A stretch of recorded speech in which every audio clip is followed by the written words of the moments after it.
Ladies, it's time. It's Thursday night. A lot of violence to be had here on stream. Digital, epic PvP violence. I hope you're ready for it. By the way, my dude, holy shit. Andrew Shea, you are starting us up on the right foot, my dude. Big cheers to this guy. You know what? You know what I just poured out, man? Full disclosure, okay? We just pulled out the whiskey and the Coke. And I could think of nothing better to cheers to for that $10 donation, my dude. I see you. You know we just fired up the spaceship. It's... There it is. There it is. See? Clean fights tonight, gentlemen. May the best win.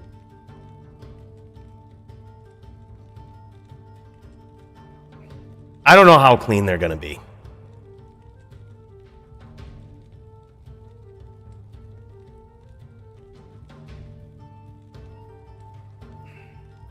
I can't really make any promises about that.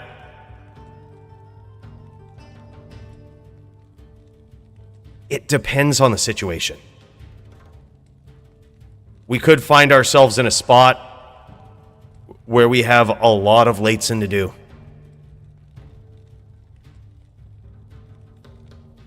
Some would call that unclean. I would call it a real duel. If I'm in it. If somebody else is in it, we're going to have to stop it. And that's not something that is, you know, I'm not biased at all. I'm actually unbiased. All right? Because how can I ref a duel that I am in? Would be unfair for me to make any sort of call in the duel. All right? Let's get that one thing clear. But most importantly, big cheers to you, Andrew Shea. Thank you so much for that 10 spot, bro. We got one hell of a card. As always, it's gonna be nuts. This is a quick look at it here. I just also want to thank some people who re-upped their memberships while we weren't live. And that means a lot. Keeps the spaceship going. Keeps this pseudo-chalice flowing. But big ups to my boy Interchange for 10 months, man. Holy shit. Luck Bud for 3. Jerry Beatty for 11. XB Dog for 11. Bradley Pope for 11. These guys are creeping up on a year right here. Then we got Dragon 7 at 6. Dong, my boy, at 7 months. Salty and Sunshine at 7 months. Derek P at 2. Carter Johnson at 4. RH, my dude, I see you out there. What's up, man? 6 months. Xander Optic. Ridge Racer 6'5". Nathan French. Matthew McCollis. These guys keeping it going. Some of you guys for quite some time. 6+ months here. 7 months on Xander. And dude, but we ain't even done. N7 Reaper creeping up on a year. Extimus, my dude. I had to scroll down. I can't tell you how much that means. Thank you guys so much for that support. Big cheers to all of you guys. This would not be possible without that. So thank you so much, man. All of y'all. Ready for redemption? Me too. Speaking of redemption, we should have just... If we didn't already have a DFC episode that we called Redemption, we probably would have named this one that. Look at this, dude. Diowind and ArmondP. We saw these guys duel last week, right? We were trying to find a champion to go against Elite, Vamp the Champ. But this guy's been running into schedule conflicts, so you know what we did? We vacated the title. Title is now open. And ArmondP and Dio are just the best players in the DFC right now. These guys are going to have to duke it out. I was going to throw ArmondP somebody else, but I'm just like, it doesn't really make any sense. Dio has just been top of the top. He's been the gatekeeper of the title for the longest time. And honestly, I don't know if I could have given him anybody that he just wouldn't have smashed in the top 10. The guy's a savage. So let's see if ArmondP can do it again. This time, we're doing it in the Chaos Sanctuary. A little bit of a different arena for these guys. And we're going to see how they can adapt. It's not the Bloodmoor, right? It's not the Bloodmoor. It's a different area. ArmondP, I think, is going to be tasked with the challenge of adapting to this area. You can tell from this guy. You can tell from the way he duels. This guy was a legend in LOD. Back, you remember when desync was a thing? Back when you could desync around the moor, chuck hammers? I guarantee you nobody could beat this guy back then. Can you imagine these skills mixed in with desync and hammers? No way. No way. But that's what this guy's style reminds me of. The old school hammerdins that could just do it with just that. It's a very rare thing these days. A lot of times people mixing in FOH. Some people, dummies, mixing in bows with poison. Don't know who does that. But point is, a lot of dins mixing stuff up. And this guy is just straight hams, dude. Straight hams. It very well could be that, Javier. He could be scared of ArmondP. And who wouldn't be? This guy is a savage. We've seen this guy aggress when he needs to. He'll set the traps for you. And as soon as you mess up, he's on it. He's quick. His reaction time on the hammerdin is second to none. This guy will punish you for standing still for a second longer than you should have. He'll punish you for it. And that's going to be the interesting adaptation for Dio as well. Because now, in the Chaos Sanctuary, these guys are probably going to be fighting around the star. What kind of tricks is Dio going to bring to the table this time? And, most importantly, will ArmondP be able to punish him, whereas he has less directions to run? Should be fun to watch. Can't wait to see it. Then we got Doombringer. The epic return of Doombringer. Now, this guy may or may not, but he kind of tentatively joined. All right, tentatively joined. Guy's got busted up pretty good, right? Guy's still working with a handicap. He's got his cast off now, which is great. But the mental handicap is still there. No, I'm just kidding. In all seriousness, though, he's all kinds of messed up. Tendons all frigged up. And he's going to have to go up against BrandL in an SVS matchup. Now, last week, I don't believe we get to see this on stream, but BrandL busted out the Lightning Sorceress and took on a Barb. Smashed him up real good. It was impressive. I think that's actually the first time we've seen a Lightning Sorceress in the DFC. So, in which case, I said, you know what? It's time for BrandL to get his shot against the legendary top sorceress of all of the DFC. In all of DFC history. See if he can do it. It's going to be interesting. I think these guys possibly are both full Vita. It's hard to tell. Usually when you have a SVS Lightning Sorceress, it's not uncommon to see them be full Vita. But this might not be just a simple SVS. This might be SVA right here. And he might be just taking that same thing to the table. And honestly, against the Cold Sorceress, wouldn't blame him if he did bring ES to the table. It's pretty easy to work that in there with a Lightning Sorceress, so we're going to see how it goes. But either way, should be fun. Hopefully he does better than I do. Sorc v Sorc with an ES Sorceress. When you run up against a good Sorc, man, it's really hard to keep that mana up, dude. They're going to punish you for it, and it's going to be vicious. But we're going to see. Also, Doombringer will be allowed to use all of the Sorb against Lightning too, and that's what is crazy about going up against a full Vita Sorc as an ES Sorceress. You can't absorb anything. You can't stack up your resists. You can't wear any absorb, but your opponent can if they're full Vita. So we're going to see what Doombringer brings to the table with that. Should be an interesting fight. I hope we get to see it. Then we've got GVN versus Hellian. Hellian been working his way up. This guy went from new guy to new guy at the top, man. And guess who's moving up the charts with him? GVN. This guy's showing how it's done on his on. And actually, I'm so proud of this guy, too, because we've said this for a long time. The Zon is just underrated, man. And GVN is showing how powerful it really is.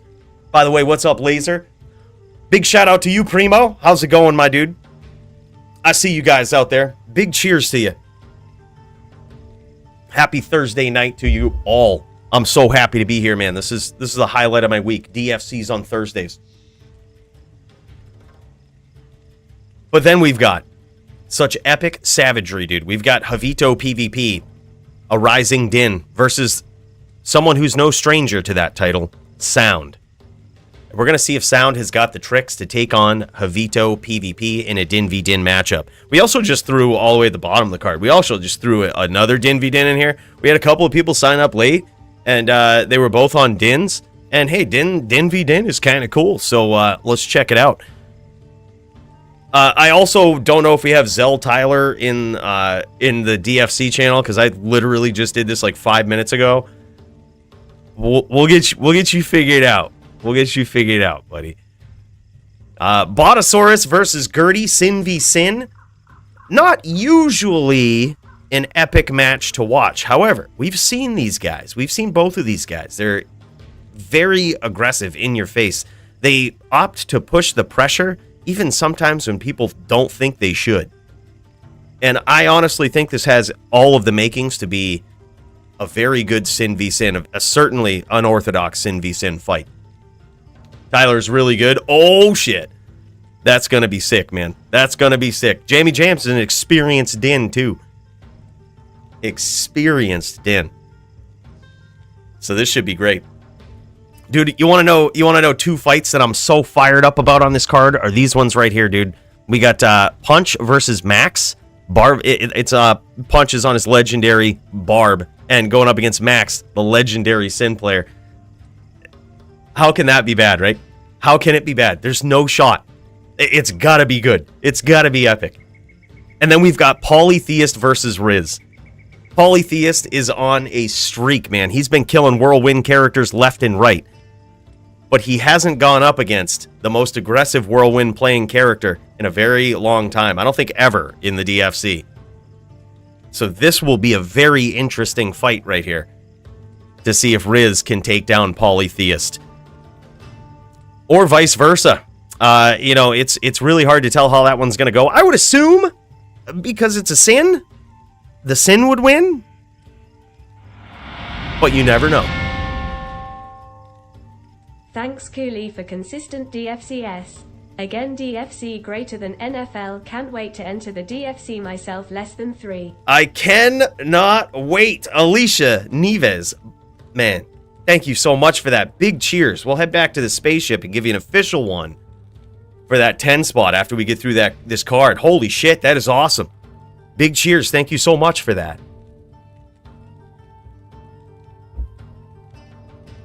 I see you, Toeshank. Yeah, LLD greater than all. In fact, I'm not sure if you guys caught that in the background. You know what? This is a perfect excuse. Go right back to the spaceship. Not sure if you guys caught this in the background, but you see that barb back there? I decided HLD overrated, okay? I think I've lost like 2 or 3 consecutive DFC weeks now, and that's for 2 reasons. Lag.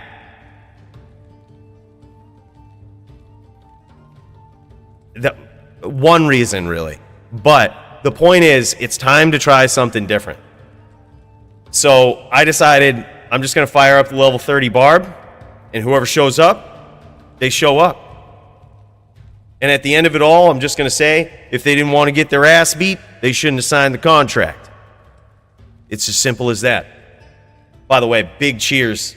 Big cheers to you, Alicia. We're doing it from the spaceship, traveling 7 times the speed of light above Sanctuary. That 10 spot is sick. It means a lot. That support goes a long way and keeps this spaceship floating. Thank you so much.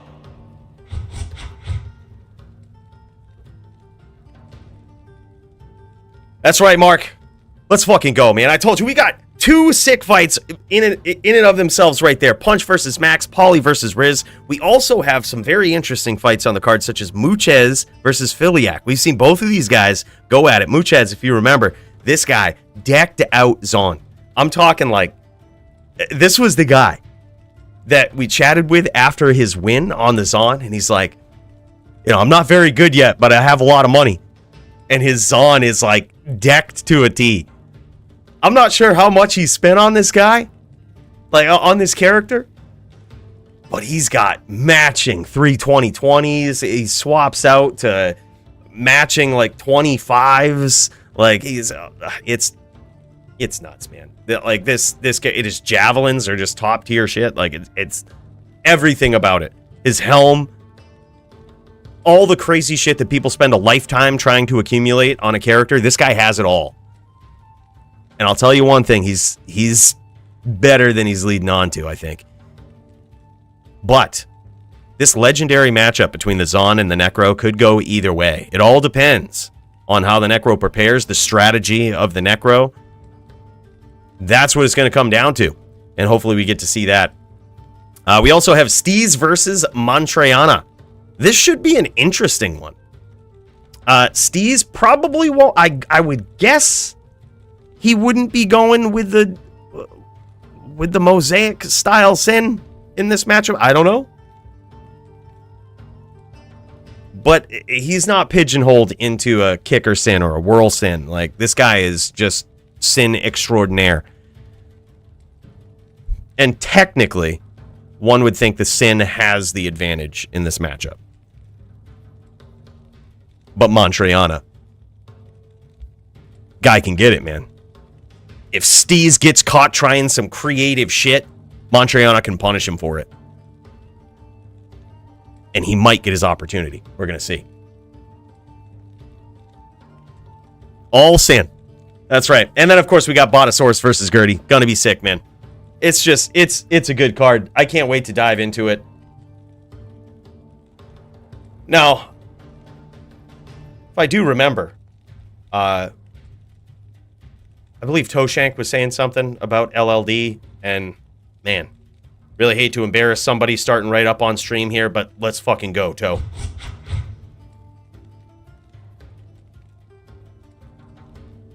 Selling my HLD Trapper, Druid, Barb, Smite. Dude, Toeshank going full LLD? You going full LLD, dude? That's kind of nuts. I'm impressed. I can say I never thought this day would come.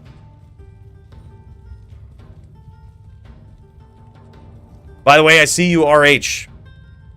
You know us traveling 7 times the speed of light. It's hard to catch up. But bro, big cheers to you, man. Thank you so much for that legend tier membership.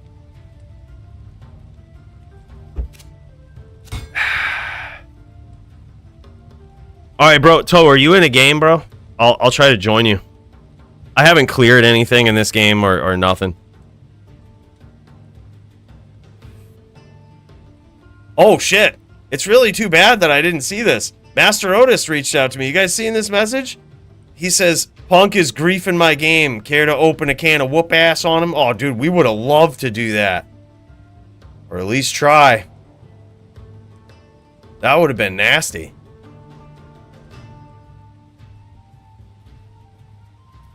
Wow. Man, too bad we missed it. That would have been fun, man. All right, Toeshank. Invite to game.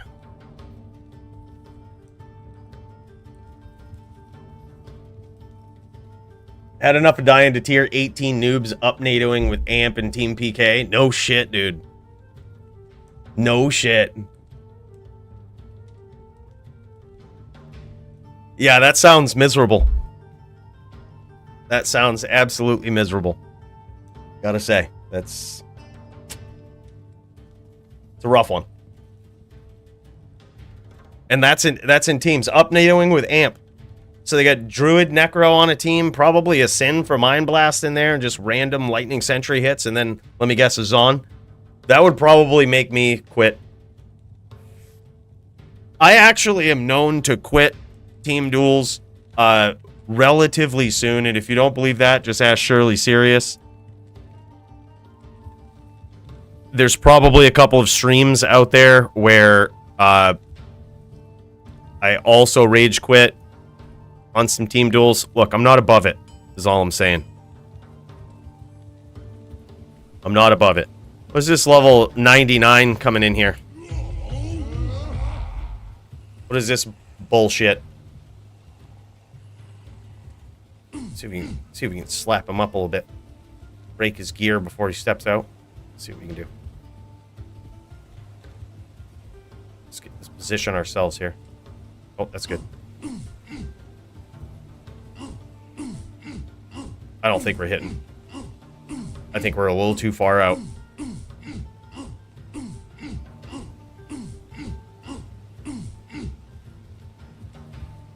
You ever done that to somebody? Bust up their gear while they're standing on the side of town? They go AFK, like right here, and before they know it, they come back, all their gear's broken. That used to be really fun when people had E-Rep armors and shit back in LOD, because in LOD, if any of your armors ever hit 0 durability, they would not repair. They would just eternally be broken. They would repair, like, you know, they would repair durability, but they would always be listed as broken. And they would never work. It is fun with range 5 polearms. You can reach further in town. Can use it for kick range too? Oh shit. Yeah. Looking extra sexy. Yeah, it's the red armor. It's the red armor on this guy. Whoa, whoa, where are you going?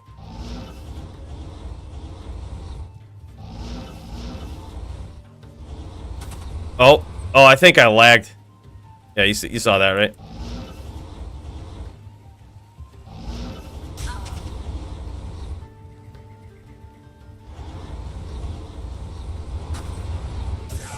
Oh, definite lag. Definite lag. But he's also level 99, and I got him to like 80%, so I think that's a win. I would count it as a win. It just means I'm on point today. Not here. Alright, no prob, dude. No prob.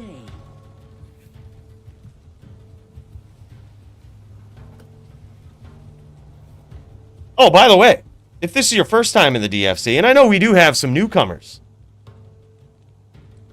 make sure to join up on the Discord. And check the join the stream channel. Even if you're not in like the DFC channel yet, and there may be somebody that's not, you should see us. Anybody who's ready popping into the join the stream. You'll see me in there now. You don't have to talk. You could mute yourself or whatever. But as soon as you're ready to duel your opponent, just share your screen, and that just lets me know you're ready to go. Oh, Joby sent me something now. There's D4 bots now? Holy. Wow. Joby just sent me some information. He's got word that there's D4 bots. Doesn't really surprise me. Whereas there's like any form of trading in Diablo 4, like, it doesn't surprise me that there's bots to some degree. I haven't checked this season to see what items are going for on D4, or if they're like super expensive. But dude, the fact that there's trading means there's going to be bots. Especially if any of it carries any value. Like, especially good value, JSP or otherwise.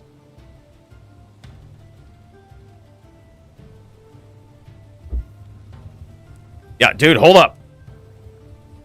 World battle. Let me see if I can put on some block and try to survive some more hits. And we'll do it like this. So we'll have 75 block, and we'll just go in. We'll do a little world battle. This will get me warmed up. If I can like 80% him again, Toeshank stands no chance. No chance versus this purple Barney-looking barbarian. No chance. Even that little hand on the shield there, you see that? That little hand is saying, stop. You don't stand a fucking chance. That's what that's saying. That's the point of it. That's what it is. Oh, I cracked him. Oh, cracked him again. Dude. Oh, man. Oh. Okay. Okay. We looking good. We looking good. Oh, he cut me open. That's cheesy. That's cheesy.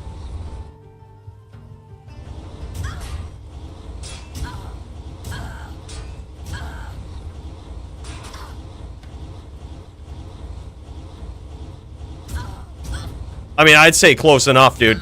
Close enough. We almost got there. I think we're still in this, believe it or not. It was supposed to be whirl only. So he cheated. But if he didn't cheat, we might have actually won.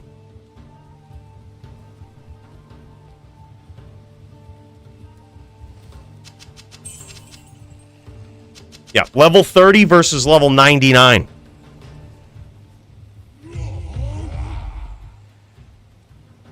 Okay, no bow or venom.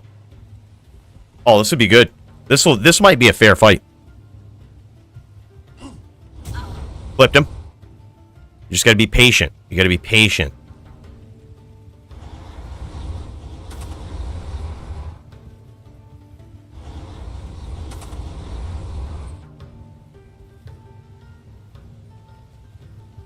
See, we getting cut open here. Oh, oh.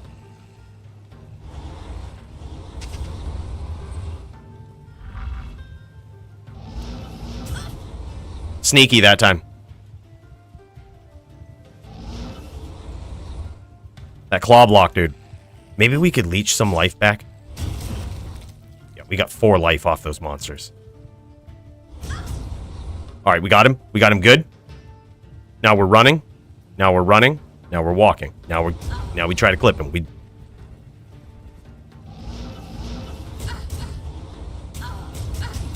Oh! Oh, dude, those were big. Those were big. There it is. Level 99 ear. We don't fuck around.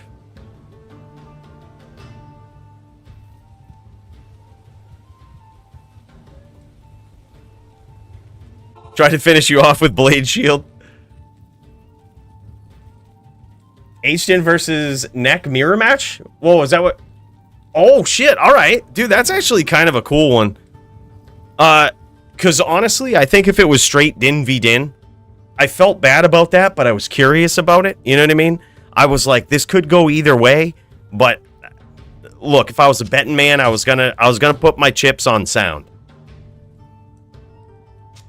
So I'm actually kind of glad that you guys are switching it up and doing it like that. That actually sounds fun. Toeshank just joining up here too. He's got his sin? Oh no, this is his 96 sin. Oh, okay. Alright, well this should be easy. I thought he was gonna bring in like a LLD or something.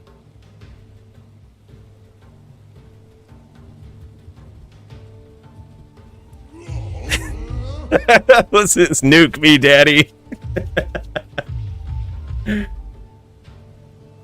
Built my little fire sorc. Figured I'd join a pub duel game. Found one and saw Polytheist on his 99 druid and said to myself, fuck that. Dude, I don't know. Actually, believe it or not, like, if there was any character I would rather duel Polytheist on, it's probably a fire sorceress. Because technically, you kind of have an advantage if you can keep the distance, but he's so good at closing the distance, dude.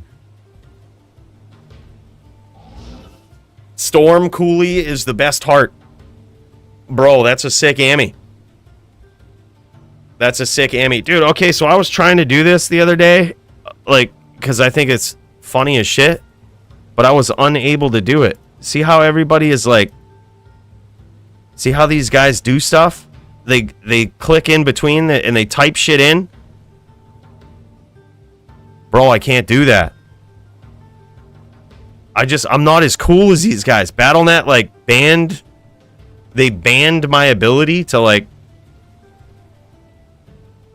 edit words and stuff. I think that's censorship, dude. See, look at that. He's editing it too. Artisan's big breastplate of the squid.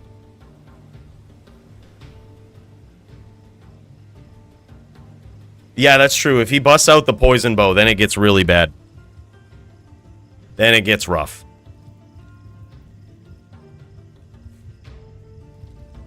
Yo, is Toe gonna be on a Zon? Shit, dude. Zon, most OP character. I think we certainly need this, though, for a Zon. I think we certainly need this. We probably need... We make sure we got... Oh, we don't have enough block. We gotta go here. Yeah, that should be good. You want to do this or my necro? You'd probably be harder. No, this is fine.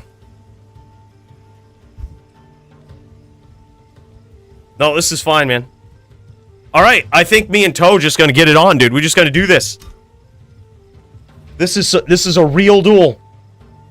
This is a real duel, meaning, if it comes to the point where I got a rep to full, look, I apologize. I apologize. It's just how it is. But it's very well how it could go versus a Zon. Alright? You could just get into these spots where you have to rep to full. In a corner. In the cold plains. It's not my fault. It's just a real duel.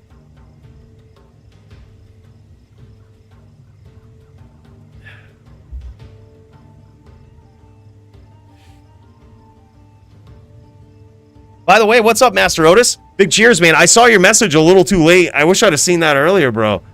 I totally would have come in. Was it non-ladder or was it ladder? I think if it was ladder, it would have kind of been hard.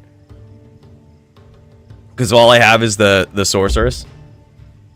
But non-ladder, I got more faith in my abilities. It was non-ladder. Was it a high level in there, Griefin? Or was it like low level? If it was low level, we definitely would have trashed him. Yeah, that's what it is. Yeah, real duels, we rep to full. GG's, thanks for the practice, Evil. I'm feeling ready.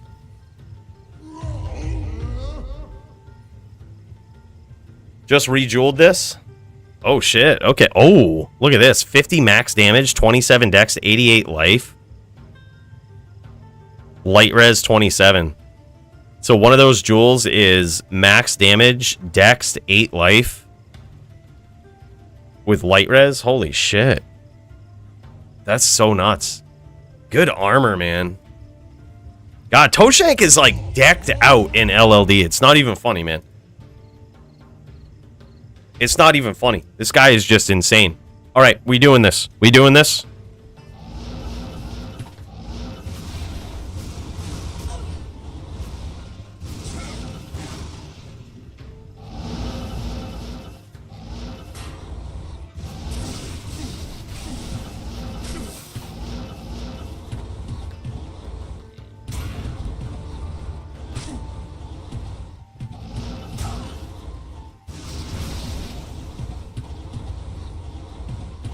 Dude, am I lagging? What's going on here?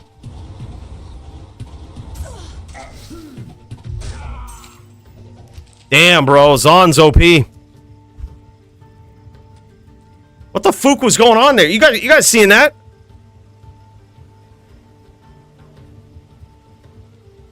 That was some lag. All right, should we just go in like dual wielding? Not even worry? Just not even worry about the block? I feel like it's going to be harder to catch him. But it could be better.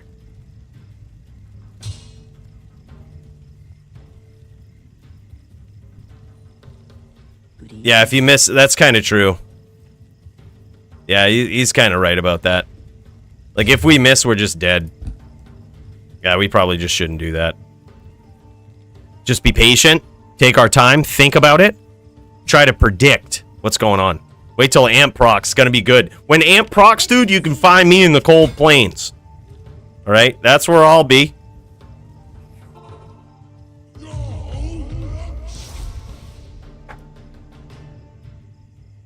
Alright, round 2. We got this. Should be easy.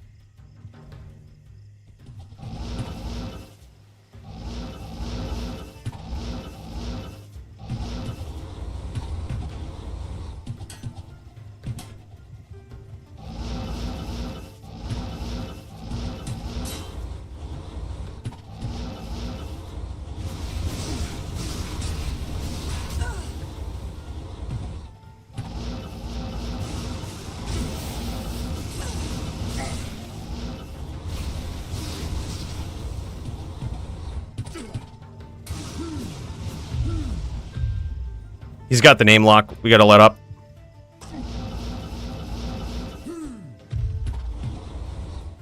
Didn't even have the whirlwind out there.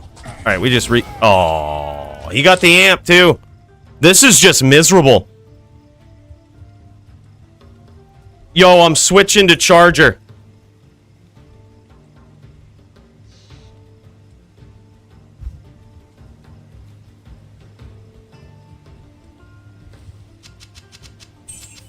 Charger is still a miserable duel. Let's try charge V's on. You might still win. It's still a miserable duel, but like at least I feel like with a charger, I actually have a shot. Like there's a chance I can get him. But you're still the biggest thing that you worry about versus a Zon in LLD is, and we've actually done the math on this. If you are trying to hit your opponent with a physical attack, there's a 96% chance you will be unsuccessful.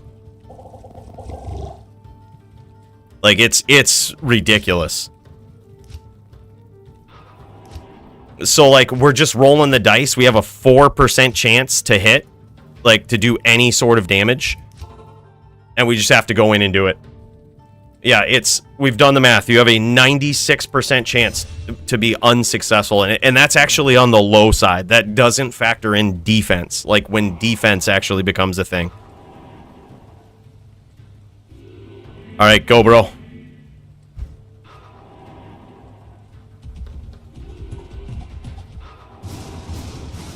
LOL. L.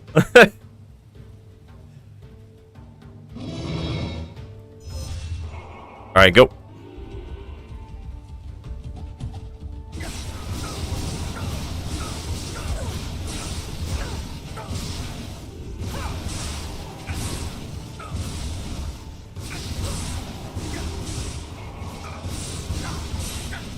%96 chance to have a no here.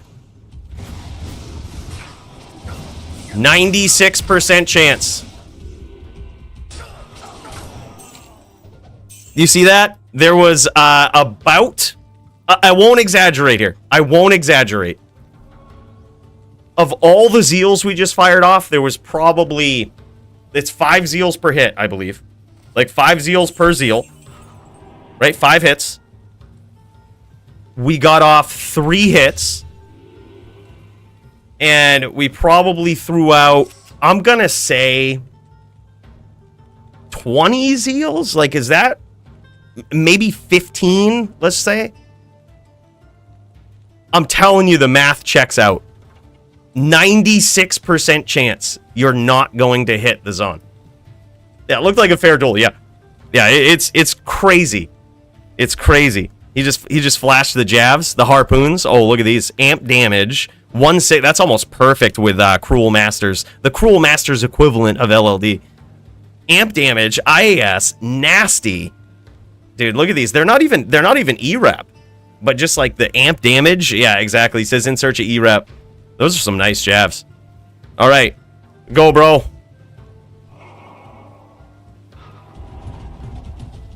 Impossible. Oh, what? Timeout. Timeout. Restart. Hotkey fucked up. I was like, what?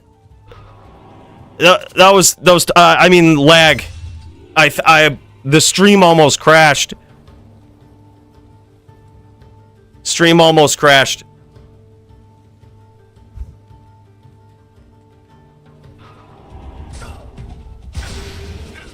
Oh, fuck that noise, bro.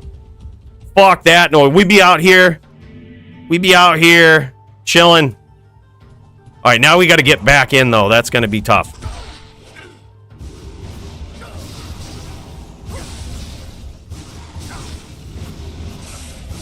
Damn, good duel, though. That was close. There was a 96% chance we couldn't hit. That one amp fucking 67%ed us. Yeah, he's also insane. Like, here's the thing. When you put a Zon into the hands of an actually insane player,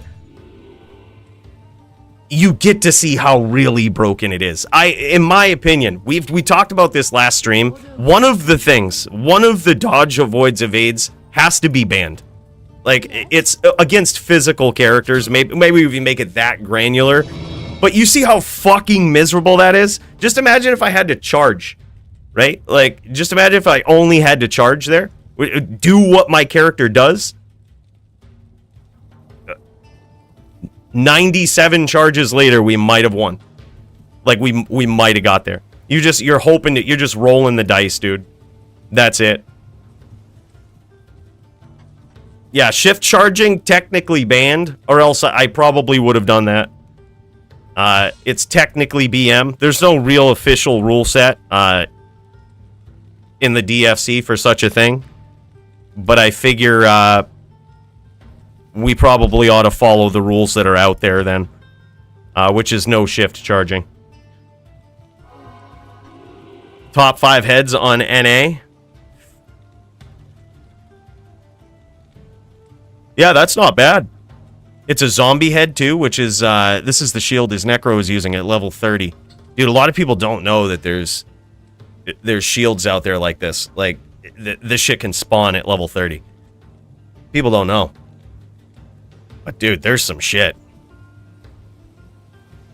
Yeah, maybe that's true, too. Like, I'll have to look into it. I would hate to just throw a rule out there without, like, trying it out. But, yeah, I think it probably has to come down to something like that. Like, limiting the dodge, avoid, and evade. Or something. Because it's just so much. Alright, go. Are we hostile? Yeah, alright. Here we go. We'll swap it out.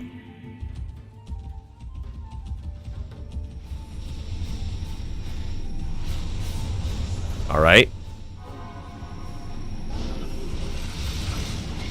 What the fuck?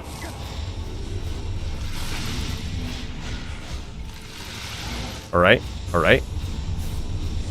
Oh, he's got the lock.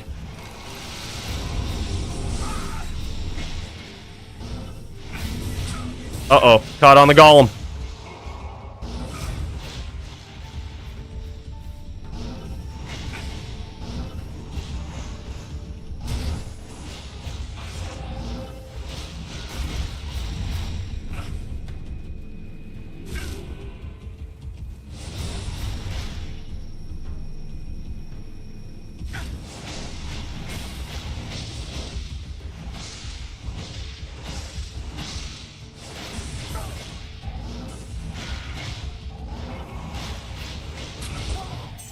I was like, we gotta go in for it. That's a rough duel, too. Charger is actually one of the worst characters if you don't foot charge in LLD. Well, I mean, Paladin in general, right? Like, it doesn't change much in LLD. But Paladin is just my favorite character, man. Yeah. We just, Toeshank and I just getting it done in LLD. Alright, I see you, Sound. Hold up. We're gonna get one more in here. Yeah, neck, Zon, barb, probably the most broken, yep, for sure. Dude, there was no shot I was taking out you on a Zon with me on a barb. I can take out subpar Zons on the barb in LLD. I'm not good enough with tele swapping yet to, like, actually take out a Zon that knows what they're doing. But it is a pretty busted character. I thought we might have a chance with that one, but just too quick. He's got the footwork down, dude. All right, here we go. All right, we're gonna make him run a little bit. We're gonna make him run.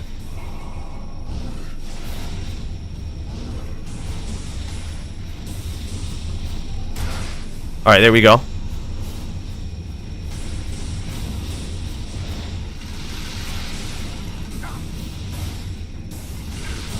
Oh shit! Oh shit! Oh shit!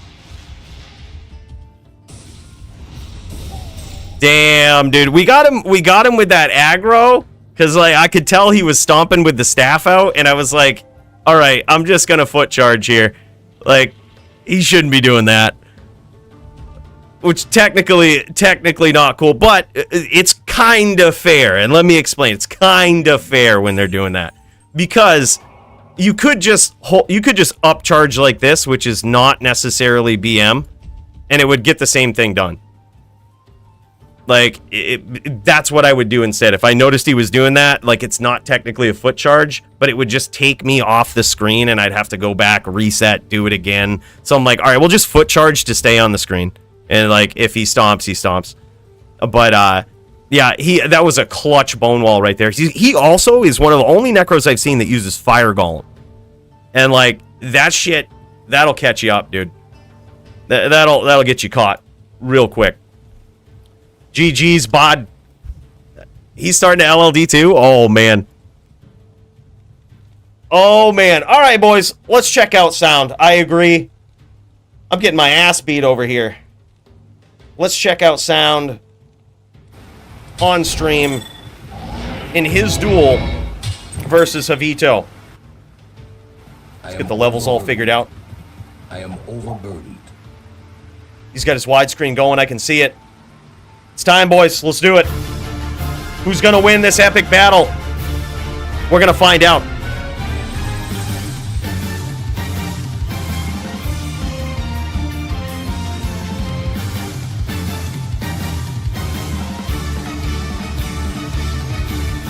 These guys have chosen to do a Din V-neck mirror, so they're going to do an FT3 in this style, Din V-neck, and then they're going to switch it up.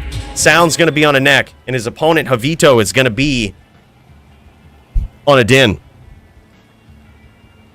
I gotta say, this one's going to be intense.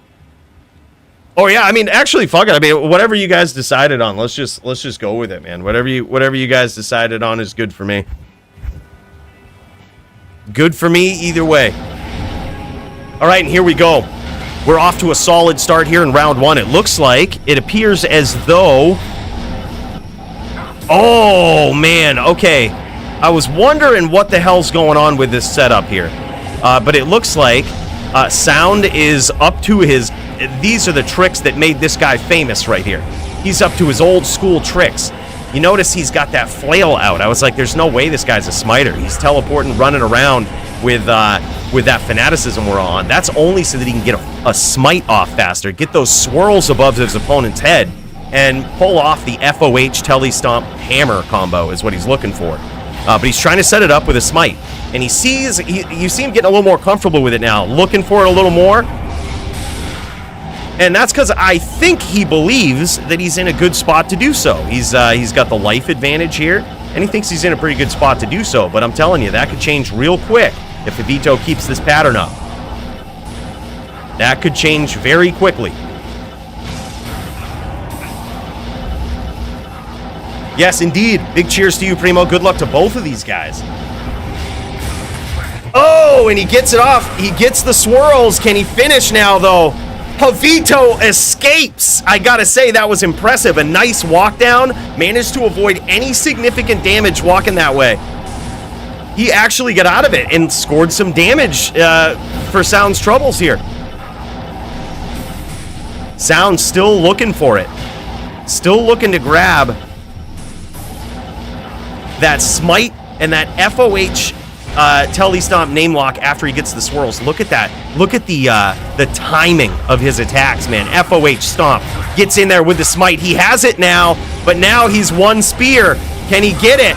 Oh, he does. I thought he was going down, man. I see Javito up spear in there. I thought he was going down, man. That was clutch. He didn't give up on that combo even when he was one spear. Now that is a sign of a true Din right there. That sign of a true Din. Gave him the 3-piece Muchez. Gave him that 3-piece. Man, oh man, that was good. Very good combo. Very nice playstyle from both players here.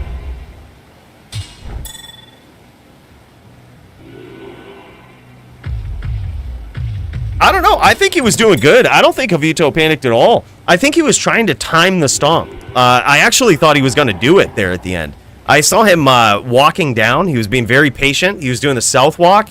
And what you have to do as a necro in that position is you know that your opponent's going to FOH you, which will stun you in place, and then tele stomp ham. But if you're walking down, you can walk down, and as they tele stomp, yeah, you'll be stunned. But just as you come out of it, you might have enough time to throw that up spear. And he was trying to time it to do just that. Unfortunately, wasn't able to get it there because he was definitely one spear away from winning. And he lands some serious damage early on.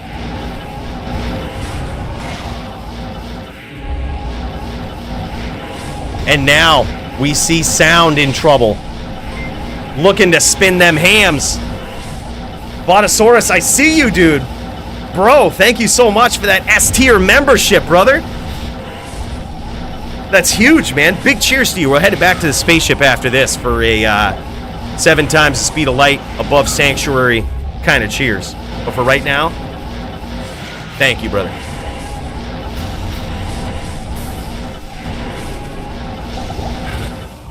Yeah, that was insane. A good early start here from Javito. And what I like about Javito is he's playing it. He's not overcommitting and trying to finish. He knows that the longer this duel goes, he's now at an advantage, right? Now Sound has even less time to grab that name lock. He can make even less mistakes with these stomps, with the 3-piece combo that he's trying out. He has even less time. Ooh, that was actually a very good position there for Sound. He gave it up, but it looked to be very good. He was just in that position, though. Here's the thing, is Javito was just in that position where it was, he was at about 8:30, 9 o'clock, somewhere in that angle on the, on the dial, which theoretically you can still get hit by a hammer if you're below 9 o'clock, but he was close enough where it was hard to tell. But now he's in a lot of trouble, potentially tehPunch here. And we might very well see Javito do just that. He might be launching out a lot of these teeth. You see Sound re-upping on his mana pots here. He's going to make sure he doesn't run out because he's going to need every opportunity he can get.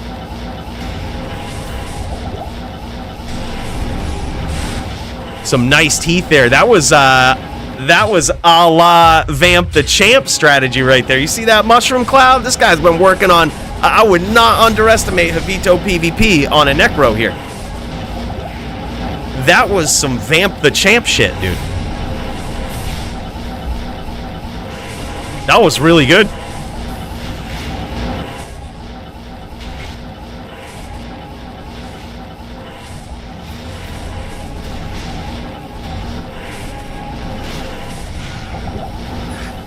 Wow, what a tense duel, man. And you can tell it's a real duel because Sound is making a big comeback here through rep life. And if his opponent's not careful, he's going to rep to full. A little bit of pixelation here. That's on my end as well. It's because Sound uses hacks. We discovered this in the last DFC. He's a hacker. And he's still almost being felled here to his opponent, JavitoPvp.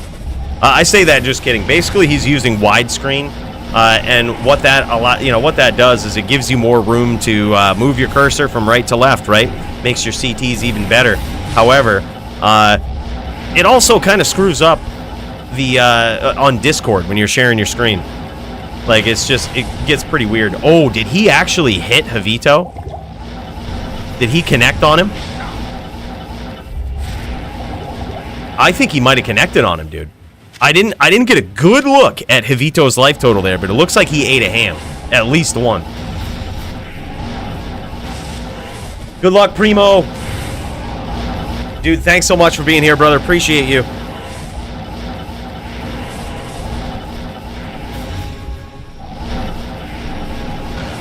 Yeah, I think so too, man. This is a very tough duel, especially with a necro that knows what they're doing. Yeah, he did. He might have landed a couple of hams there.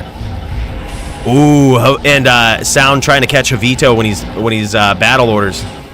And Javito, look at that smooth transition back and forth. He even swaps the belt. He's so quick with that. He even swapped the belt with the CTA as he was doing battle orders, dude. That was sick. Gotta say. You know, I had faith in you. Tell you one thing, we all know how that should have gone.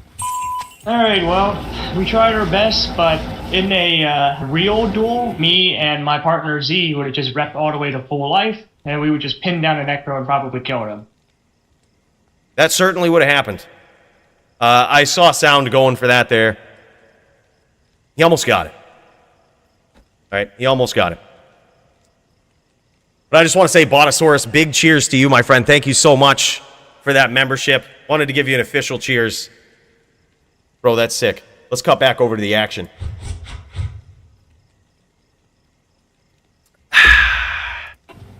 Yeah, it's now an official transition, guys. We had to get it in there. I don't know why I didn't play it after I lost to Toeshank. I should have played that. Yo, bro, this widescreen is killing me. All right, there we go. I thought we were good. No, he was getting there, Matty. He was actually getting there. He was repping back. He went from like 12 life to like 500. So that was the thing. He almost repped the full. As far as I'm concerned. Oh man, look, we can't really see. I take that back. We can see everything that's going on here.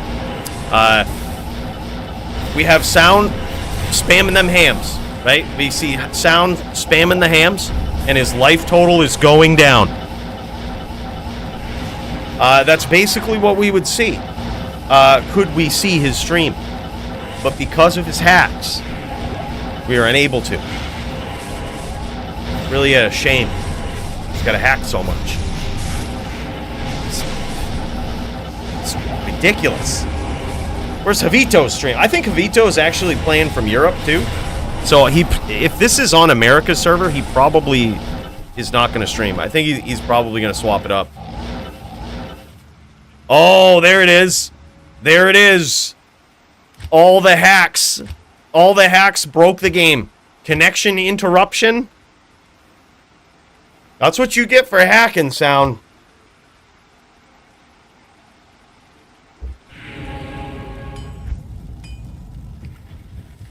Now, this is a D2 simulator right here. This is as though, like, this is a special feature in the game called Picasso graphics. Good day. Right? Flashing in and out of reality into something that slowly fades into what your mind eventually sees when your brain and your whole body go numb from playing Diablo 2 for years on end. This is how it looks. But to the real fighters, the real duelers, the real players out there, they know what's going on. They see right through this. It's like it's not even there. But to someone watching for the first time, welcome to Picasso D2. They added a mosaic to the game in their most recent patch, or a couple of patches ago, and this is it. New rune word.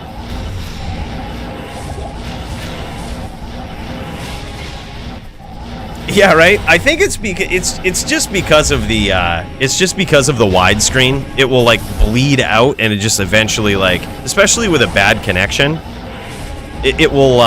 So what happens is, you notice that he like dropped out of the last game. What happened was it's probably the Europe connection. His computer's trying to prioritize things.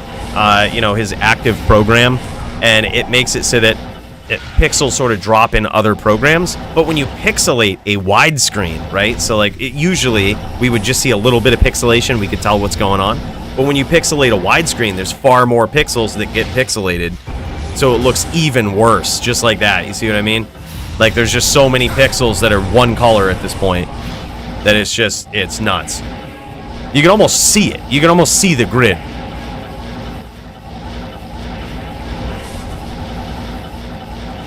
By the way, Laser, we're drinking a mix of whiskey and Coke.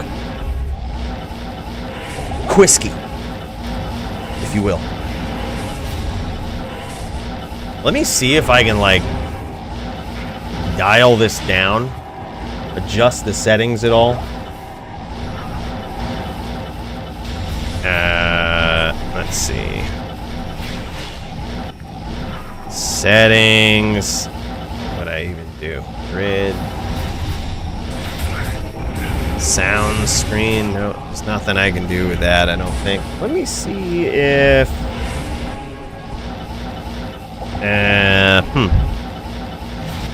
Options.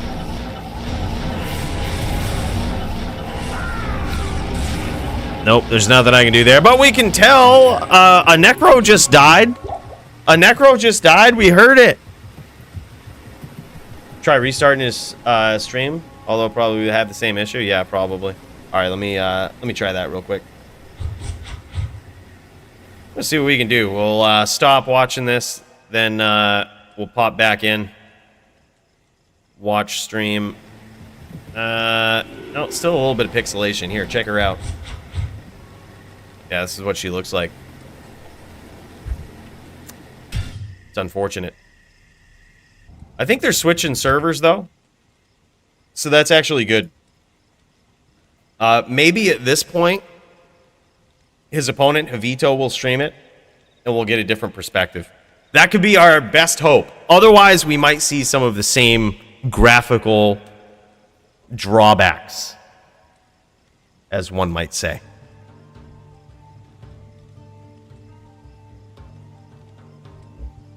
Yeah, big cheers, Laser. Yeah, you know, I figured I had to mix it up with something. The first drink, we got to mix it up with something.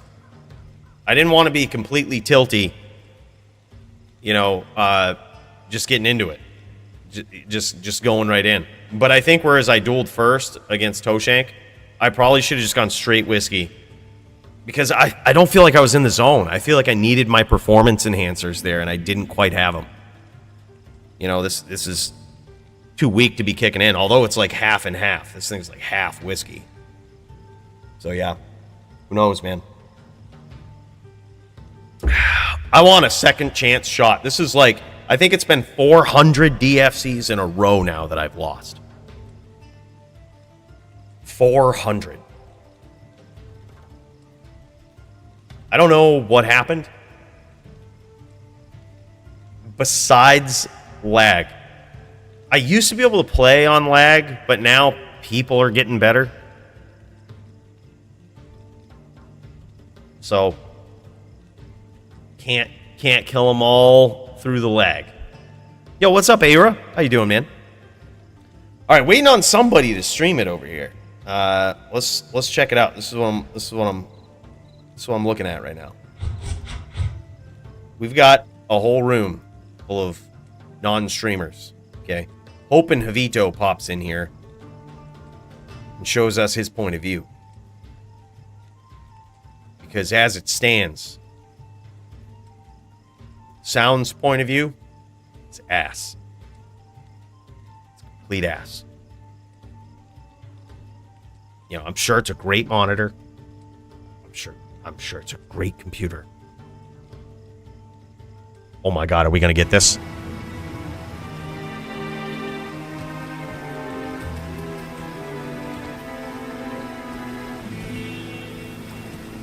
Oh, Javito! Cheers to this guy.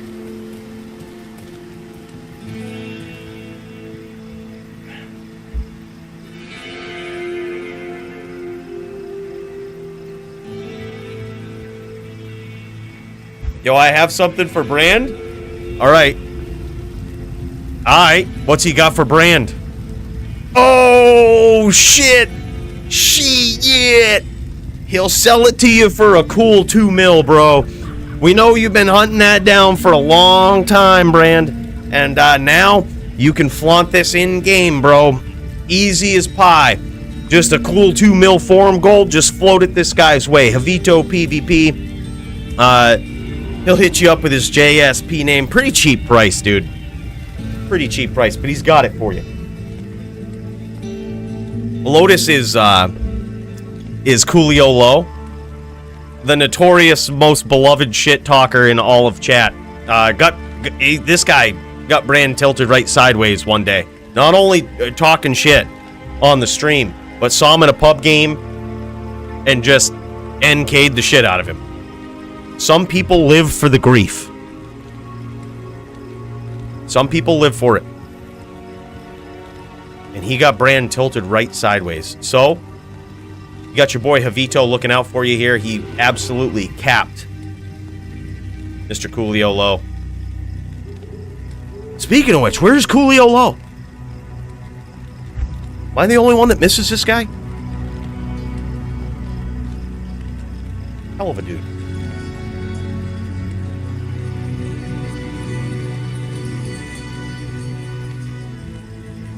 Oh, really? Coolio Low scammer accusation? No way. No way. Is that for real? Is that for real? Maybe he just up and left. Maybe he pulled off a great scam on JSP and was just like, look, see, I ain't even in Cooley's chat anymore. I disappeared off the earth. Wasn't my fault.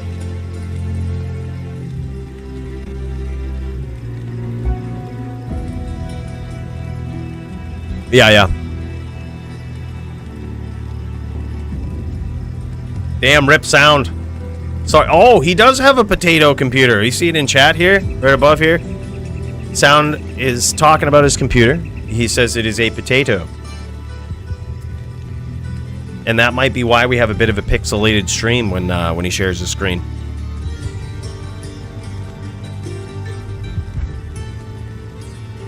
Oh, look at the ping. Dude, look at Javito's ping. Like, it settled down to like 140, but it was up at like, yeah, over 200, over 300 at one point. Yeah, it's crazy.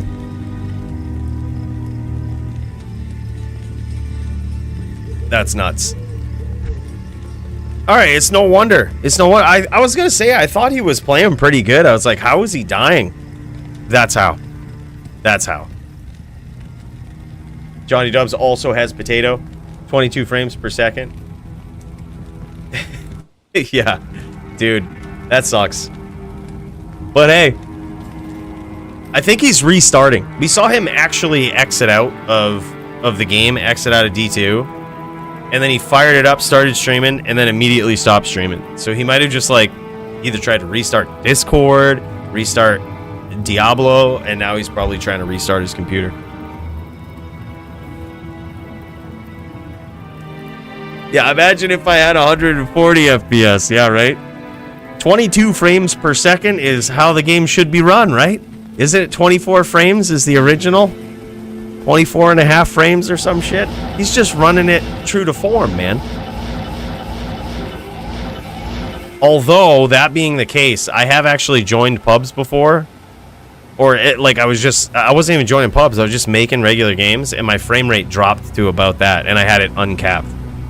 And my computer, she was a fast clipper ship like 2 or 3 years ago, and she's still kind of a fast clipper ship. But point is, there's no excuse for that. I think it just happens sometimes, dude. Primo says he has a Central game up if anybody needs it tonight. Time to die. Yeah, no worries, Sound. 0 ping is best. That's reserved solely for the Canadians. By the way, I see you, Rich, re-upping, bro. Big cheers to you. My dude, while we wait for this to get underway, let's listen to the cool sounds of Rogue and Camp. And cheers to our boy Rich. Bro, thank you so much. Without you, this glass chalice wouldn't even be half full. So thank you.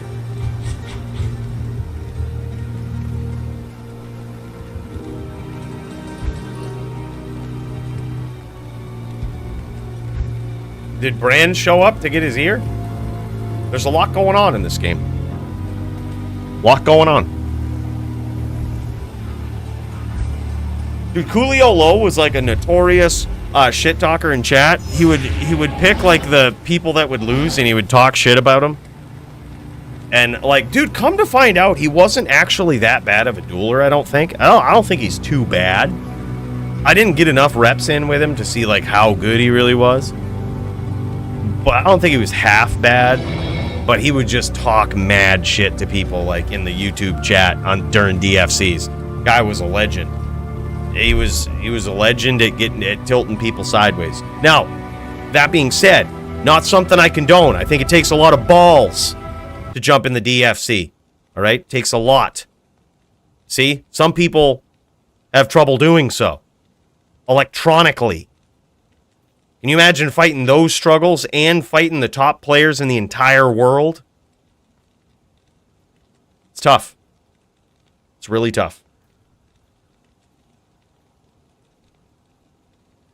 All right, sound is live. Let's pop in. I am overburdened. See how he's looking.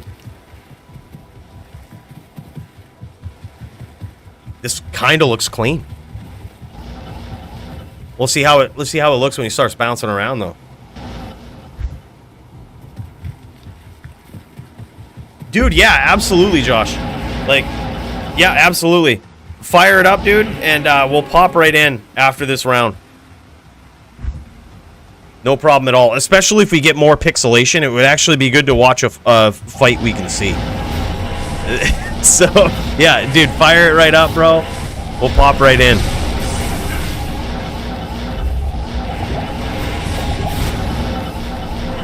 All right, these guys going back at it. It looks like Sound has possibly restarted his potato. Still get a little bit of bleeding going on here. I knew it would be the case when he starts bouncing around.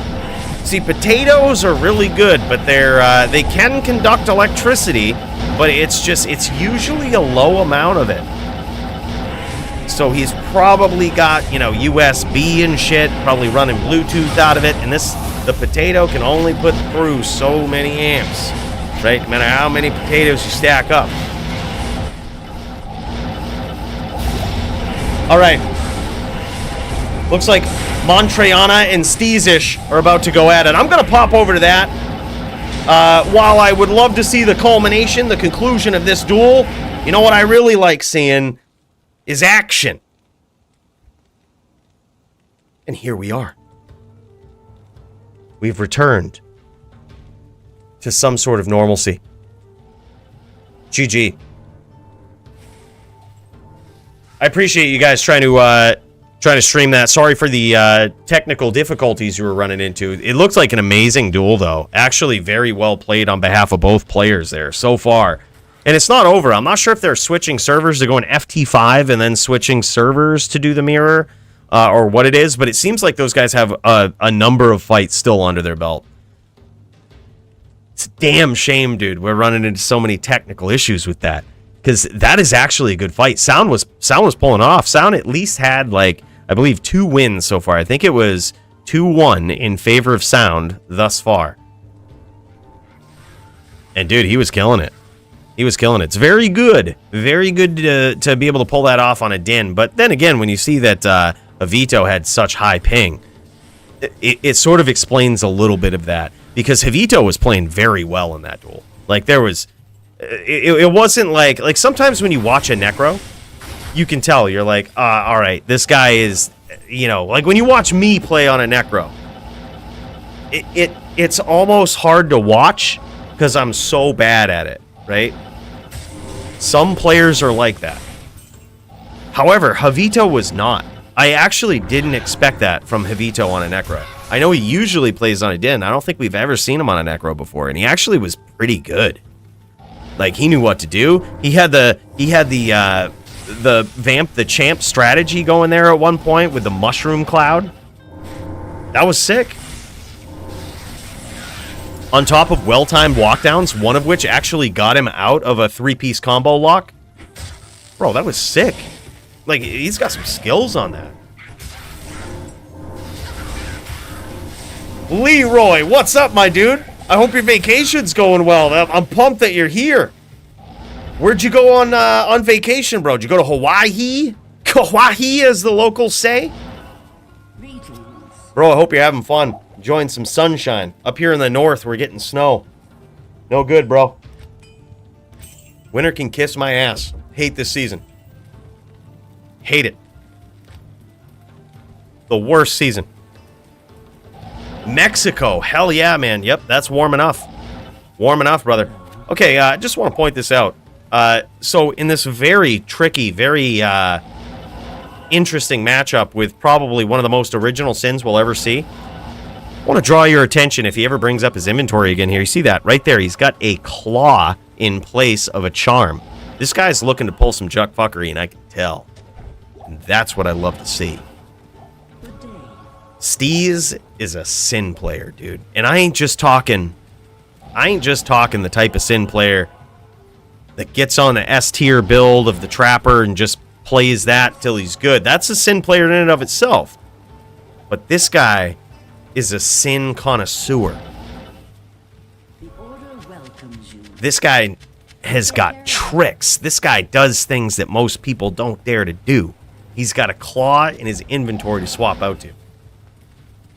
It's for extra buff? Dude. See, there we go. Speaking of sin connoisseurs, Max in the chat providing some insight as to what the hell's going on here. Oh, is that what it is? Oh my god, okay. Okay, so it's an indication that he might be using Widow. Interesting. And there it is. Man. Dude. Max, we ought to co-commentate this shit sometime, man. All sin fights, Max must be co-commentator. Best sin in the game is Def Dazer. He is by far most skilled locker in the game. Honestly, dude, like, we haven't seen Dazer in a long time. But my guy, Dazer, went from, like, starting up in the DFC, he was, like, okay sin skills, to, like, some of those tournaments that he won in, like, D2A, to his reign in the DFC. Dude was savage. Like, dude's locks were on point. Like, he went from being, like, an okay sin to top tier. And, like, we got to see it in the DFC. Like, we saw this guy's progression. This was the guy that had the 1,000,000 forum gold sin right there. Like, it was... Not only was his sin decked out, he took pride in that sin, man. He studied it. He studied the ways. Like, dude was insane. Wow, interesting. Okay, so I see this. I see what's going on here. Oh my god. Mantrayana catching Steezish in his traps. You see what he's doing? Okay, so based on how the DFC works, all right, this is Steezish trying to get tricky, and he's using the range to essentially sit in his traps. And I can't say I hate it. You know, he's got the Widowmaker to address his opponent from the outside, right? And he's very well planning on bringing his opponent down from the outside. And then he sets his traps up so that he doesn't necessarily have to keep pushing the pressure against a barb that could whirlwind him at any second and kill him. Now, back in the old school days of LOD, what you would do in this matchup on a barb can't necessarily be done anymore. And that is, you would just mind blast the shit out of them when they came in. They would be forced to whirlwind away, they would be forced to break the lock, and you would be doing consistent, slow damage over time with that mind blast. Very limited amounts of opportunities that you would have to do like 5-stack trap damage. They would come in, they would whirl. If they didn't get it, they would get out because you would lock them down with a mind blast. Well, they can't necessarily do that anymore. But it's still not really that smart to go chasing a barb. So what Steezish is doing is he's setting his traps and trying to address his opponent with Widowmaker from far away. And how Mantrayana is responding to that is he's trying to stay on the outside and force his opponent to come at him a little bit here. And now both players are actually very low. Interesting strategy.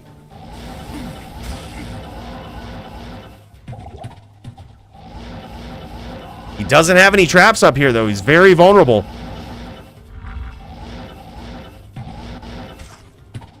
Ooh, and he might get caught with that bow out if he's not careful. Mantrayana is on a... he's got swords. This guy's got swords, bro. He's not even axe. Dude's got swords. Now, I can't say it's necessarily the best in slot thing to do, but if you have a BVA, you know, not necessarily a BBC, but a BVA that's capable of stacking up the dexterity, having max block against certain builds, it's not uncommon to see those guys choose swords. Sometimes the range, I believe it's the same as a Zerker, but they just look cooler, man. They just look cooler.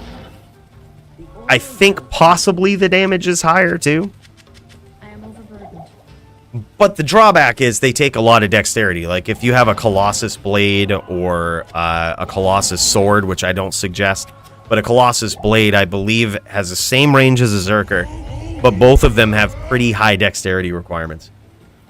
Yeah, for real cowboys only. But the dexterity requirements aren't necessarily that big if you have a BVA, right? Where you're probably putting points into dexterity anyway. Some BVAs will have the shield for max block when they go up against a Zon or maybe another Barb, or, you know, those are usually, or cheesy paladins are going to shoot bows at them. You know, Sins that bust out the bow. But oftentimes, too, what you'll see on weird BVAs like this is the ability to bust out a Widowmaker of their own. I wouldn't be surprised if possibly we see that with Mantrayana. Try to sword barb. It's alright. Not bad, dude.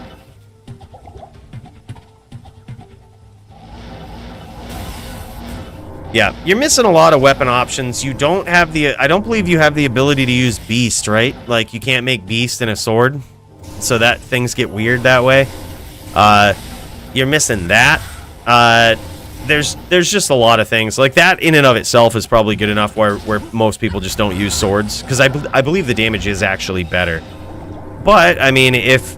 Now that the IAS breakpoints are different in D2R with the Barbarian, with Whirlwind in particular, not necessarily relying only on your weapons for IAS, it's possible that with the right build, your Whirlwind breakpoints, your IAS breakpoints could still be okay.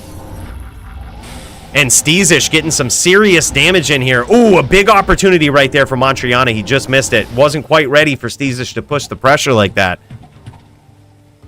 I can't carry anymore. Yeah, I think so too, man. I think you have to be very good on a barb to make that work. Ooh, just misses, steps right out of the way and catches those five traps right there. Damn. I am overburdened. Damn, man. Mantrayana having trouble closing the distance against the legendary Steezish. Grief PB with Beast Caddy? Really? Max Zerk and Whirl? Yeah, Steez is playing very well. I honestly thought that busting out the Widow would be more of a liability than anything. But he's playing it very well. This is smart strategy. No DR. He could get killed in one whirl. Bros, I would expect no less. That's a good observation, Max. I didn't notice that. I would expect no less from this guy. Absolute original sin right here. Like, this guy knows the ropes.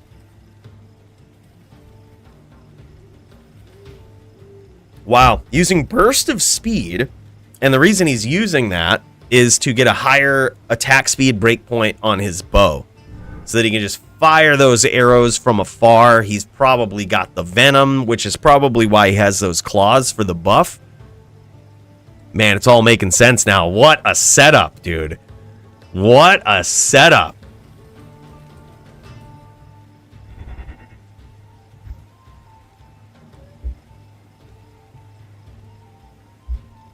What should I make for PvP? Relics, if you're just trying to like get into it and go and have a good shot at beating just about anything with a little bit of practice, and on a build that doesn't necessarily require the most GG gear to get there, I would suggest starting with a druid. It's a pretty simple game plan, like a wind druid. It's a pretty simple game plan. You have a natural advantage against many characters. It's going to take some practice to beat like a Zon. You probably will never beat a Sin. But everything else, man, the more you practice, the better you get. The easier it gets to beat them. But the biggest thing, too, is this. I would always suggest, that's probably what you'll see the most success with. But I say this. Pick the character that you actually enjoy playing with the most in PvE, that you feel most comfortable with, that you're just like, yep, this is my build right here. Like, this is the shit. I like this. I have fun with this. Run that one. Like, you're talking to someone that's run a paladin, good or bad, for like the last 15, 20 years. Definitely like 15 years with dueling.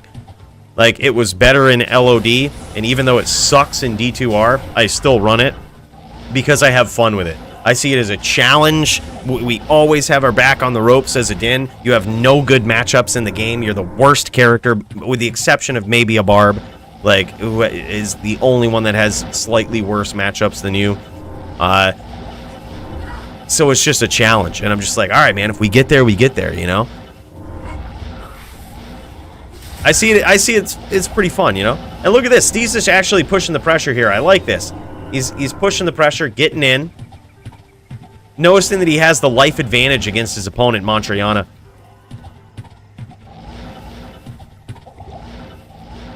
Oh, no doubt. No doubt. And you can see that Mantrayana is having trouble getting on the inside. He's having trouble getting on the inside. Yeah, whirling in like that is very, very dangerous. And it looks like Steez has a plague, which has procced, and this might be why Mantrayana was staying on the outside. His plague has procced lower res, so he is extremely vulnerable. Going for the Mind Blast PK, and he gets there. 3-0 so far for Mr. Steezish, the most creative Sin. By the way, we got to put some of these duels down here. We got rewards on the line tonight. For fight of the night, performance of the night.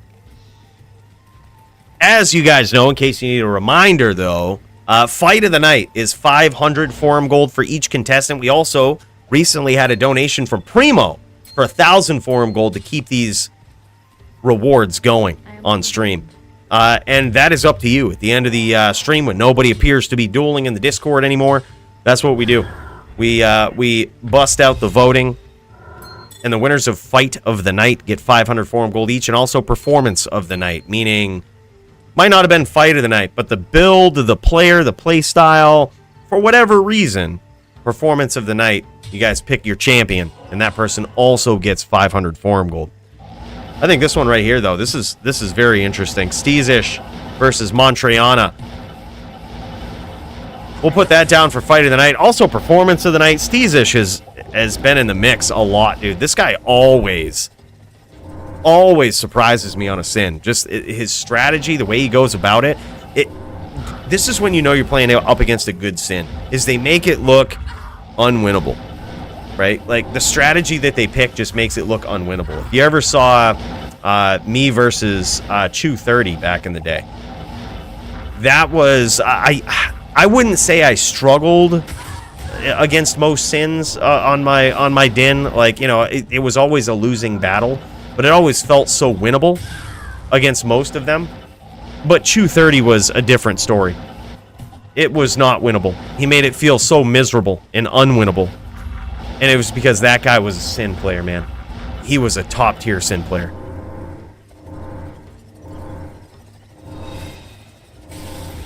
And look at this. Steve's using the Blade Sentinels now. Ooh, and look at this. Just savage stepping right out of the way. Mantrayana could have whirled right there. Could have really punished him for that. keeping these pets up. He's got his Shadow Bay to protect him from some inherent whirlwinds, but now Steez really pushing the pressure, knowing that his opponent is very low. Mantrayana having trouble getting, timing his whirlwinds. And there it is. I believe that was actually a Shadow Bay PK. One of the most demoralizing PKs. But certainly something that can happen. Mantrayana doesn't appear to be happy with that, but he was. It's very unique barb, I gotta say. I actually like it. We'll see if he actually will show it off to us. I'm kind of curious to see what this looks like. I can't carry anymore. We haven't seen a sword barb like this ever in the DFC. Okay, he is using Colossus swords. He's using Colossus swords in Gurk's Pavis. Bro, this is a sick build. Like, you can see what he was going for here.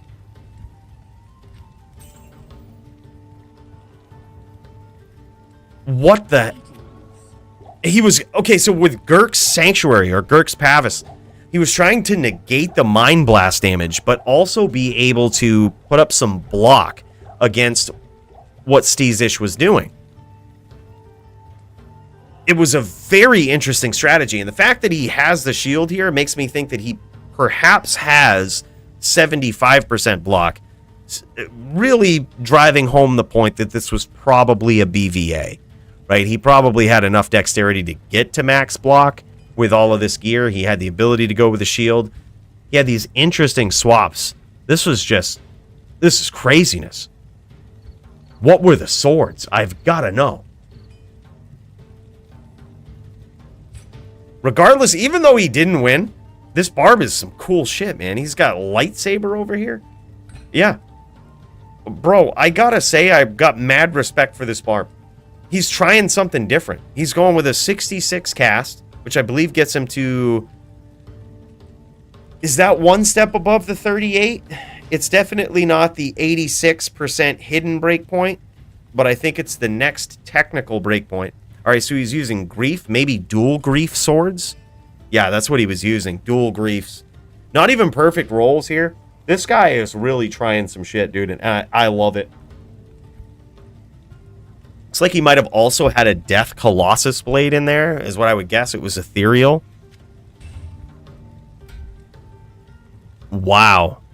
Just showing off the gear here. This is some very interesting stuff. Saigons? What am I seeing? What am I seeing? Dual Grief, possibly best sword option for sure.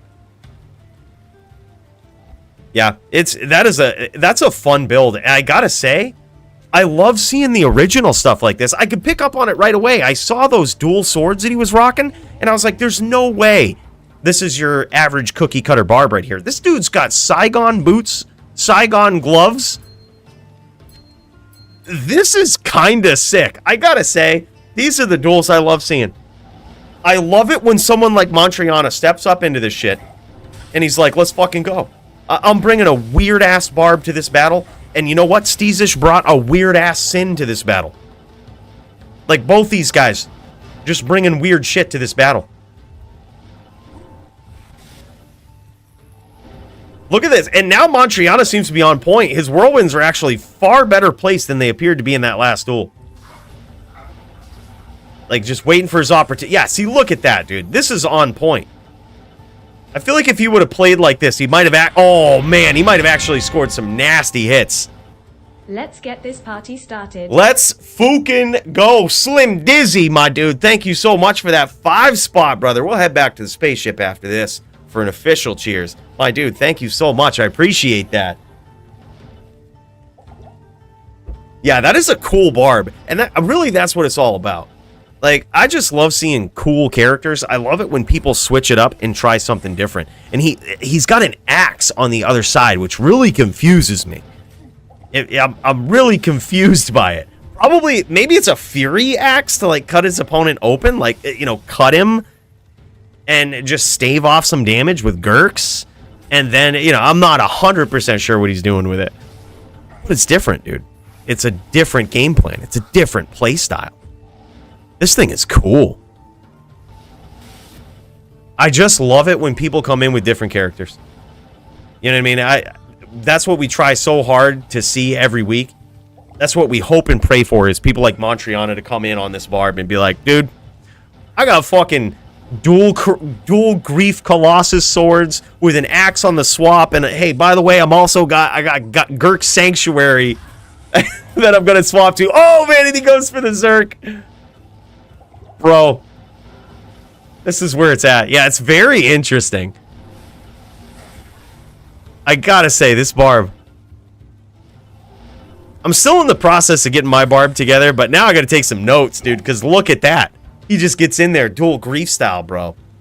The drawback to running dual griefs, and that's why a lot of people don't do it, is because you lose out on IAS by not using Beast. You also lose out on attack rating because the Fanaticism Aura gives you to attack rating. However, there is actually a benefit to using dual griefs, and that is whenever you nick your opponent, sometimes you can nick them with a Beast and the plus 400 or whatever damage doesn't go off, right? It's very hand dependent. Whichever weapon you hit them with is how that damage is applied in Whirlwind.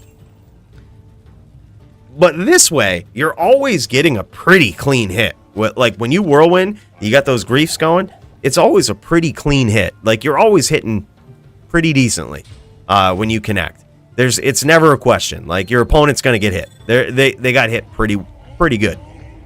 You know, there's never like these low rolls that you get when you're using Beast. Sometimes that can happen. You get a low roll on the damage and you hit with Beast, and like none of your crushing blow or anything kicked in.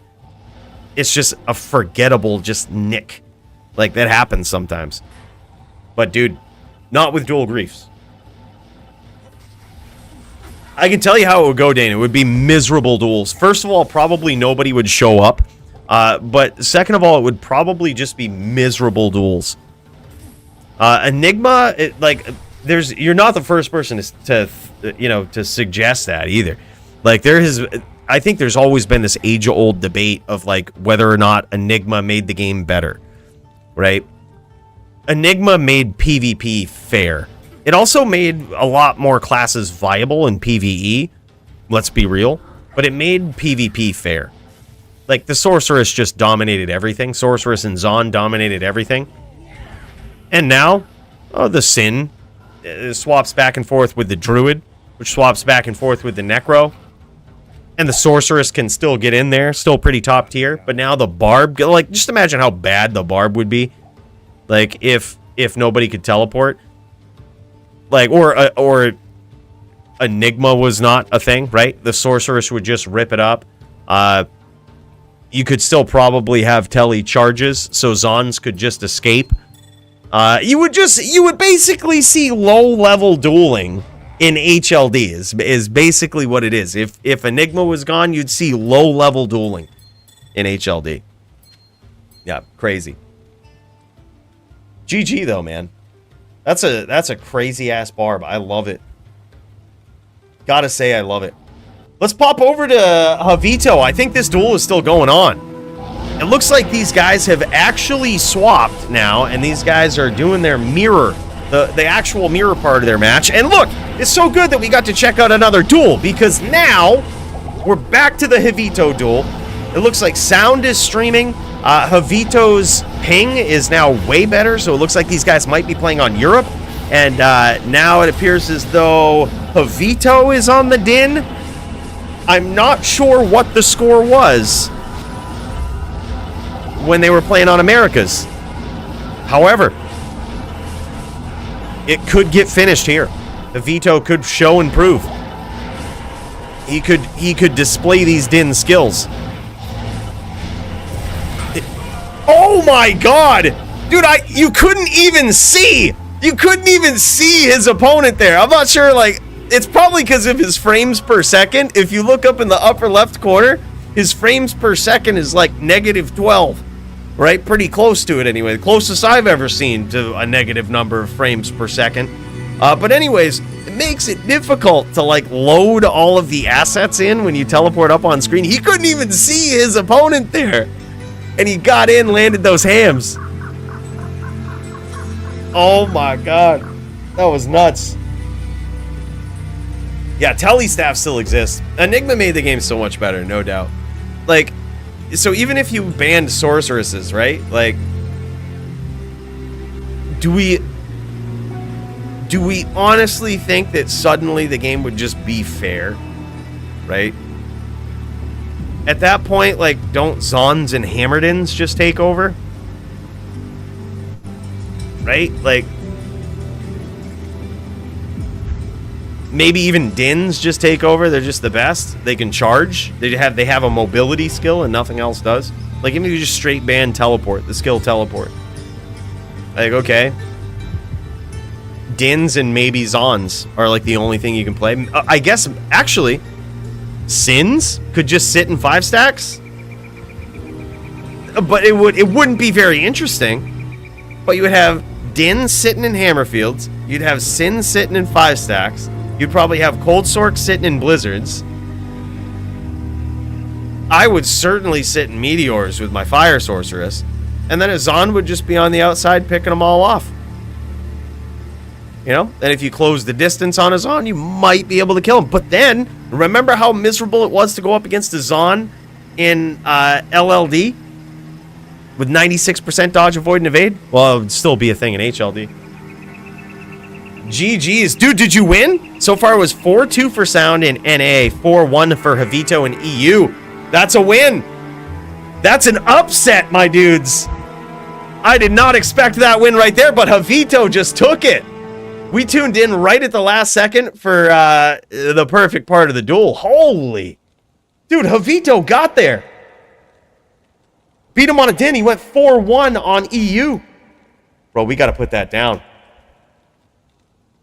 That was insane. I did not expect... I mean, even though these guys swapped it back and forth and did like the Necro versus Din mirror there. So just to catch you up, I know we couldn't see kind of the first part of that duel. But basically what happened was JavitoPvp was playing on very high ping. And he was still able to show off such nasty Necro skills that we did not expect from this guy. Didn't expect that from him. And on top of that, you had Sound on his Din, playing like a champ. But when they switched it up, that made all of the difference.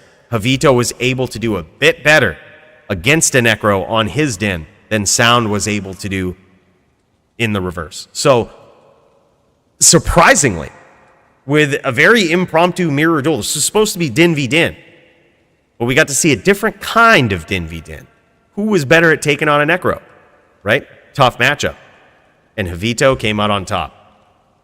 I gotta say, I'm impressed. I did not expect that. Very nicely done.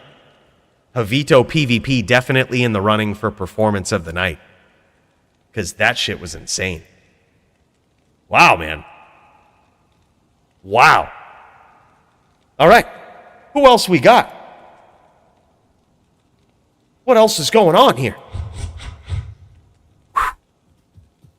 Look, I still feel bad because I haven't gotten a win in 17 weeks now. It's been over half a year. My math is correct. Since I've received a win in the DFC. It's only because I go up against the toughest people. Right? We just popped in against Toeshank and LLD. There was no shot. I don't have a character in the world that can beat a good Zon. In fact, I don't think there actually is a character in LLD that can beat a good Zon. A good Zon. That being the case, still, we accepted the fight. We fought with bloody knuckles. We got in, we tried. We didn't turn it down. That's how we duel. The point is, sick of losing, okay? Sick of getting beat on. We need to swap it up. I'm swapping to the main account, and you know what I'm doing? Doing something real controversial. I'm going back to Din. Look, if I'm going to lose, the only reason I ever switched characters, switched anything up, because I thought I might have a chance at taking on who was the reigning, defending DFC champion, Elite himself. That's why I switched hardcore to an ES Fireballer. It was the only shot I thought I might have should I win my way to a title shot.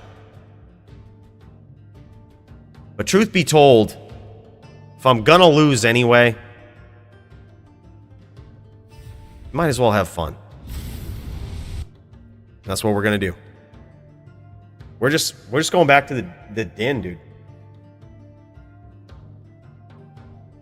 That's what it is, Duke. They saw that. They were like, well, Duke's out. We got a shot. Man, I miss this guy. All right, I'm going to make a duel game, and it's going to be Jack Password 1. And I just want to kick some ass. Right? I don't want anybody in here trying to let me win. I want hard matches only. Watch this. Everybody's going to rip in with a druid. They're going to be, all right, dude. All right, dude. Oh, I got you. I got you, bro. I got you, bro. Pop up with my druid. That's all right. I'm ready for you. Okay? I'm ready for you. We're going to do this. You pop it in on a druid, Marvel? I'm right here. If I'm going to lose, I'm going to have fun. I'm sick of being a loser. Is Vitasaur capped at 20 life rep? No. Only EFs. And honestly, Yes. I think that was one of our drunken rules that I really regret. Like, at this point I hate changing rules so much, but like I think it's completely unnecessary that an ES sorceress is capped at 40 life rep. Sure, it looks like they're repping life back even further, but dude, DFC rules are so perfect that an ES sorceress cannot be immortal. Dude, if my decked out ES sorceress could still die to Riz on a ghost, it is impossible to make an immortal sorceress. Like, you're always vulnerable. You can always die to damage. Like, second only to like a bone necro. That also kind of sucks when you have like high ES, but you can still die through a full grip of mana. No way. No way it should be capped. Like, or capped at 20. That's the biggest rule that I regret right now in the DFC. It was perfect before. Just keep it the way it was. By the way, what's up, Doom? How you feeling, man? How's that hand doing? Still all busted up pretty good? BrandL's here, bro. We would love to see the Sorc v Sorc showdown. If you're up for it. If not, no big deal. It's meh, yeah. Yeah, in case you guys know, we were talking about you earlier. We were saying, dude, still messed up with all of his tendons. Still got the handicap. You see, if it was me, you know for a fact I would be using that as an excuse. And if I did lose, I'd just be like, yeah, well, my hand's all fucked up. Which it would be legitimate. I say the word excuses. I probably jumped the gun there. I don't provide excuses. They are legitimate reasons as to why I lost. All right? There's no such thing as an excuse. Only a legitimate reason as to why I lost. And that's the simple truth of the matter. All right, we got a druid up in here. Fire or wind?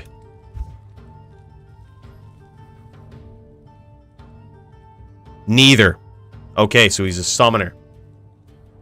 I don't think anything changes about our strategy. I don't think anything changes.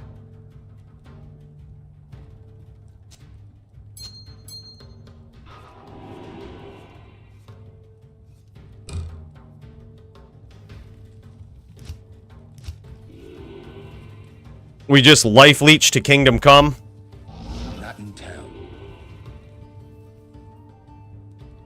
life leech and we just try to get there.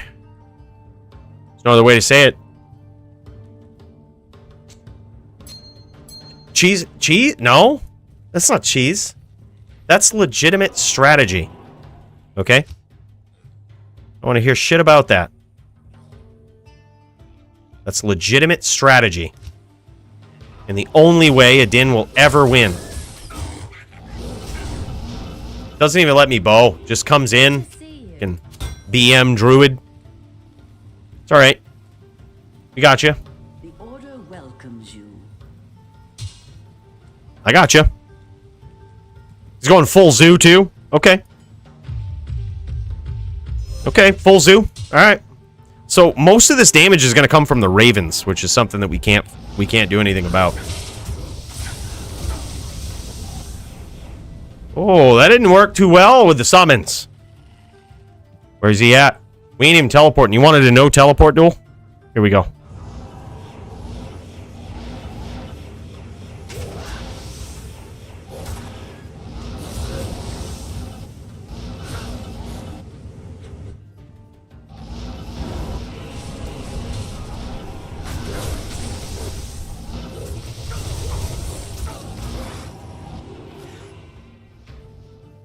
No teleport, bro.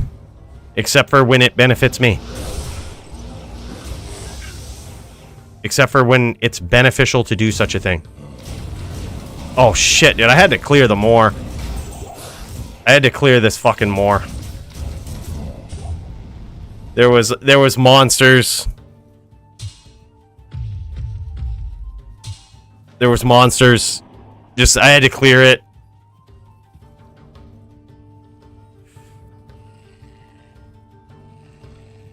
Yeah. We ought to clear this more before.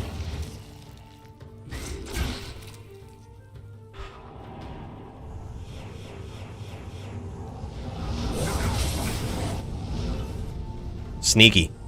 See that? See that? Sneaky.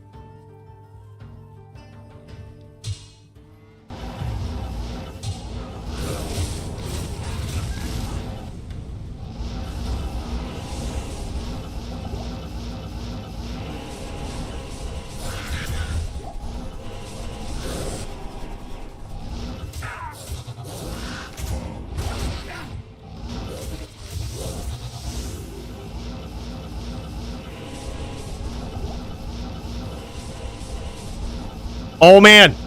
We got him tilted. I told you this was going to be a duel. This is a real duel. I told you I was going to be ready. I told you people would come in with a druid. And they would think that they had it. And this was going to be an easy duel. This is GM, bro. This is GM. Hold on. Let me clear this more.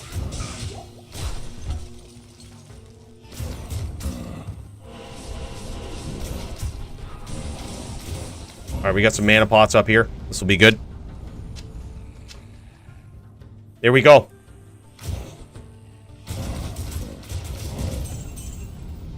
I told you. They were going to join up. And they were going to forget how good Coooley was on a Din. You can replace the word good with cheesy if you'd like. But that's not the point.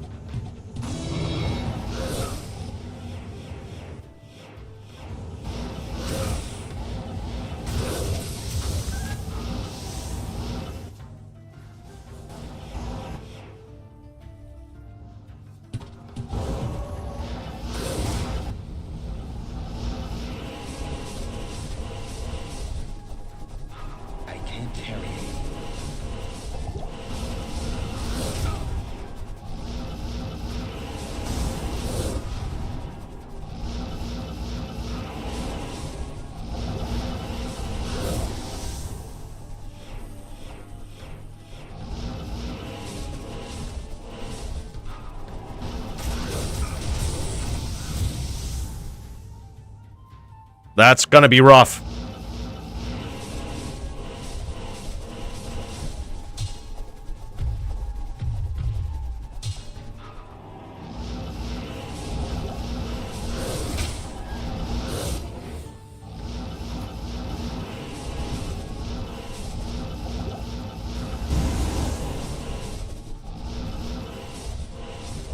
This is the indestructible din against a pet druid.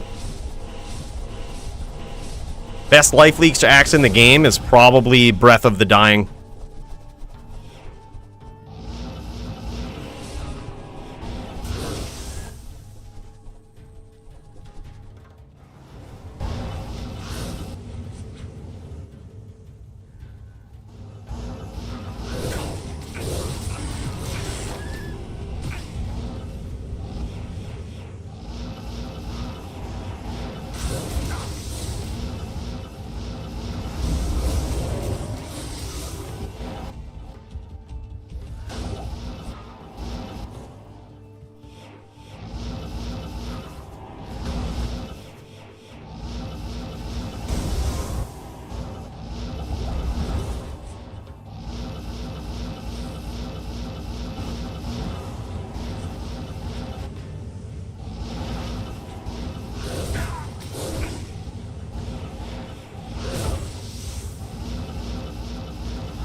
Get him!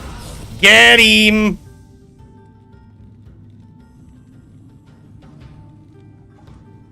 Told you, boys. Not here. I told you.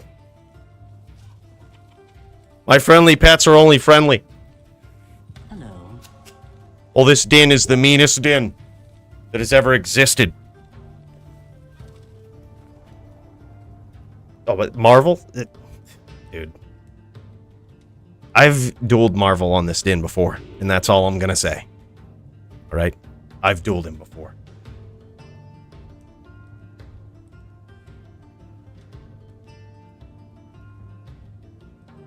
Yeah, dude, it's hyper original.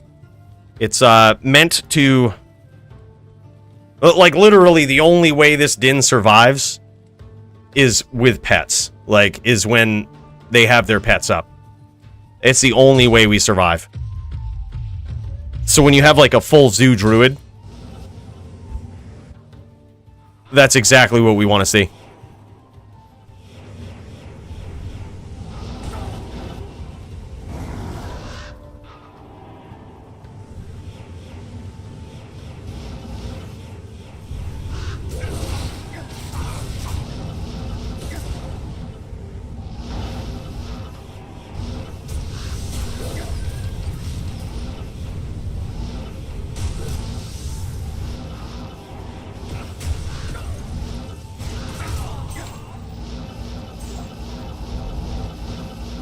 Just like that.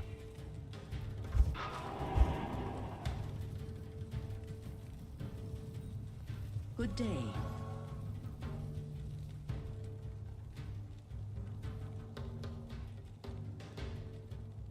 RH, that was awesome, man. Yeah, I look for him at least. I'm not the best at him. Like, I can't get more than, like, 2 in a row. But, dude, I look for him, right? We're looking for him. And that's what counts. Dude, big cheers to that, man. Appreciate you.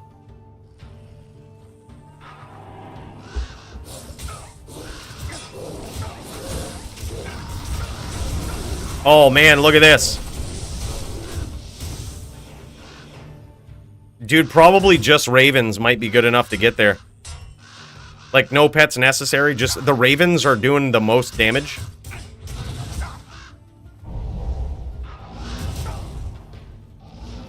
That's probably how to beat this. Just use ravens.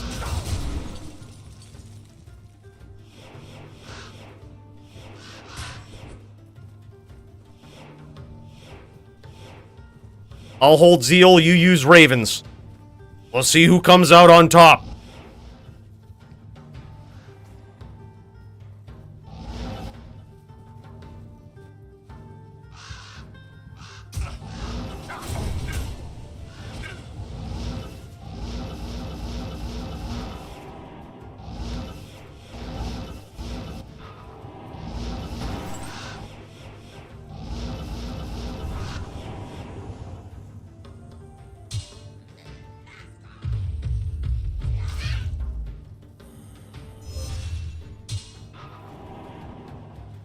Yeah, 2 is more than 1. Dude, I mean, I came from the days of, like, just desyncing around the moor. You know what I mean? I never looked for locks. I didn't even know what they were. I didn't even know how to chain. And then, like, Maddie and Joby came into my life one day and were just like, you know, in a very Canadian way. They didn't come out and say it, but they were like, hey, Coooley, you suck. You know? In not so many words, like in a very Canadian way. And they taught me how to do some shit, man. And now I suck slightly less. And thank God for that.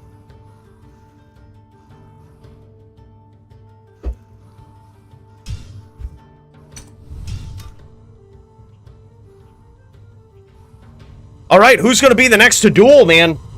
We got a couple of peeps in there just dubbing around. We got Steez and Mantrayana probably still going toe-to-toe, right back and forth, doing their thing. But we need some new blood up in here. Some new contestants for Fight of the Night. We need some epic action.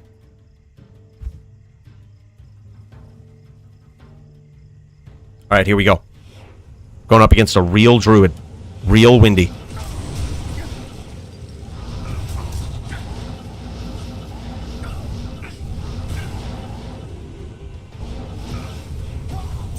Good choice not to use pets. I should have used hams. It forces me to switch my strat. GG. That was good. Usually against a wind druid, I'm actually glad he did that because I usually forget to go back to Hammerden. It's just there's no shot you can kill a wind druid on a Hammerden unless you just late to Kingdom Come. You kind of can never aggress anyway, but like at least this build allows you to get physical with them. You know what I mean? But I always forget that I have hams too. And like the answer to the life leech is that they give up their pets. And the answer to them giving up their pets is throwing hams. Because then when they stomp you, or then when they get close, they have nothing to protect them.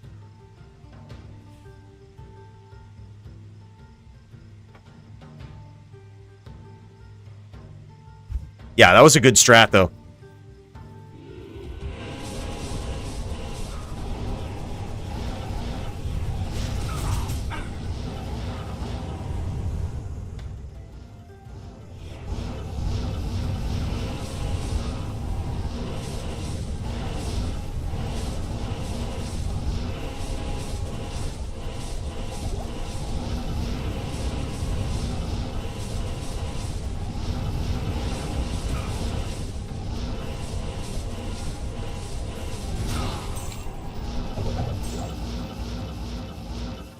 The hams, dude, keeps them on the outside. Yeah, that's how to do it. That's the answer. I totally forgot about that. When they drop their pets so that you don't leech, you go back to hams. And I think with this setup, we actually have 75 cast. I'm pretty sure. Yeah, exactly 75 cast. We have ass loads of life leech so that we don't necessarily rely. We have 36 life leech, and we don't necessarily rely on life tap to go off. 43 DR, which, you know, could be better, isn't the best, but you don't need as much leech, or I'm sorry, as much DR when you're relying on leech.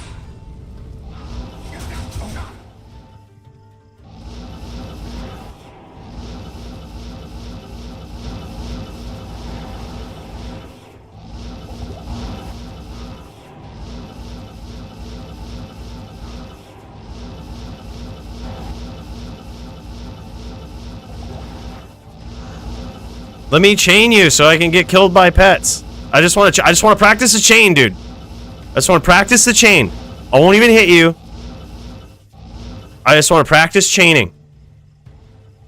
And you can let your pets kill me. I can't carry anymore. By the way, I see you, Slim Dizzy.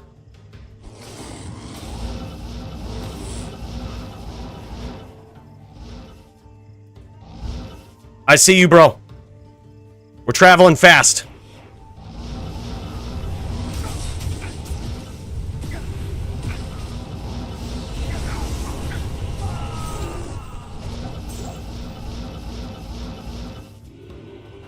Got there with the hams. Almost had me. Bro, all right, let's do it. Look, I'm not sure. There it is. There it is. Someone stack my auras. I'm going in. Bring that aura in right here. You bring it right here. You think it's got a shot? You bring that aura in right here. Slim Dizzy, hey, thanks so much for that 5 spot, man. Big cheers to you, brother. Thanks so much.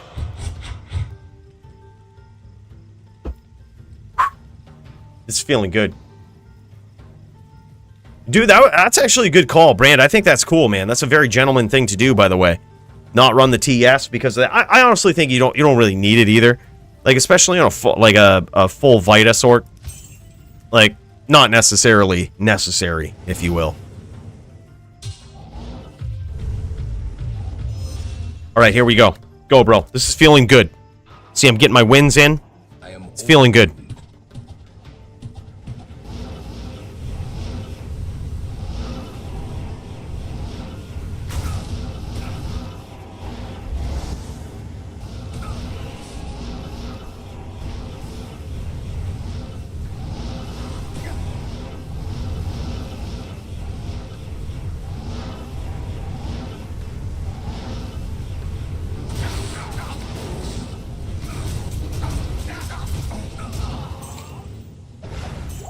I didn't even get touched. Didn't even get touched. Dodged all the NATOs like they were raindrops. And I was just walking down the street. That's what I do when I go for walks in the rain. Because I can just fucking dodge the raindrops too, just like I did those NATOs. None of them touched me.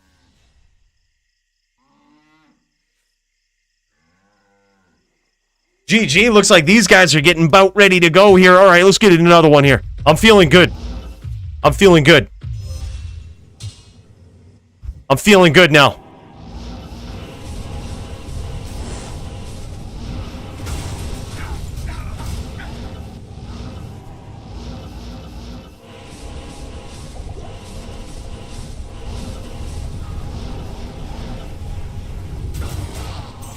Feeling good.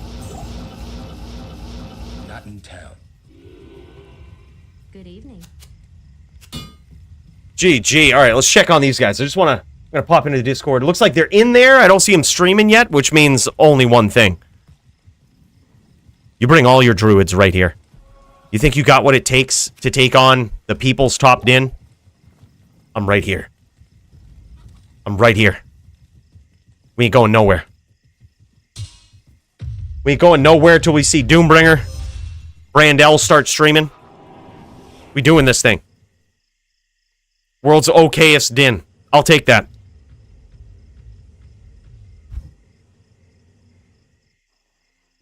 I'll take that. That's a title that I'm okay with.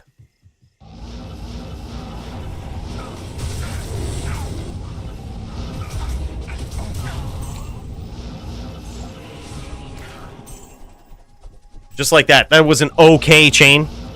It was not good, but it was okay.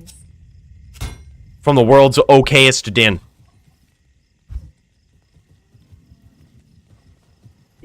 Dude, Zeal is where it's at. I literally restatted this character, like, because I noticed that all dins should just have 2 skills at least, right? FOH and Zeal. We only have 1 point into both of these, but like, and you need to take Zeal to get to FOH. But both of those skills are so good in the right circumstance, man. So good.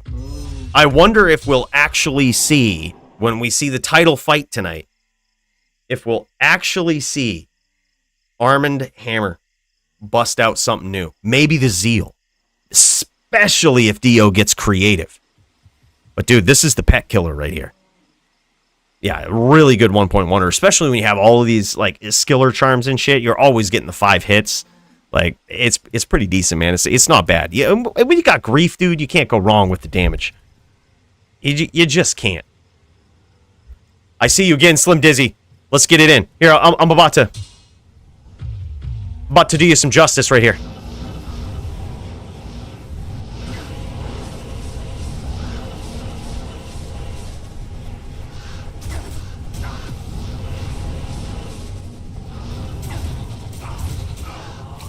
About to do you some justice, bud.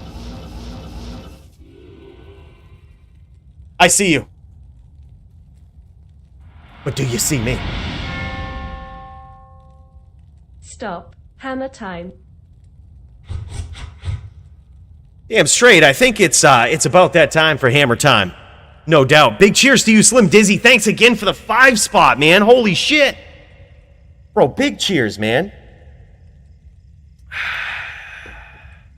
That's so cool. These guys are getting ready over here. I see Doombringer. He's probably clearing the moor. He ain't streaming yet, which tells me he's just getting ready. Yes. He's getting ready. He's getting amped. Getting amped up. But bro, wow. Thank you so much for that, man. That support is huge. Really means a lot. Keeps the dream alive. Big cheers again.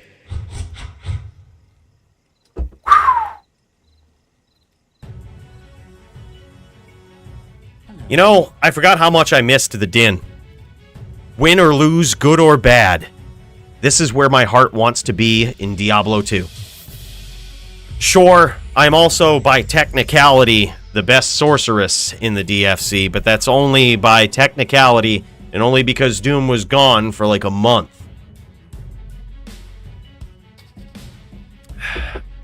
But now he's back. You guys know me with the technicalities. I was the technical top din for a while, and it was only because I was the only one dumb enough to play a din. And now we've got more din players, and because of lag, many of them have beat me in the Blood Moor. But if I was Canadian and lived in the motherland of Canada, you best believe those duels would have been different. Instead of 78 ping, imagine 0. Instead of 62, imagine 1. And that's on a bad day. When we finally retire, that's where we're headed. We're headed to Canada. I'll still stream. We'll do in DFC till the day I die, boys.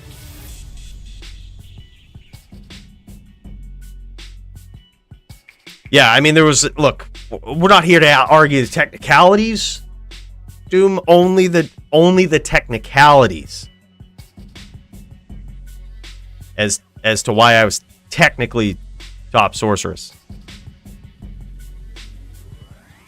Oh, shit. Dude, I guess they got fiber in my region, but, dude, the speeds that they're talking to me about are laughable. They're just like, all right, man, we got fiber, and it's 1 gig. It's just like, all right, well, the shit-ass Monopoly Spectrum gives me that, too. So what are you doing? Just, like, running your fiber all to connect to their internet? Like, you know, it should theoretically be way faster than that. But they're like, up to 1 gig with fiber. Is it even fiber, then? Like, what did you actually run? The thing is with Spectrum and like a lot of the internet services that are around just about any area is they're a monopoly. They have no reason to update their services. Otherwise, they would have done fiber first instead of all these other companies trying to get there. But then the problem that they run into is that all of that shit still has to run through their power lines, or they still have to work out deals with the people who have set up the infrastructure, right? So like that's the thing. Unless you want to run it through the ground, and then in which case, good luck. That's even more of a startup cost. But usually that's what it is. They have to negotiate deals with the people that have set up the infrastructure, which are the owners of cable internet. The monopolies. Like it's one of the big standing monopolies that is still left in this world that's just allowed. Dude, I was so upset. So as a mainer, we actually just recently voted in the most recent election cycle on a referendum to shut down one of the biggest legal monopolies in the world still. And I thought for sure this was going to be our shot to do it.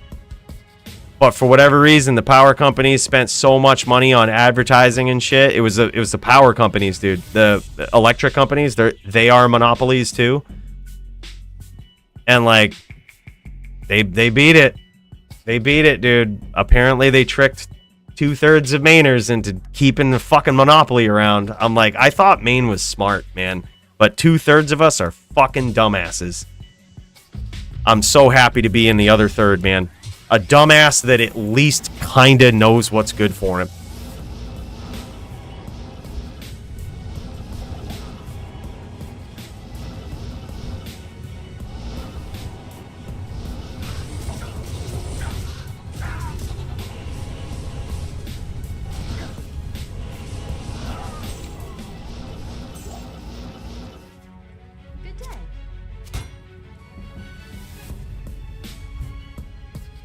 GG, man. Good duels. This was fun.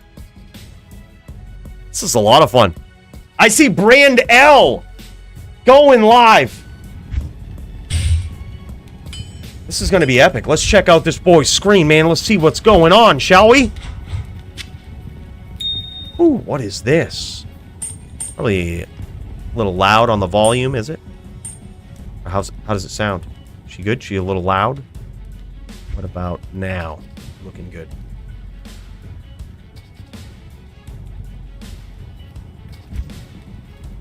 Oh, don't worry about it on your end, bro. We'll take care of it over here. You play how you want to play. Did he token? Look at this. He's restacking all of his gear. Rebuilding the sorceress. He knows what he's in for. He knows he's going up against one of the most savage sorceresses. He's getting ready. He's rebuilding this thing from scratch, making sure he's got all of the right shit. And you can't really blame him for that. Wow. He's going to stack up that cold res. I wouldn't be surprised if he went full Vita. If he goes full Vita, I think it's actually... It's questionably better for him against the cold sorceress. But I still think it's actually better, because you can...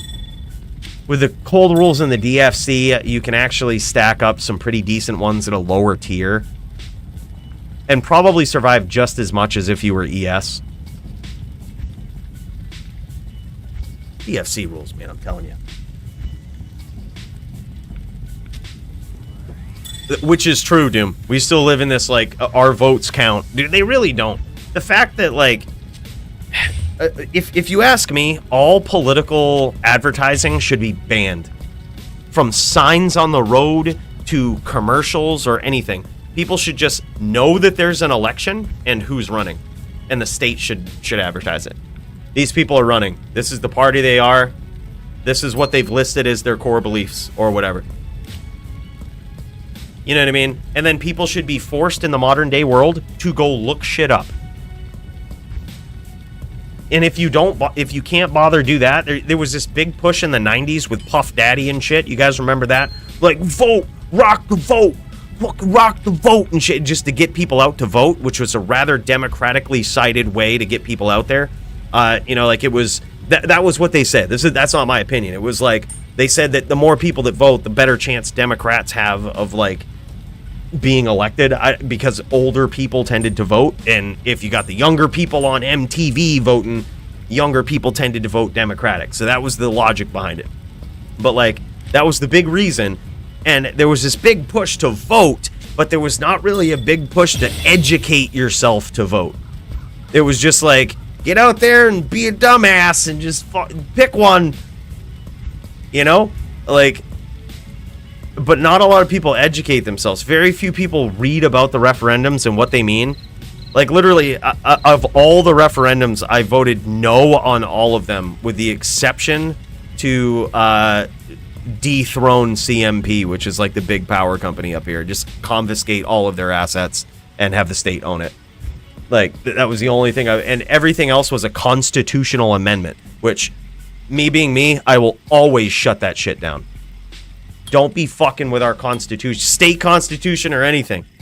They always, dude, just the way they word stuff these days, even when they put it on the votes, like, you know, when they put it on the ballot, they're just trying to confuse people, man. They have to tell what kind of thing it is. Constitutional amendment. No matter how pretty that looks, vote it down. If it was that big of a deal, the Supreme Court would strike it. If it was that big of a deal, the Supreme Court would solve the problem for you. Otherwise, how's your state running? Running good? All right, good. Shut the fuck up and don't amend the Constitution for all of these big companies and big interests that are trying to change the state law so that they can impose their will on you. People are dumb, man. And, like, so many of those things got voted in because of the way they were phrased. Like, they just made it sound good. Like, do you want to... like, I shit you not, there was one on the main ballot this year that was just like, do you want to make it so that they have to print the Constitution? They have to print, like, the amendments to it? No. Why? Because I have the internet. Like, that's like the initial issue. But like, also, there could be an underlying issue that you have not listed in this, such as what part of the Constitution specifically you are amending or fixing, and what that could lead to for other things. Don't you want to make it so we have to print everything? Doesn't that sound like a good idea? Like we have to print all of the Constitution? But come to find out, who knows? I didn't look into it because I knew I was going to vote it down because it was a constitutional amendment. But like, dude, it doesn't matter. Like, it could, you have to shut down part of the Constitution, and it doesn't specifically say that. It says something else. Who knows what you're setting up for? Make it so that you have to, you know, maybe you have to print something, you have to allow companies to print some shit or whatnot. Who knows? Like, for whatever reason. I'm not sure. I'm not a lawyer, but I know that, like, don't change the Constitution. Like, they always try to make it sound so pretty when they put it up there, because it's one of the hardest things to change. Even on the national level, dude, in the U.S., you need like 75% state approval to change the Constitution. Like, it's so hard to do.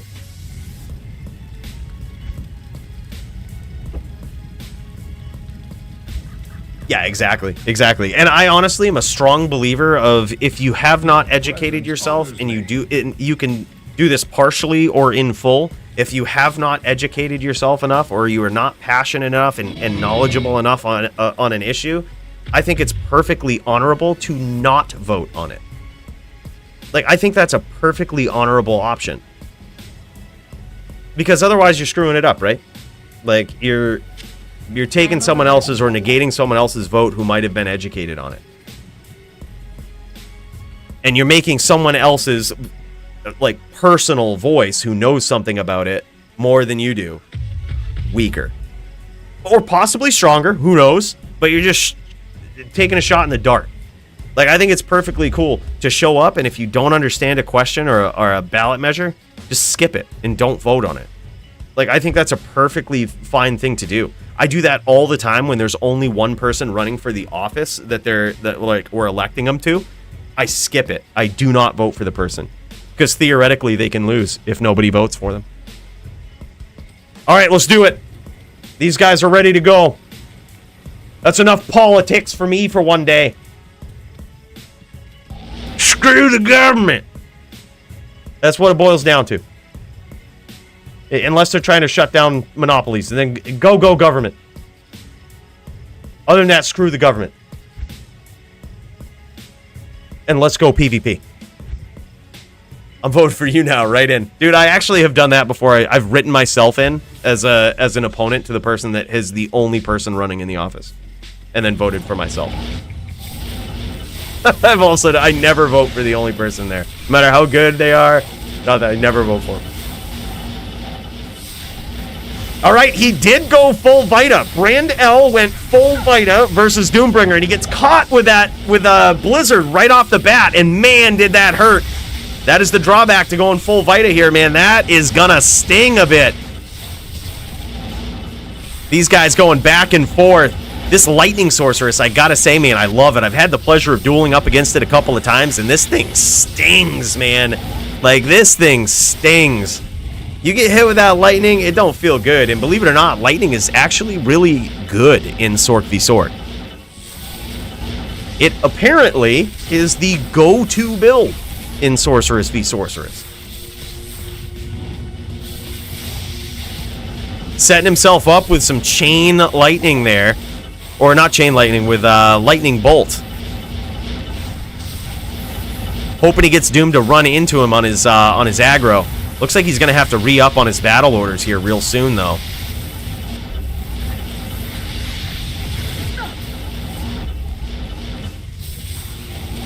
Interesting. So he seems to be using... Is he using, like, an axe or something? What is... Oh, no, he's using a Hodo. Okay. He's using a Hodo, which usually the best in-slot item, I still believe, in Sorceress v Sorceress is Obsession. A lot of Sorc v Sorc players use that. But they're also very hard to come by. And he's getting cracked by these orbs. Doombringer staying on the outside here. And I wouldn't be surprised if Brand returns the favor. Just says, all right, your turn. I'm one hit. And he also has no bow. This is actually a perfect time for Doom to come in. Lightning is just so slow. That's the thing. You can almost certainly... Oh my god, and he lands a hit. Brand lands a hit. You can almost certainly get in there, dude. And the risk of getting in versus Lightning is like more of a dice roll than it is going in against cold damage, right? Like cold damage, you're always gonna take some devastating amount of hits. It's not gonna feel good. It's gonna be a big hit either way. Lightning could theoretically roll 1 damage and actually heal you if you have T-Gods. Like that's just the drawback to having, you know, to having these high range skills. Yeah, look at that. He got a big hit off there. 1 lightning. It looked like it did about 25% damage. Yeah, I would probably run TS, dude. Fuck it. Might as well. If you have it. Like, Doombringer stays on the outside. Here's the thing about TS. Is like, TS is only good if your opponent comes in, and most of the time it's going to punish their pet. Right? So if you're like Doombringer, you have that pet up, it's probably just going to blow away the Oak Sage. There's a good chance. And you have to come in real close. Oftentimes, Doombringer will CT cast his blizzards down on top of you, and he'll stay just off your screen. He'll circle around just around your screen. I can't carry anymore. I am overburdened. So I would be surprised if the TS was even effective. But I honestly do feel like it's an important part of a Lightning Sorceress in SVS. Yeah. Yeah, I mean, basically Doom kept his Oak up the whole time. Yeah, he didn't even stat it at this point. He didn't even stat it. Dude, I would just I would just token right now, go stat the TS. Just do like turn it into a real duel. Like cuz I think he landed a couple of very good lightning hits there against Doombringer, and he didn't even half him.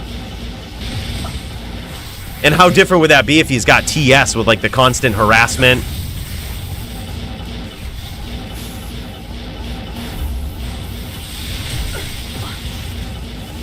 Yeah, technically you have to do something other than be passive. So like he would still, but knowing Brand, he would still be aggressive. Like he would still try to get in.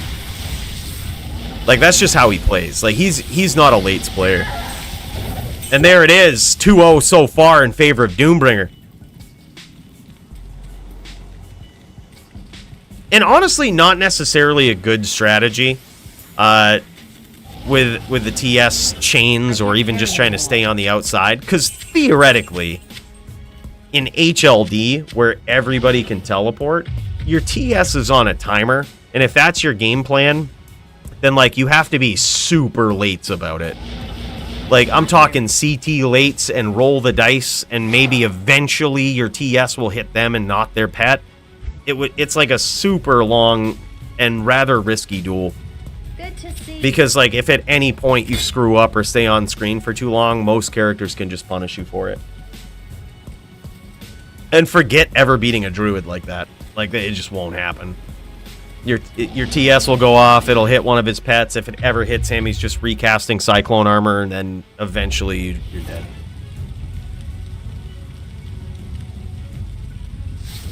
Yeah, I think a lot of people look at it like, oh, wow, that's a cool strategy. Well, until somebody prepares for it and they put on their Lightning Absorb, and then they're just like, okay, like, well, now your TS still isn't doing much, and, like, you're eventually going to give me a shot. Nice strategy there from BrandL. He was kind of setting himself up with the Lightning Bolt, and then as soon as Doombringer came on screen, he grabbed that name lock, but boom, ran in to the Blizzard, and a devastating hit it was.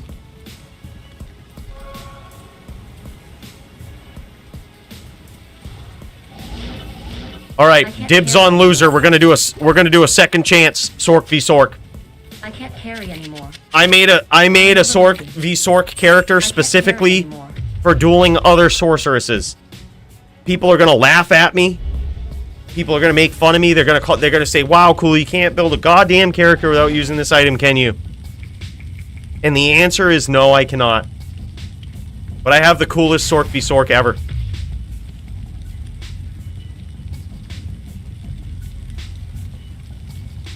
For all those obsession users out there that don't have shields.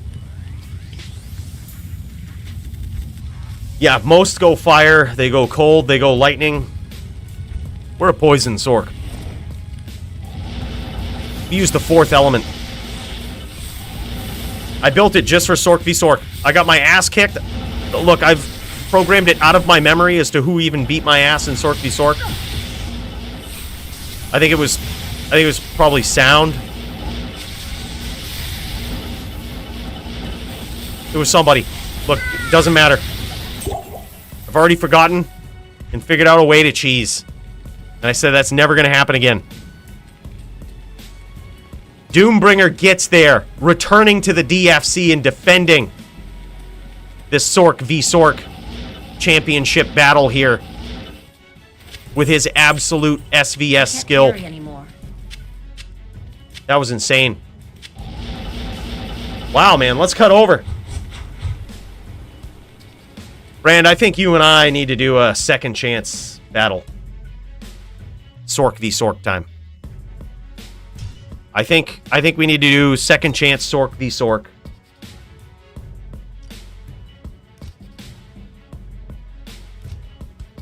I think we need to do this. Need to get it in.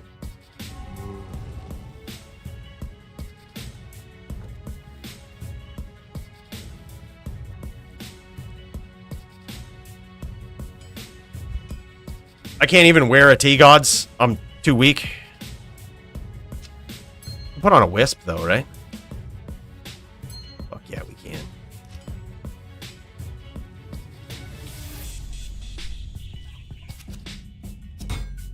This is where it's at.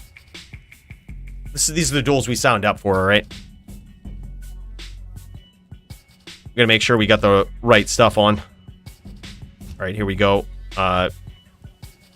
Yep. Looking good. This is my inventory. Okay. This is my sorc v sorc. She is the descendant of Santiana. In fact, Santiana is not only a fast clipper ship, she's Santiana, the Angel of Grace. So this girl's name is Angel. In honor of Santiana. She's level 93.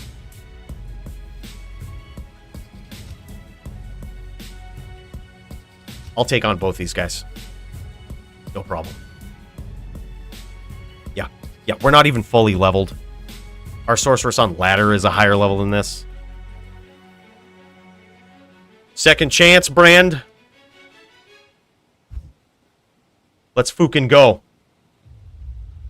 Let's make it count.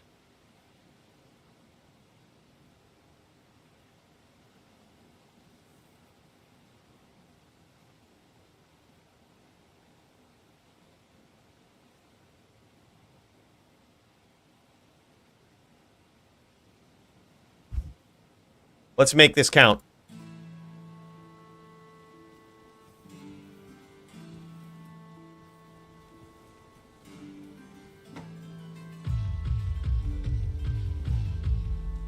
I think both of these sorceresses are scared. This girl is the descendant of Santiana. She doesn't have good cold res. She'll probably get one shot. But that's not the point. Point is, she's a fast clipper ship. Just like her mama. This is our obsession. #1 stream sniper, hey look. Jam slam Alabama, dude, as a wise man once said. You gotta do what you gotta do. Hey, yo, my dude, Patrick Mercier. I see you, brother. I fucking see you. Bro, thanks so much. That membership means a lot. Keeps this spaceship going. Keeps our girl in the background, Angel, way back there. Keeps her alive. Keeps the dream alive. Bro, I appreciate it. Thank you so much. Big cheers. It allows us to do crazy shit like this, like have a Widowmaker. I don't even have the right jewel in this. This is a 40-15 jewel. It should ideally be a shale rune. And I probably have one kicking around somewhere. But I'm just not sure where. So for now, we've got this. 2,500 life because that's how we roll, man. That's how we roll.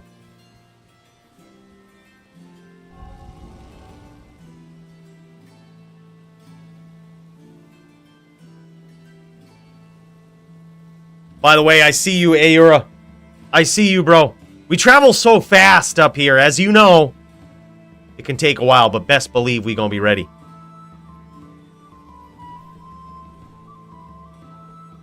Bro, look at this. We do 4.6k guided arrow damage. Public service announcement. Be sure to show your support this guy by smashing the like button. Hey Coooley, here's $2 for the spaceship. Big cheers, brother. Thank you so much, my dude. That $2 is going right in the gas tank. And the gas tank, as you may well be aware, is right here. Detachable. It all runs through quantum mechanics. Yeah, $2 billion this spaceship was. Luckily, she's fast. We've been out running the bank for 7 months now. Pouring some more in just for you, brother. It's now an unbalanced mix. Naora, big cheers to you. She's stinging a little more now. I like it. And just like Aura said, don't forget, smash that like button. Let YouTube know that this is the best PvP event that anybody could ever watch, let alone on a Thursday. Thanks, brother.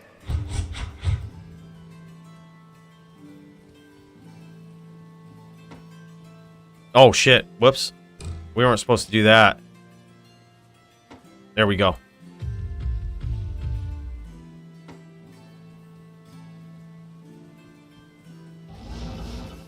There we go. Brandon came back in. He's probably retokening. Let's try to stream snipe him real quick. Let's stream snipe him.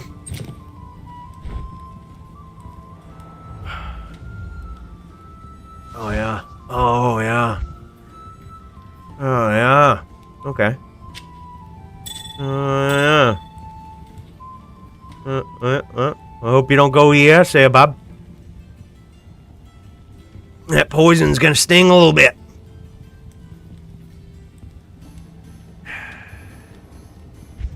Don't tell him we're doing this. Just keep it on the low. On the Coolio low.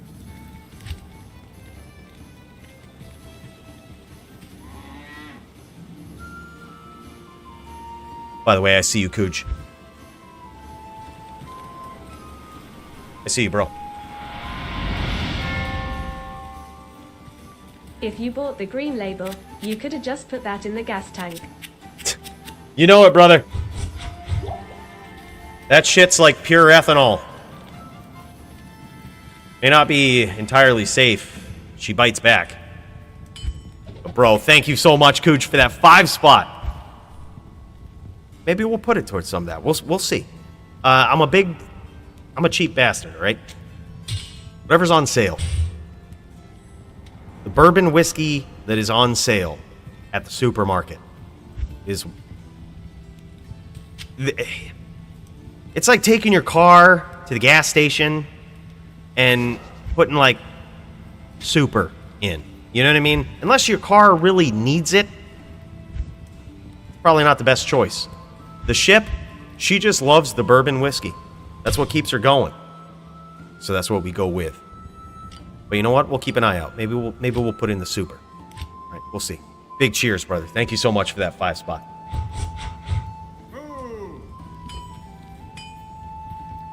What is he doing here? For Christ's sake. It's just a sorc with a bow. Follow me. Is it really that? It's not that It's not a big deal. Just sorc with a bow, you know? Dude, I think we would totally lose to Doombringer on this, though. I think we would actually lose because we don't have the ability to stack up cold res. Maybe we do, actually. Hold on. Not here. Let me see. Sec. Let me gear up. Let me see what I can stack for cold. Dropped an obsession for you in-game. Bro, this is good. Bro, you didn't need to do that. You do enough for me, Toe. Start streaming those duels, guys. We want to see some blood, beer. You fucking heard it. You heard the man. Start streaming. Well, we about to see some blood here real quick, Javier. We about to see some blood real quick. We about to get it on here. All right, let me do this. I'm gonna give you an official cheers from the spaceship here, but I want to get ready for Doombringer. Want to make his life a living hell.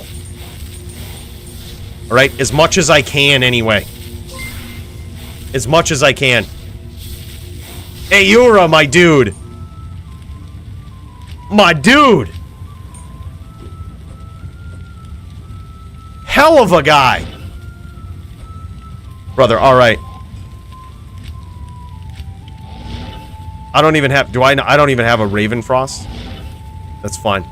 We don't fucking need one. Bros, let's do it. Cheers. Let's fucking go. Hey, Yura. And my dude, Javier. Guys, thank you so much for that support. Let's see some fucking blood. Let's get it on. Let's make this count. Thank you so much for that support. Thanks so much for the fuel. Big cheers to both of you guys.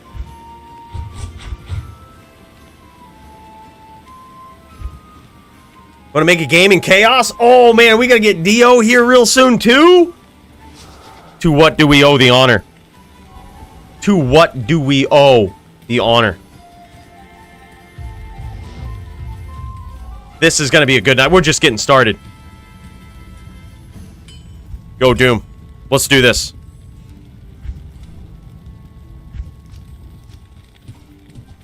Alright, here we go.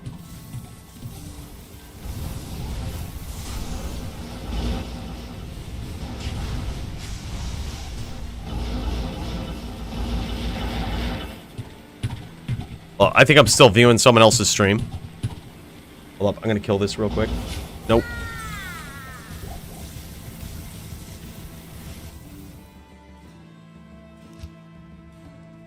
I thought I had time. I didn't have time. As if I still can't get one... I can't survive anything but a one-tap from Blizz, though. That's so fucking weird. I can't carry anymore.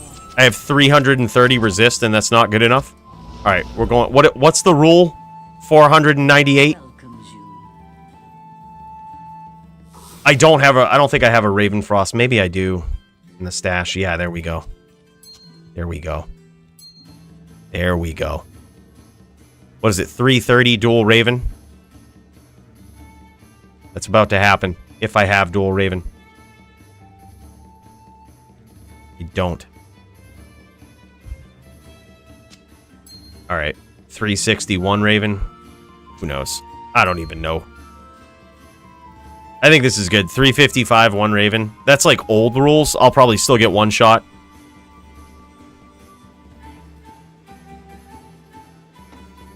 Alright, let's do it. Go, Doom.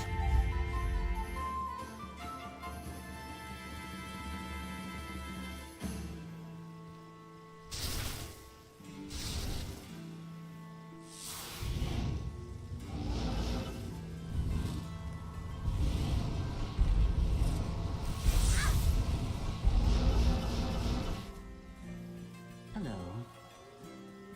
Alright, here we go. We have more cold res now, but still ain't good.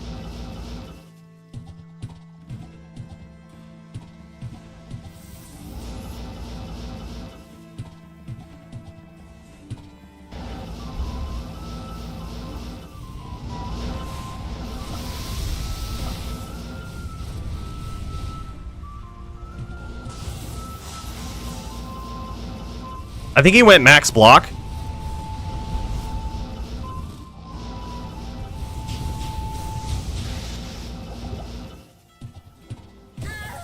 Dude, what the fuck? Yeah, he went max block. He's like the only sorceress that I would just use Santiana with. Like, no fucking around, just ES sorceress. He's the only one that can actually go max block. All right, let's get fuck this noise. Let's get suited up for Brand in the second chance.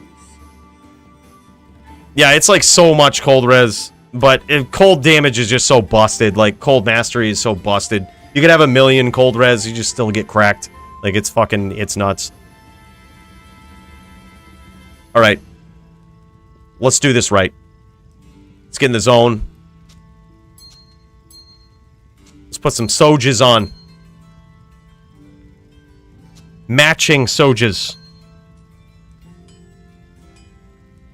Yeah, don't worry about these gloves. I don't want to hear a goddamn thing about these gloves. Alright? Don't want to hear a damn thing.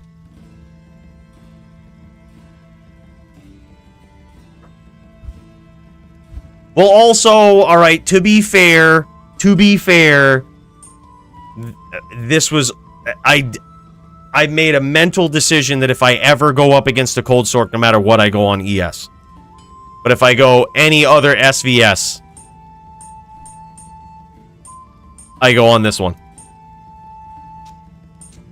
That was the promise to myself. I'm just like, look, cold sorcs are just different.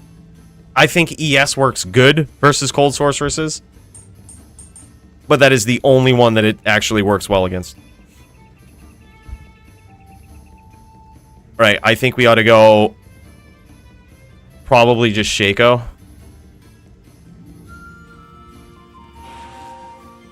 He's lightning. I could swap out to a Wisp. That would be smart. Alright, let's do it. Second chance, me versus Brand. Let's go. Let's do it.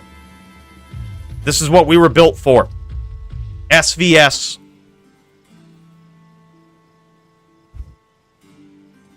Second chance battle. I can't carry anymore.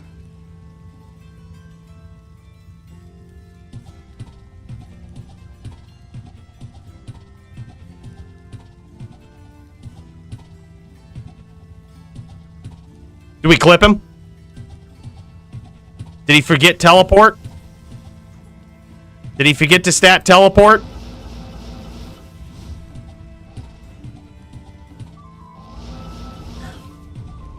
Oh no, he's fire. Okay, I have actual low fire res.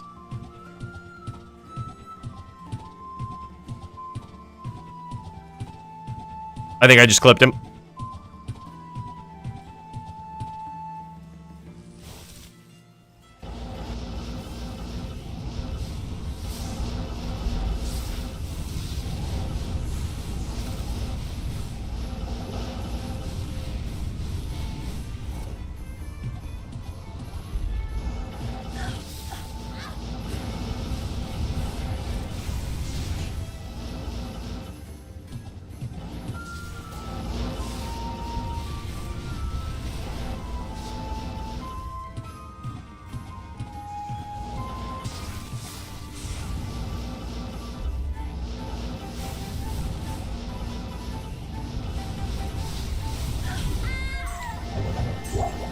Where's that SVS ladder at? Yes?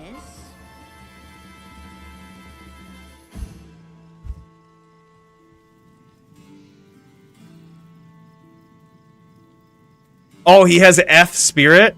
Okay, that's what it is. He was like, oh, it's not, that's GM, dude. That's some sorc v sorc juck fuckery right there. I actually have no idea. I just friend joined on Doom. Alright, so I should probably just go back to this then. Where is he switched to a fire sorceress? Should probably just go to this and swap back to the SOJ.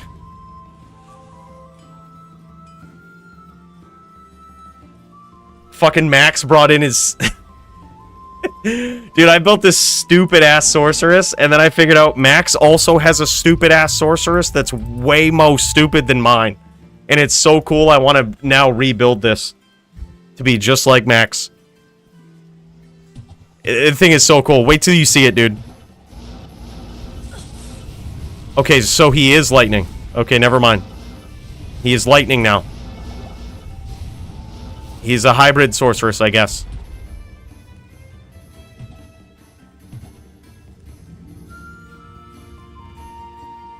It's my sorc, though. I have no skills.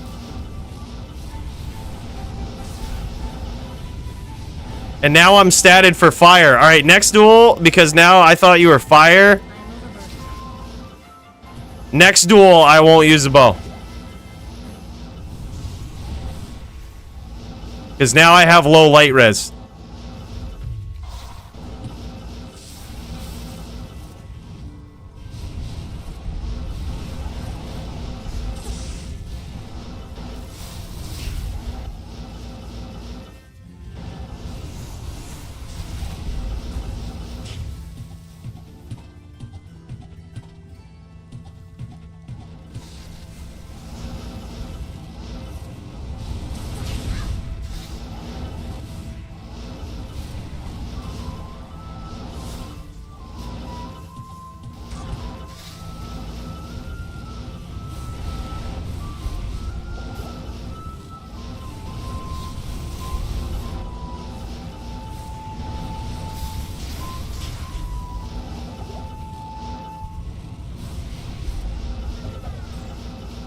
That was clearly intentional.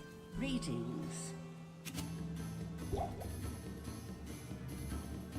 Clearly. You guys saw that precision from across the map?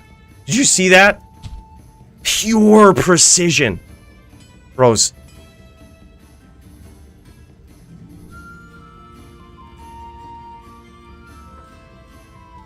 Yeah. Oh no, when I saw that you had max block, Doom, I was just like, well, there's no shot I can win this. Because now I'm just weak on fire side, and I'm weak on, and you're gonna block all of my shots from bow. So I was like, yeah, I'm just weak. Like, there's nothing I can do.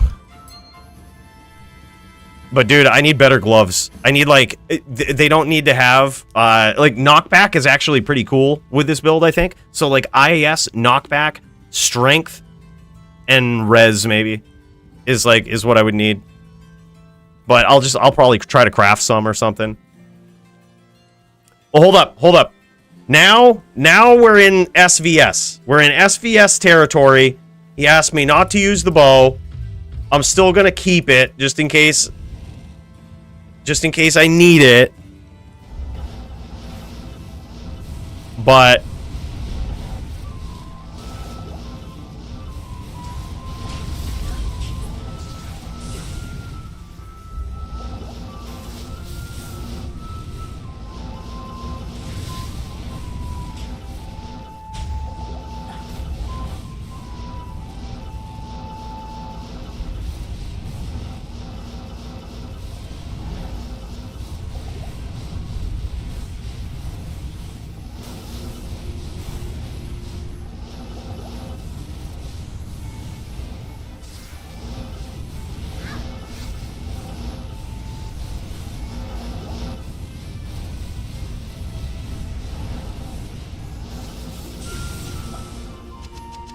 I can't carry anymore.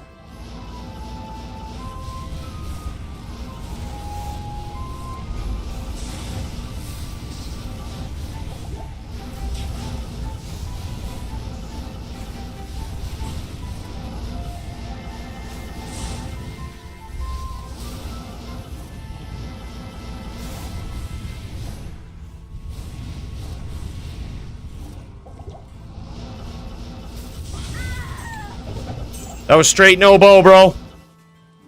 The order welcomes you. Straight no bow.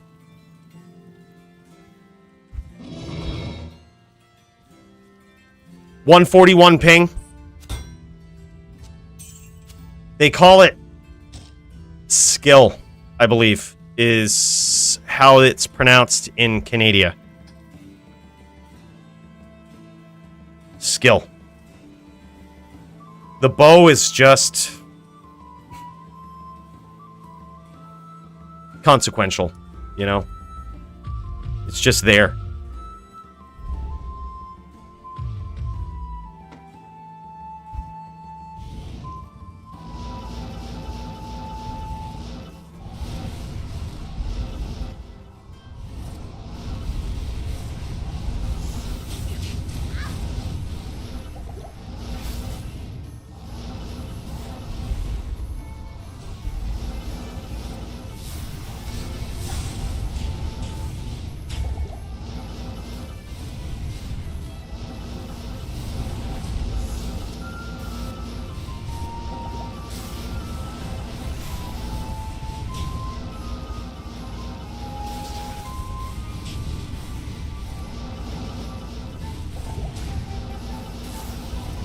Dude, I'm so pingy.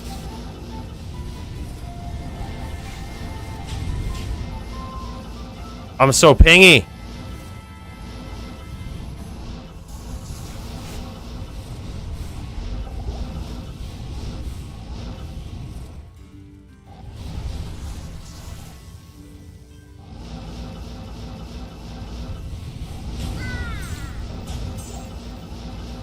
Not here. Just pure. Yes? Pure.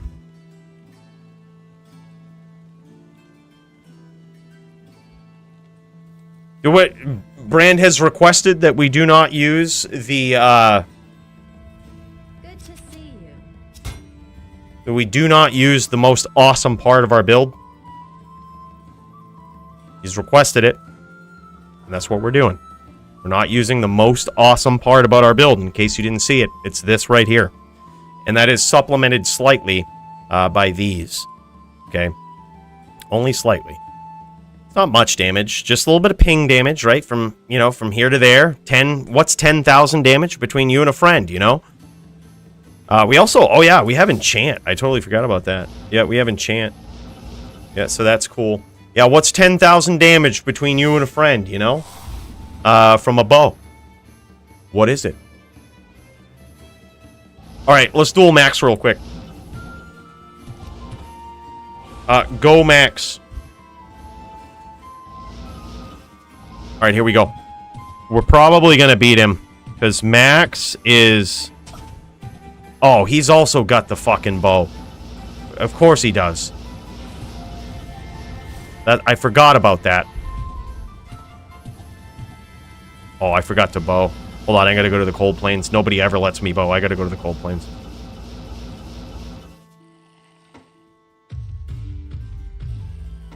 Alright, back to it. He was trying to come to the cold plains. You see, I told you, nobody ever lets me bow. Nobody ever lets me have a good time.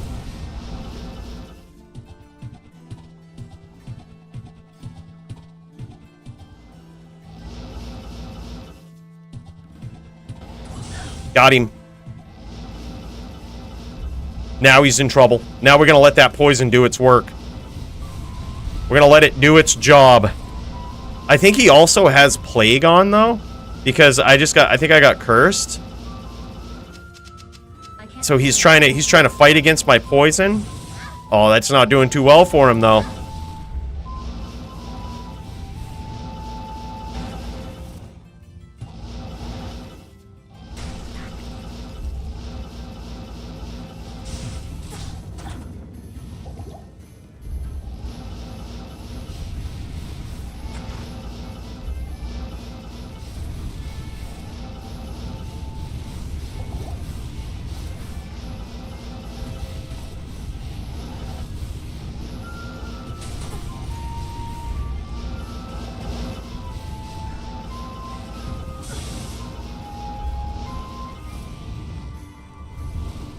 We're just gonna light this map on fire. Well, how are we getting hit?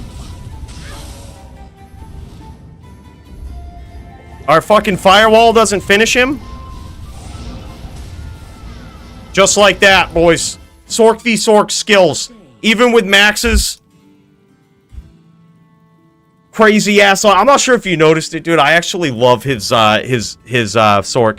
It's also a trans Zon, much like all of my characters are. But he also has, like, dual dream, I think. So he has the Holy Shock, which, imagine Holy Shock aura with TS on this sorceress. Like, if she was a lightning sorceress instead. Holy Shock, TS, Poison Arrow. That's going to be Sorc v Sorc King. Like, how do you beat that? Yeah, of course I expected. I totally forgot. I dueled against Max before, and I totally forgot he also had the idea to use a Widowmaker. How dare they? Everybody knows that's my Achilles heel, is when you bust out the Widowmaker against my Widowmaker, I'm not used to seeing it. I don't know what to do. I'm very confused. By the way, I hate to cut this a little short here, but we got Muchez versus Philiac going on, and I want to pop into this. I see these guys tearing it up here. Let's not keep these guys waiting any longer. We got a wide screen going on. You know what? We're just going to cut to it. Here we go. This is, in this corner right here, we have Muchez on his Savage Zon. Ooh, he's getting some damage in, but damn, Philiac is getting some damage in too. Philiac's strategy here, this is a Necro v Zon match. It's actually a pretty skillful one, but you gotta be careful as a Necro, right? You're gonna get cracked by those multis coming in, but your whole goal is to basically get in there, throw a couple of Bone Spirits to force that Zon to move. You don't want them sitting there chucking jabs at you while you're picking your shots. So you want to throw a couple of Bone Spirits, get them to move. Don't give them too many pets to leech off from. Oh, man, nice chain from Muchez. And it looks like that was it. It looks like that was it. We just caught the tail end of it. We was too busy messing around on the Poison Sorc. Wish we got to see more of that right there. But that was pretty sick. Muchez is decked out Zon, as you might have seen before. This thing is insane. 4-1, so we actually did get there. Philiac did get there in one of the rounds. But the strategy of the Necro seems a little weird, but probably no surprise to anyone who's seen someone like Elite play, right? When you get someone who's got that range on you, you do have to get in on them. However, the way that you do it as a Necro is very quick, right? You just get in there, you throw a couple of Bone Spirits, you throw a couple of shots and hope they don't hit you. Get your damage in there. You're still fighting against probably 60%, dodge, avoid, evade. A lot of the times you're just not going to hit them. And especially when they have Enigma and they're teleporting around, they make it harder for those spirits to actually do anything. But at that point, you can also cast Bone Prison. So it's very interesting. You see these passive 3/20/20s just kicking around here. This is Muchez's Zon. He ain't messing around with this right here. This thing is a thing of beauty. Absolute masterpiece. Let's throw him down. Sorry we didn't get to see much more of that, but I can tell you that one was probably pretty sick. We got to see the last round. Help me. And damn, that was good. Like, and that was likely how it all went right there. You see that Muchez would really love to get in there and deal some serious damage with the jabs, right? It's unlikely that the Necro went max blocks. Probably, I say unlikely, it's probably 50-50, actually. Like, they could go max block, get in there, especially when you're dealing with a tele bowa. It's probably not a horrible idea to go max block, and then stay way on the outside, get in, launch a couple of Bone Spirits if they run away. All right, if they teleport away, whatever. At least you didn't take too much damage, especially with your Bone Armor. But regardless of whatever strategy he used, it's likely that Muchez would love to be up in there with those lightning jabs. And by the way, speaking of Muchez, my dude on the God tier. What? Bro, big cheers to you. Let's go to the spaceship for this. That's a God tier, bros. That ain't no cheap tier. Muchez, holy shit. I'm glad we got to catch the last round of that, man. I love seeing that Zon. Very good strategy. A sick chain there at the end. And a big cheers, man. Thanks for the God tier membership, man. Holy shit. And he's got the 451s. Dude ain't messing around. Dude ain't messing around. Zon might actually be busted into Kingdom Come, and it's going to take a player like Muchez to deck the inventory out with such crazy shit. to really prove that. Thank God for that. Again, man, thank you so much for that God tier membership, Muchez. Big cheers to you. Love that Zon, man. Holy hell. Yep, Impale is allowed. Dude, we took the reins right off the Zon. Because the Zon, you know, in our opinion, had never been champion, never been close to champion. And we just said, why ban anything? Why limit anything? You know, if it's broken, show me, right? That's always been the way of the duel in the DFC. If it's broken, well, you just show me. Now, the Zon is the character that could bust it all. Where did all the sorceresses go? Did I scare them all away? I beat Max, and then they all got scared. Max was their only shot, their only hope. Alright, it looks like I'm just going to have to beat on Doombringer. Till we get another person up here to duel. Till we get another person sharing their screen, ready to duel.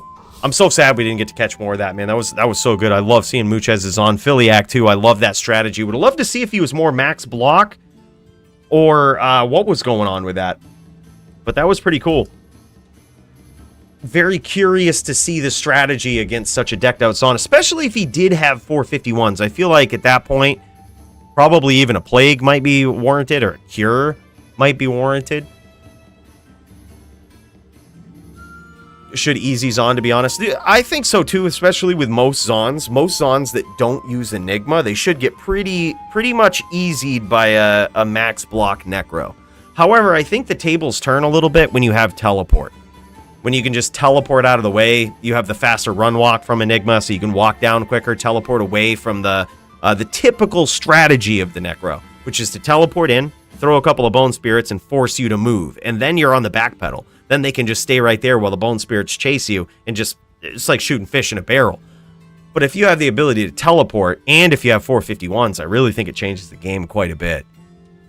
Even if you have max block. I think you just have to mix up the build so much at that point. It's just like, what do you plan on? What do you aim for? Interesting. Would have loved to see more of that. I'm so sorry we didn't get to see it. I think Doombringer's AFK. It's alright. We'll just bring in the unbeatable Din. It ain't my fault. It ain't my damn fault. I was having fun on this thing. I only busted out the sorc because second chance duels. Did we get cows like twice in a row during stream for a terror zone? Like we got it at the very beginning and then just now? Like within 3 hours we've gotten 2 cow zones? Why can't that happen with chaos? Alright. Now that I've beat all the druids like this, though, I gotta come off my druid gear a little bit. I gotta switch it up for the, switch it up a little bit for a sin. Gotta get real. Ever since they changed that DFC rule, whoever did that, I need a wisp that's exactly 10%. Like, anti-perfect wisp. So that I can meet the DFC rules and cheese even further. But for now, we're going to have to rock what we got.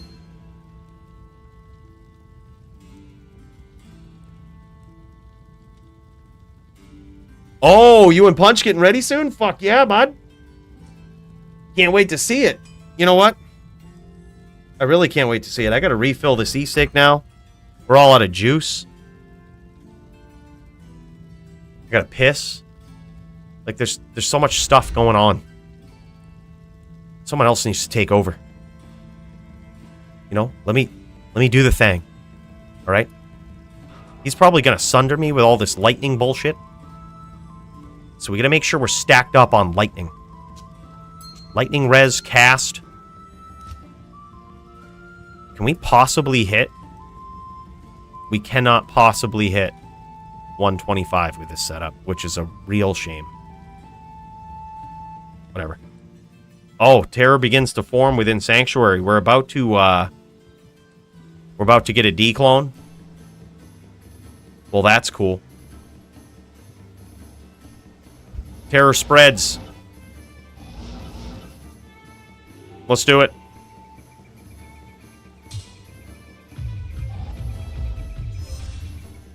I ain't worried about no declone and no subpar Annie. Oh, look at how fast this Din shoots. God, I miss this guy. Remember that subpar sorceress we had? Was shooting like a friggin' wench.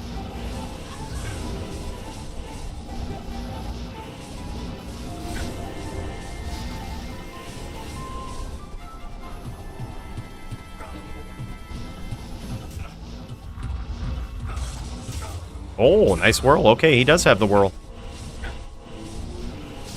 He does have the whirl. All right, we're going to have to watch out for that. I didn't think he had the whirl.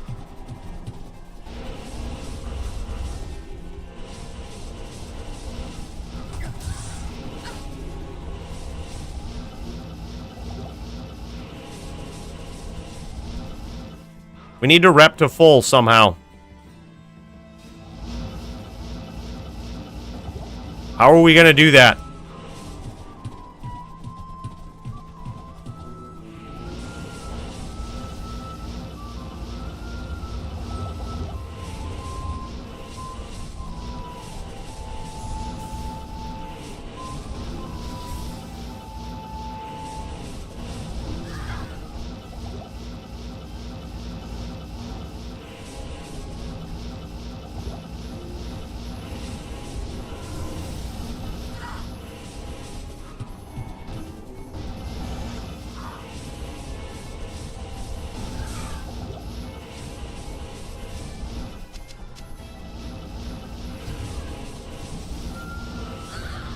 Holy shit, we did it.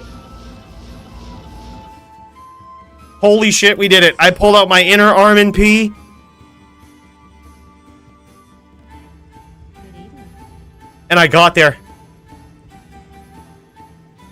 Holy shit. By the way, Kyle. I see you, bro. And we're going to the station for that one. Bro, thank you so much. That's fucking 8 months, brother. He says you'll need to multitask piss and juice at the same time. You know it. That's a skill that I never really had. Multitasking. People put it on their resume and act like it's a good skill. You know what I put on mine instead? And this would explain why I was never able to get a real job. I put doesn't have ADD. Doesn't have the ADD. I don't. Can't do it. I won't get distracted by all the other shit that I have to do. I'll do one thing and one thing only. And then I'll go do something else. That's how I see it. That's how I see it, right? Bro, big cheers. Thank you so much for that 8 months, bro. Big cheers. Appreciate you.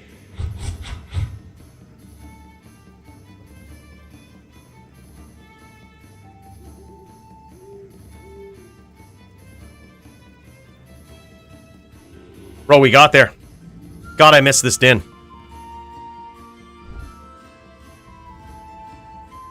Yeah, just built it. There's nothing wrong with it. I think it's actually a skill. I think it's actually something to be proud of. I just don't have it. And I figure employers should know that. You know? Just doesn't have ADD. It's fine by me. You know, it just means I'm going to focus on one thing till I get it done. And then I'm going to move on to something else, probably. It's 75. I can't... now, actually, I believe it's 125. I actually just took off the T-Gods, so we might be able to... We're at 125 on this, but yeah, we got Grief, Bow, and 125 now.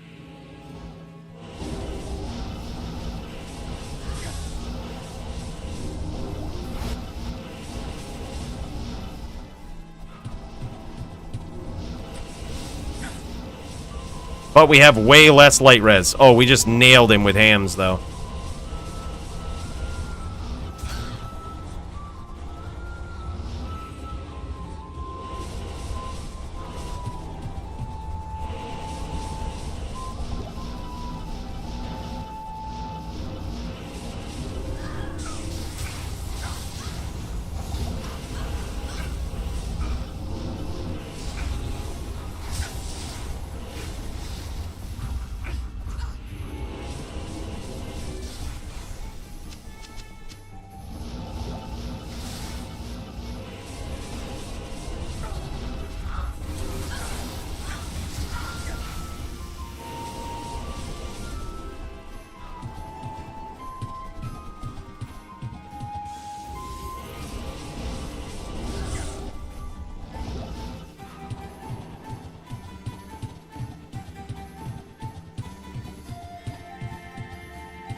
No problem. Go. It looks like you accidentally teleported to town.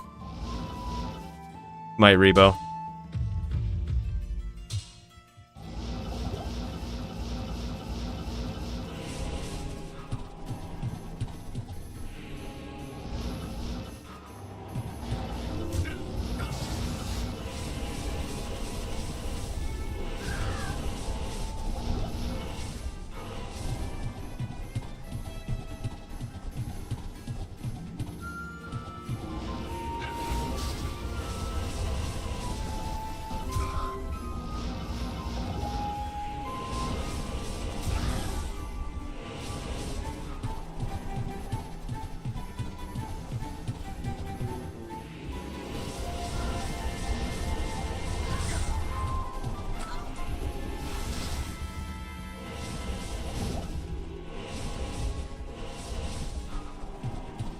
Close duel, man.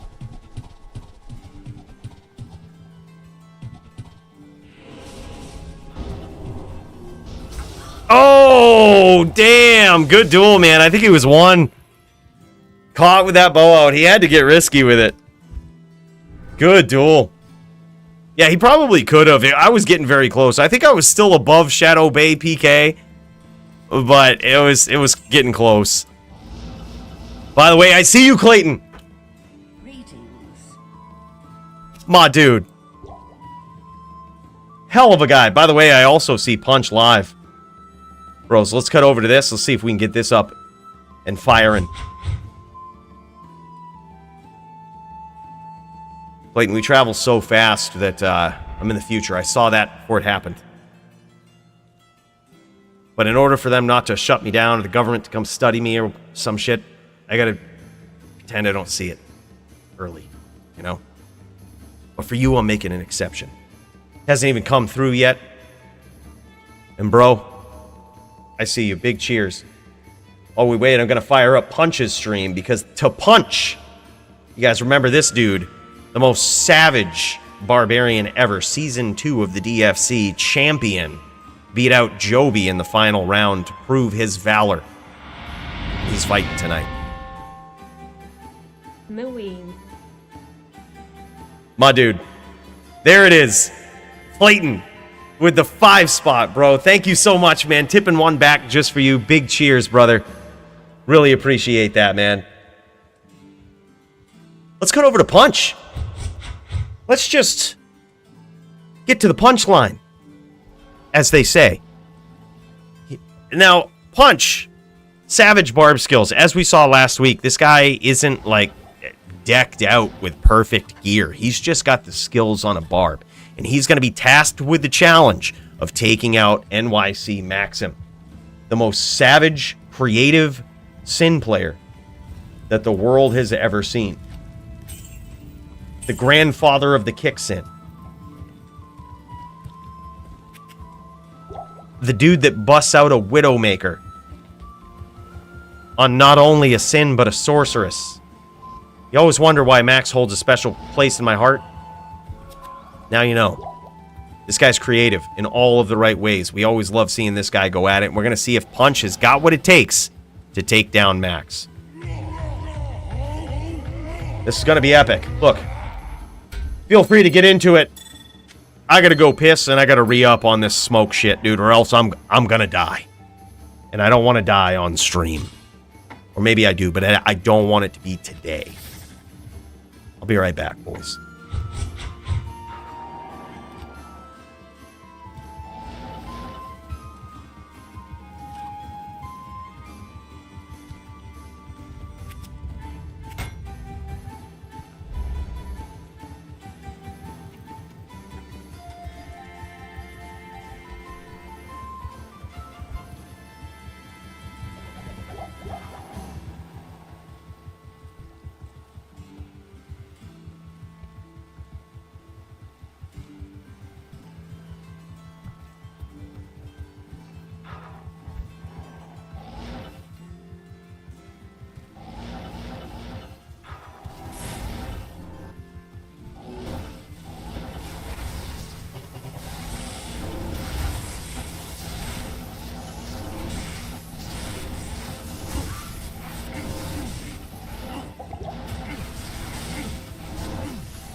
Cheers Coooley. Cheers chat. Loving fight night so far.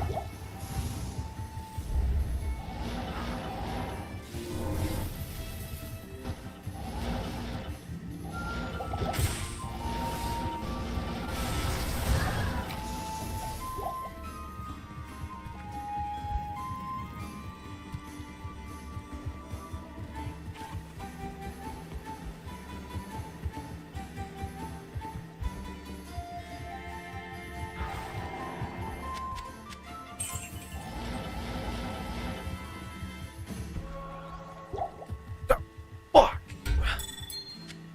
Shit.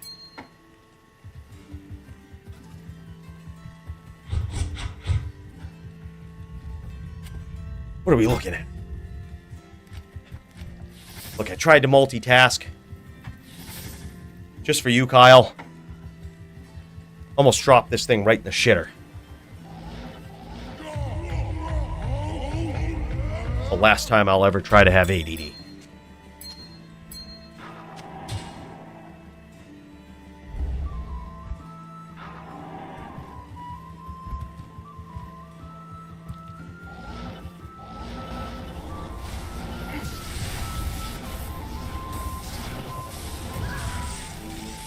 By the way, I also see you, Slim Dizzy. I was a little late on this. Must have come in while we were preoccupied.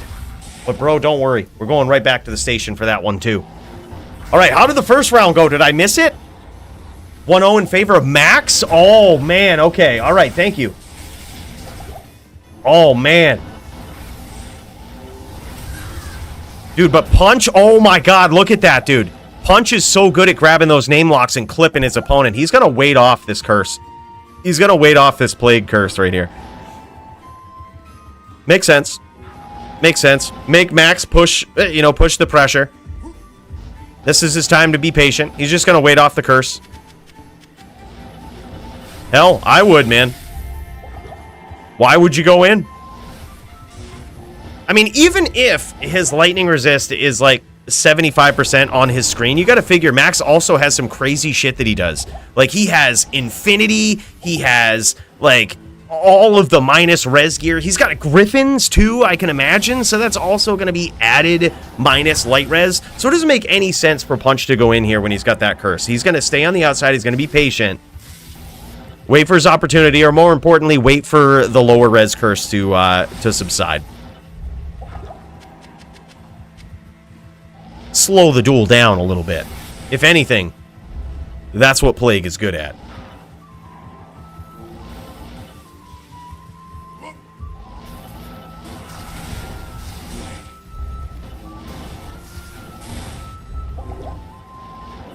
These guys got a declone spawning in their game too. I forgot, we never even went and killed that declone that we had in ours. Perhaps it's already dead. Perhaps someone already got it. Oh, and Punch gets there in round 2 with the curse. Dude, Punch just said, look, man, I ain't waiting for this damn curse no more, man. I'm going to just go in. I got confidence in my barb skills, and I'm going to get there. And that's exactly what he did. Hey, real quick, let's do this. I see you, Kyle. The faceless Coooley voice swearing up a storm. Need more of it. Sounds 2 real tears of joy. Bro, it's what happens when you almost drop this in the shitter. And by almost, I mean, I didn't want to say it live on stream. I did drop this in the shitter. I had to reach in and get it. But luckily, I clean my shitter once a month. And I cleaned it like a couple of weeks ago. So this thing's probably still... I won't catch anything, I don't think. You know what I mean? But I didn't want to say it. But with the donation, I might as well throw it out there, right? And that was the reason. We don't usually use profanity around here, but as you guys are well aware. But that was one of the few exceptions. Bro, thank you so much for that dono. And also, big cheers to my boy Slim Dizzy. Bro, I see you both. Thank you so much for the support. Let's cut back to the duel. Big cheers to you guys. Thank you so much. Can Punch get there again? He's evened up the score. I fucking knew this was going to be a good fight, man. It's technically in favor of the Sin, but I freaking knew this was going to be a good fight. And he gets that lower res curse again. I'd love to see what his res actually is with that on. If it's anywhere below 75 with lower res on, there's no shot that he's ever going in against those. I can't imagine. Yeah, oh, it's still 85. Okay, good stuff. He just flashed it up there real quick. Good dude. Yeah, so he might have actually overstacked planning for this right here. They might have worked this out to figure out how much lightning res he has to stack to sort of negate all of the bullshit from Max. Max's Elephant Sin here is doing the absolute max possible damage that you can do with traps. And he even has some dirty tricks up his sleeve. We've seen this guy swap to an infinity before to apply the conviction aura against his opponent. Nice zerks there from Punch. This is that barb skill, bros. This is that barb skill. Mind you, this guy doesn't have the perfect gear, right? And look at these chains. It's all skill that gets this guy the win. And he's so happy. He is like happy to stay right inside the pocket, right in these traps, trading blow for blow. That's Punch, man. This is season 2. Back when we were doing seasons in the DFC. Season 2 winner. Took down Joby. Joby on his VT, Punch on his barb. This guy's got some skills. Yeah, lucky claw blocks keeping Max alive. This is insane, man. Now though, Punch is very, very low. And there it is. Might have actually, I didn't quite see that. I was turning up the volume. He might have got the Shadow Bay PK there. But holy shit, Max was low. Max knows at this point, even when he's dancing in the traps, Punch is a dangerous opponent. Very, very dangerous. This guy is just absolute skill. You see those nasty right back-to-back chains there. He has to re-grab those, mind you, right? When he goes in and he's chaining his opponent with Zerk like that, he has to re-grab those. Because teleport is a right-click skill, he's chaining with Zerk on left-click. Meaning every time he goes in, he's switching. He's switching back and forth from teleport to left-click, holding it, recentering his mouse, waiting for his opponent to go away, and re-grabbing it just in split second, man. Like, that's the type of stuff. I've been working on that for years, man. It's still a trick that's so hard to master, and this guy's got it down. Waiting on ArmondP. Oh, hell yeah, man. We gotta see this title match. It's in the rules, technically. We have to see this title match, right? Has to happen live.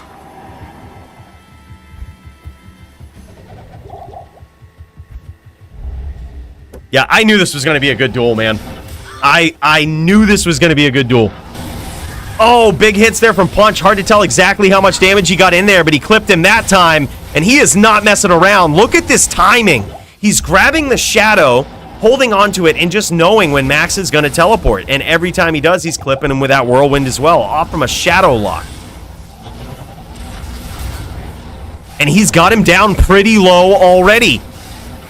Now he's dancing in the traps, a very dangerous place to be. A accidental tele stomp there from Max. Nice name grab from Punch, but he ends up eating a ton of traps for his trouble. Now both these guys are very low. Looks like Max might be one whirl. Some lucky claw blocks again, keeping him alive.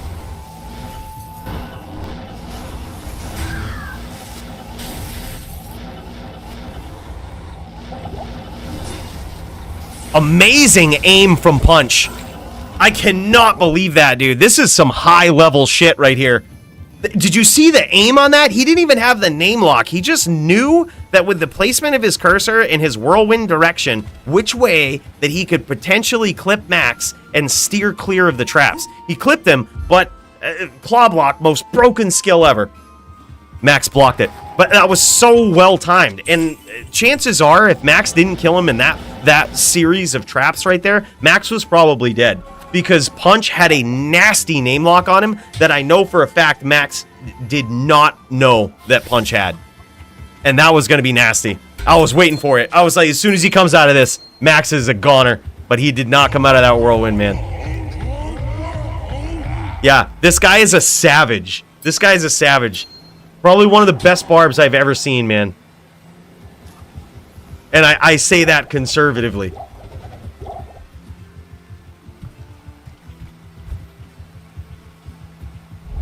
Yeah, his name grabbing skills are just insane. And he's always looking for it, man. He's just such an aggressive player. But also, I mean, when we saw him in season 2 against Joby, he also knows how to be patient. This was the biggest thing, the biggest scare for most of his opponents. Is not only can he aggress, but he also knows how to be patient. Like, he can play any style, which is really dangerous.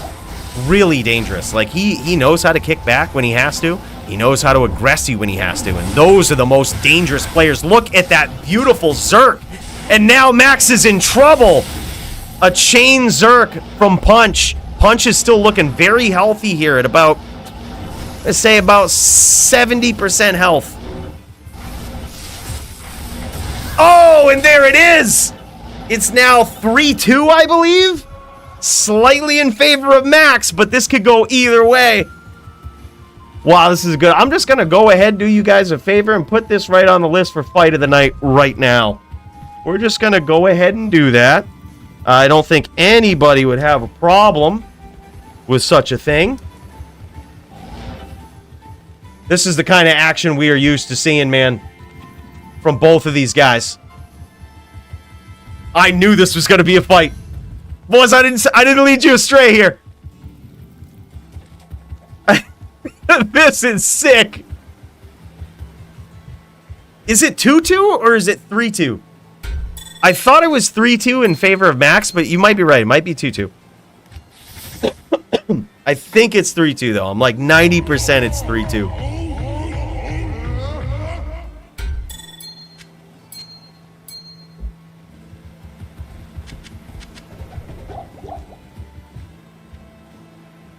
Yeah, Sorc Bow's top tier. All right, we'll put it in there. We'll put it in there for Fight of the Night. The Bow Sorc duel.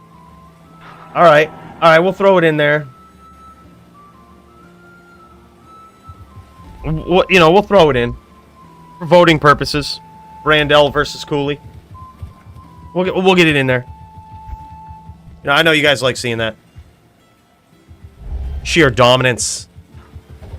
Told you, Sorc is going to be the new main eventually. But right now, I've realized I have a lot to learn, so in which case I'm going to choose not to learn anything and go back to the Din. In typical Coooley fashion. Big hits and big damage here early on from Punch. Dude, this guy is just happy dancing in the traps. His whirlwind angles are just so perfect, man. It's getting him out of a lot of damage. A very beautiful Zerk chain there. Max wisely CT tellies out of that. Punch, one of the most dangerous guys when he's got you locked, dude. You CT out of it. Oh, and he gets there again. Punch for the win. I'm pretty sure it's 3-3 right now. I'm pretty sure it's 3-3. Punch with a big comeback. Yeah, we're gonna go ahead and put Punch down. Performance of the night for sure consideration. That is sick, man. God, I miss this guy. This guy is savage on the barb.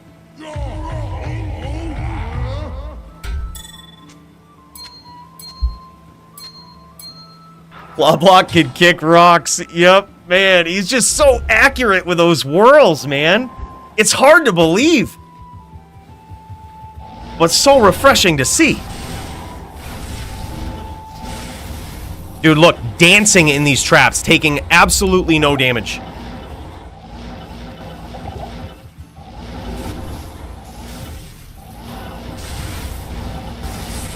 What an absolute savage, dude.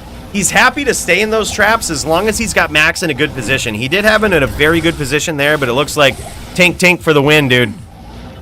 Claw block for the win.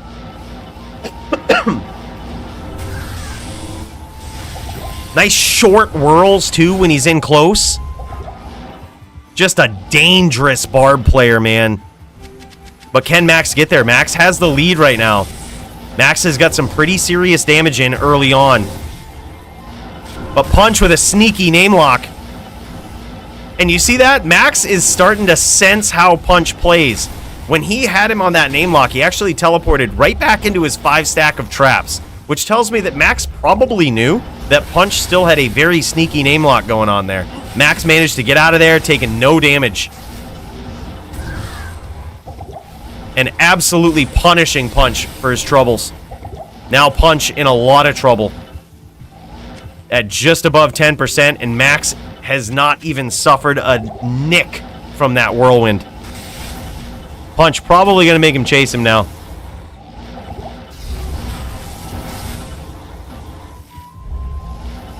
But Max is also very good at that, and very good at setting these traps. And there it is, I believe. Let's see. Yeah, there it is. GG's 4-3 performance. Wow, man. That was incredible from both of these guys. Virtual round of applause for both these dudes. That's the type of duel. I wish every duel in the DFC looked exactly like that. Wow. No max on claw block, dude. Like, I think it probably caps itself out at like 66, 67%. Like, I don't think you can theoretically get any higher than that. But there's no cap on it. Yeah, that was insane. Wow, man. Absolutely nuts.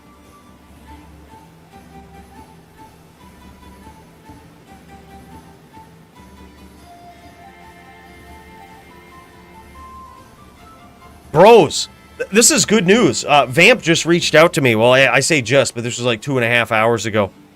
Just a little update, in case you were curious. He says, unfortunately, I don't expect a return in the DFC in 2023 by how things are going with other projects in his life. He got recruited by a European team to play a Korean game, so most of his free time and focus goes into that. Dude, I didn't know he diversified.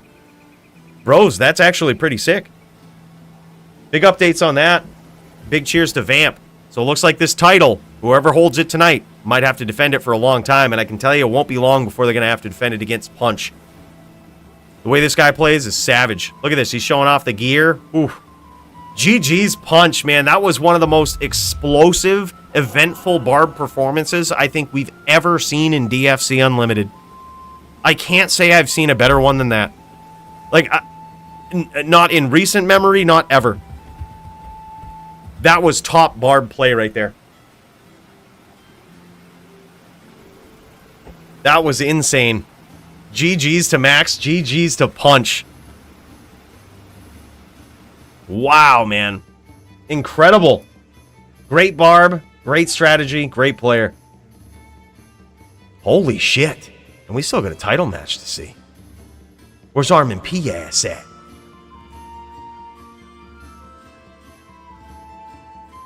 Is he going to be able to deal with the Dio?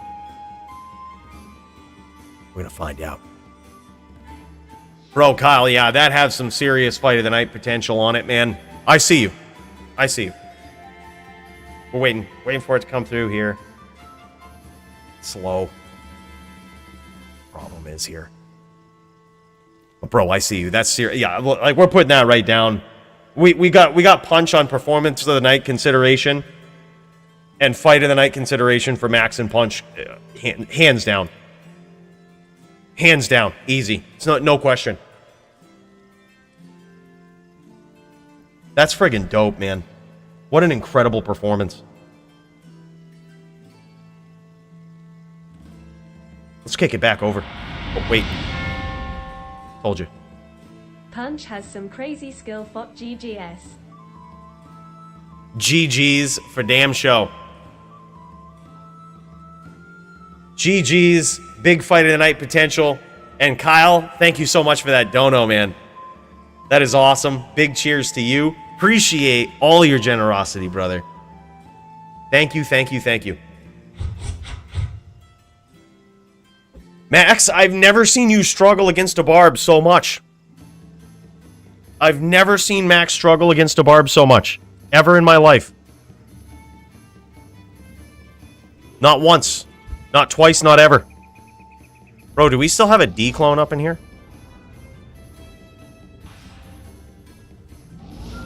No. D clone got ganked. D clone got the axe. I killed him. Word. Oh, he linked it right here? 10, 13, 6. Yeah. Never kill D-Clone in one of my games, bro.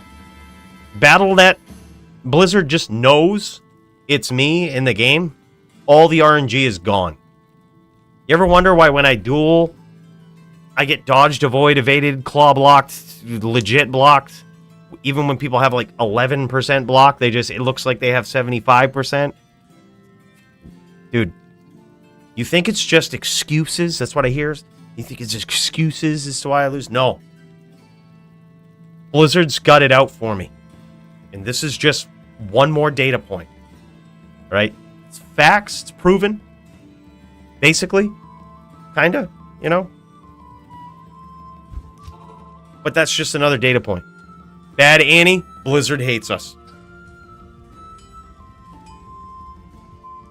Yeah, it was a good fight. He was 85 plus 20 Wisp. Yep. So no T-Gods, right? Just 85 plus 20 Wisp. Brings the damage really close to D2R PvP levels, doesn't it? Yeah, I think versus an Elephant Sin for sure. Like, you still see the vicious damage of the Elephant Sin. It's still, like, more. But if you use that setup versus a regular Trapper, or even just, like, a hybrid on a Barb, it's a long night for the Sin. It's a very long night. They can do it because their range is better, and it forces the Barb to be punch level Barb. Right? Which is usually why they win. But then when you do run into a punch level Barb, it could be a quick night for you. But even still, that damage that was getting in there on those traps was savage. Like, if Punch, there was very few times, because he was so good at avoiding a lot of the traps, even at close range, which just blows my mind. But even when he chose to stay in the traps because he felt that he had Umax, like, in the right spot, in that short amount of time he was in those traps, he would get ripped up by them. Like, it was so savage, even with an 85-20 setup. That was so nasty.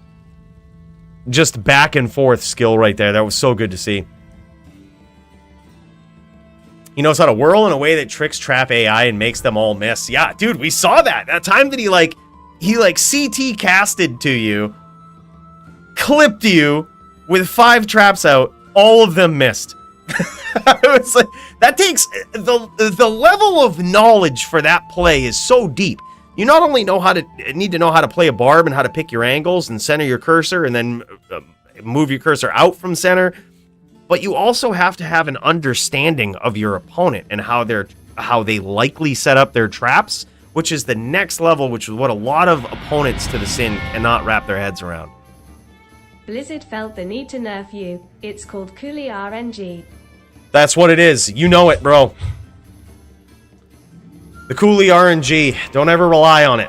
All right? It's, you're just gonna lose. Don't play the odds. Kyle knows what's up. Kyle, bro, thank you so much for that $6.99 Canadian. Which is, 1 nickel American. No, a solid over $5 right there, American, bro. Much appreciated. Thank you so much, dude. Big cheers.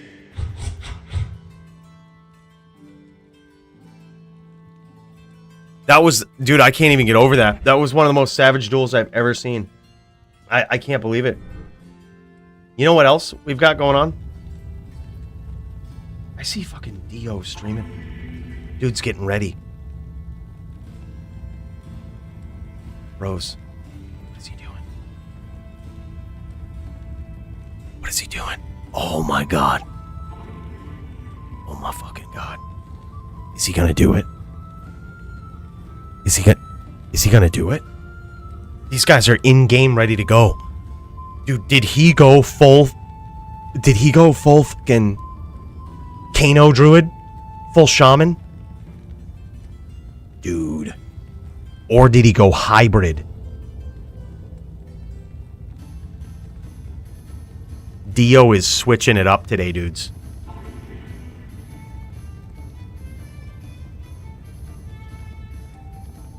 Yeah, Punch made it look easy, dude. Like, Punch made it look easy. Like, yep, this is a barb. He made it look easy. But then, because of that performance, there's going to be a lot of people that build barbs and they're like, yeah, man, I'm going to do that shit. And then they're not going to do that shit. It's not just with the setup, but with the playstyle. So barbs do fine versus lower res and stuff, in my opinion. Easy to make max res, yeah. He did swap out some charms there, which you would think would make him give up a lot of damage, but it didn't seem to. And also, that might be a little bit of a misleading statement, because Punch was so good at landing whirls, he landed so many of them as well. Like, you know, so there's also that. It looked like he was dealing good damage, but it could also just be because he's a good barb player. You know, like, it seemed like he caught you in every single instance that you paused for a second. Punch was right there. Even in the times that you thought you were safe. Like, he's just right there. He's just in those traps. Like, that was nuts. The plus damage from facets is the more important part. I wouldn't doubt it. Because that's something that they can't stack against. They can't, like, overstack. Yeah, I wouldn't doubt it, man. What is that, 18k traps, Max? What do you need? Plus all of the juck fuckery with Plague and lower res. And, like, the lower res from Griffins. A potential lower res from Infinity. I would be surprised if you even had Infinity versus Punch. He was so quick that, like, even if you set your traps with Infinity so that they hit harder, it's like it's not even worth the risk of, like, not having claw block against a player like Punch. Yeah, okay, I wouldn't think so. Right. Also too easy to stack versus, yeah. Yeah, I was gonna say, I wouldn't be surprised just because, like, Punch was so good at getting on the inside, closing the distance, that, like, you don't ever want to get caught trying to cast 5 traps with an Infinity out. Like, you know he's gonna punish you for it eventually. Right. And you did too, man. That was so good. That was such a good fight, man. That was so cool to see. Like, literally, I wish every fight in the DFC could be like that. I knew it was going to be a good match, man. I knew it would slightly favor the Sin, but I was like, dude, I've seen Punch play. And I'm like, if he's half as good as he was in LOD, this is going to be a match. Like, and it was, dude. That was, in my opinion, best fight in DFC history. Easily. That was so good.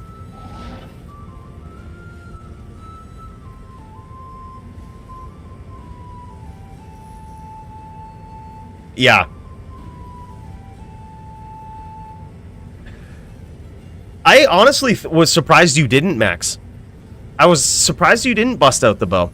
Because I noticed that a couple of times, especially when you noticed his behavior when he had lower res up, he would kind of, like, let it fade off a lot of times. I'm like, dude, how crazy would it be if Max busted out the bow and addressed him from this range too? I was like, I could see him doing that. And the second Punch starts coming towards you, you just switch off that bow. Like, you only do it when you proc the lower res after getting hit. And, like, he's staying on the outside. Force him to overstack the light res, come in, fight with the lower res aura. I was like, I honestly expected it. I was like, I bet he would do that. I could see Max doing something like that. Hellian calling his shot, says Punch is easy. Man. Punch getting you that tourney forum gold yesterday. Oh, what did these guys playing a team? Hellian versus Punch next week. BVN, let's fucking go. Dude, if he signs up on a necro, I'll set it up.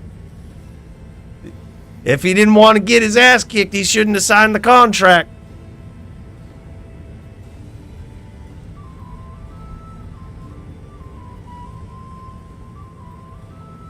He didn't want to get his ass kicked, shouldn't sign the contract. You sign up on that neck, bro. Let's see it. Signing up on Sin, good luck, Punch. What makes you think I give Punch another sin next week, man? What if we're trying to build him up as the poster child? The one that will take on the winner of this fight here tonight? This fight right here is for the next champion of the DFC. Both of these guys, very deserving. Just want to point this out. The only person that ArmondP has ever lost to was Santiana. That's me, right? So clearly I should be a champion. But it's an argument for him to definitely have a title shot. The only person you ever lost to was Coooley. I think that's a pretty good argument. Beat everybody else, including Dio last week. We saw this match last week in the Bloodmoor. Right? This time, a little different. A little different of an arena. Should be a very exciting duel. Both these guys going to have to be cautious. Big, high stakes on the line. Looks like Dio's ready to go. Very curious to see what his build is going to be. Man, this is getting epic. All right, here we go. We're in round one. I had the DJ pause the music because this is... I got to hear everything. I got to hear everything. This match is epic. Oh my god! A quick win from ArmondP! No TPs. Is he gonna walk there? You could just save and exit too. Yeah, I was gonna say. It's one hell of a walk of shame there. Dude, what the hell just happened? ArmondP setting up nasty hammer fields. Unexpected hammer fields. I think that Dio expected him to sit in the star and spin hams. And that could be why. It's possible that Dio has a hybrid build here. And that is to sort of fight back against a Din that's kind of latesing, sitting in his hammers a little bit. But ArmondP is switching it up, dude. He's laying hammers all across this bitch. Like, you never know where he's going to be.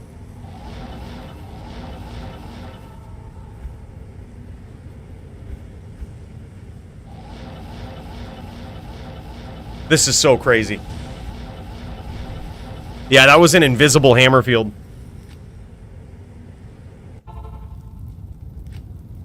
This is so nuts.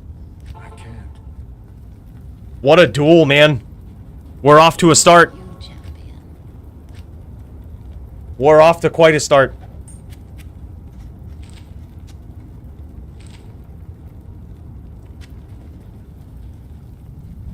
Wow. The pressure is on. The tension is thick. Bros. This is for the DFC title. Diowind versus the man himself. Think this druid has a Sunder? Definitely. Does he really?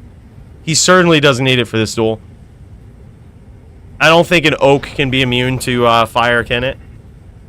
No, he doesn't have a Sunder.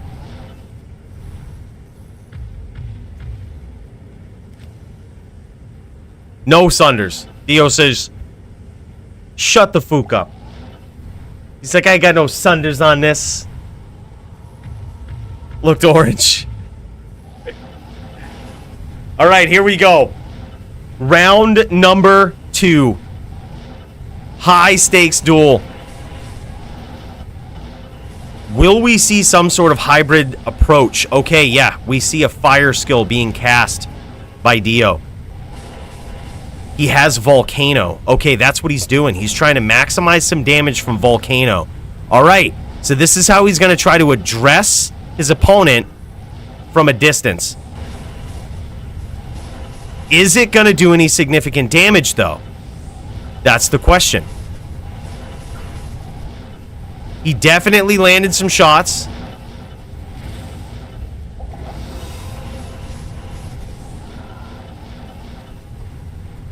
ArmondP's strategy is to literally lay the hammer down on the entire Chaos Sanctuary. He's hitting every wing, every nook, and every cranny. He's trying to lay hammers.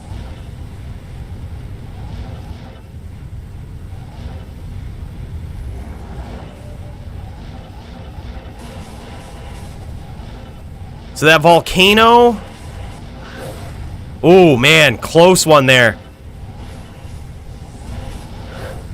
It's hard to tell if the volcano is doing significant damage. And by significant, I mean, it doesn't have to be like a big dent in your opponent's life total. As a druid player, it just has to be some sort of sliver of damage that you can deal from a distance, right? Like, even if it does 5% damage to your opponent, like, that's pretty significant in this matchup. Because it means that ArmondP will eventually have to address that.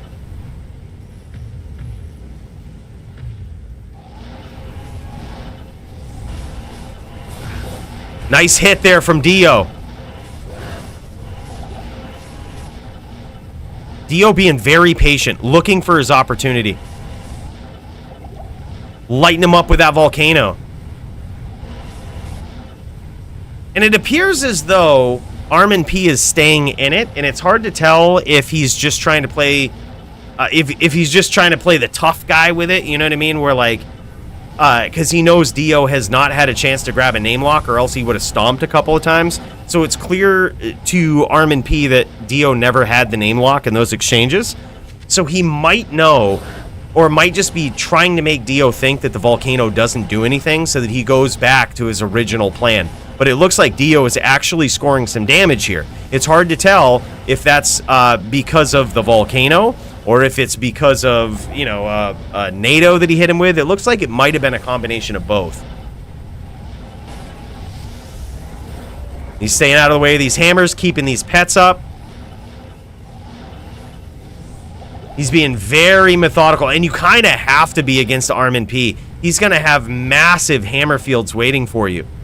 Like, this is the guy. He knows. He knows you can't really aggress a druid with all these pets up.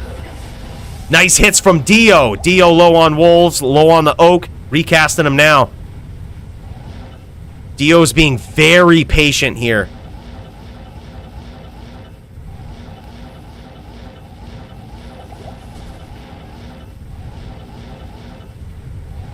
Wow, what a nail biter.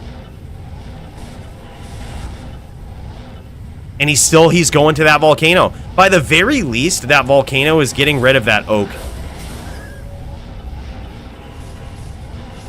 Nice defensive NATOs there from Dio. Lighten him up with the volcano, man. It's certainly something to address his opponent with. It's certainly an answer at a distance. It's something that he can do.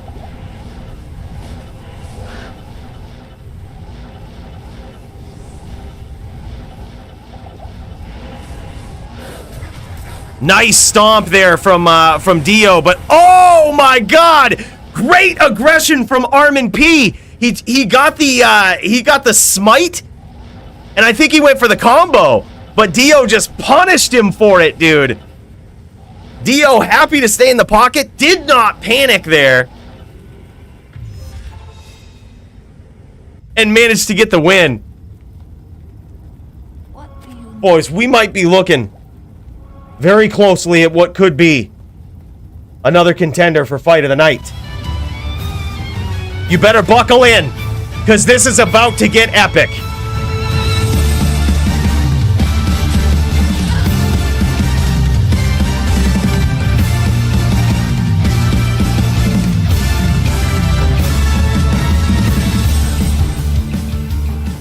Ladies, these guys are setting up for the third round.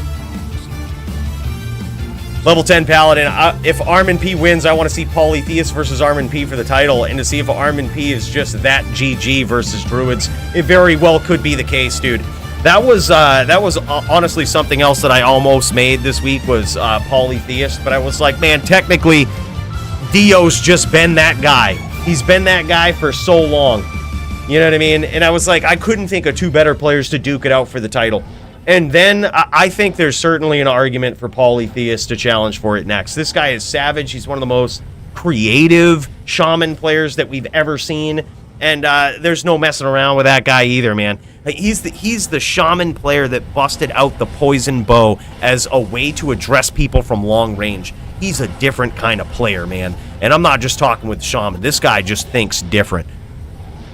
And Dio, this guy right here, has just been the gatekeeper for so many. The guy that beat Polytheist. The guy that has been at the top. Has stopped so many people on their journey to get the DFC gold. This guy has been the reason for their stoppage. But now he's got a second chance. After last week, he's got a second chance to beat ArmondP. Can he do it? That is the question. Very intense duel right here. High stakes, the pressure is on. Oh, no doubt, dude. I think that would be a good duel too, Doom, honestly. I was surprised he beat you. I was like, that was the first moment. The time that ArmondP beat Doombringer was the first time that I remember being like, this guy's for real. This guy's a reeled in. Because that's a difficult task to do, especially with just a hammered in. Very, very difficult task to do. All right, let's jam it. We need some concentration.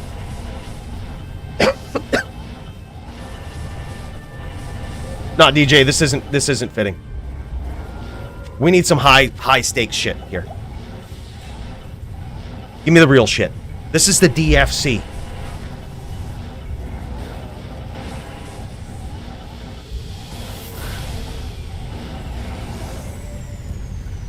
Dio keeping those wolves up, being very patient, looking for his angles, looking for his opportunities.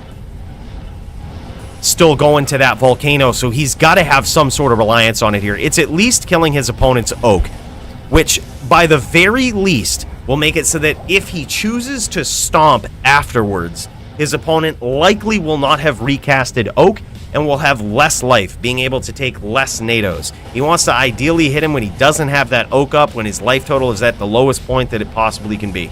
And now it looks like ArmondP setting up these hammer fields, panicking a little bit by that use of volcano, because he's noticing it is keeping his life total down a little bit. He's practically conceding the oak sage at this point. Look at that, a little bit of upsmiting. Now Dio's battle orders is out. It looks like he's recasting. Clutch call.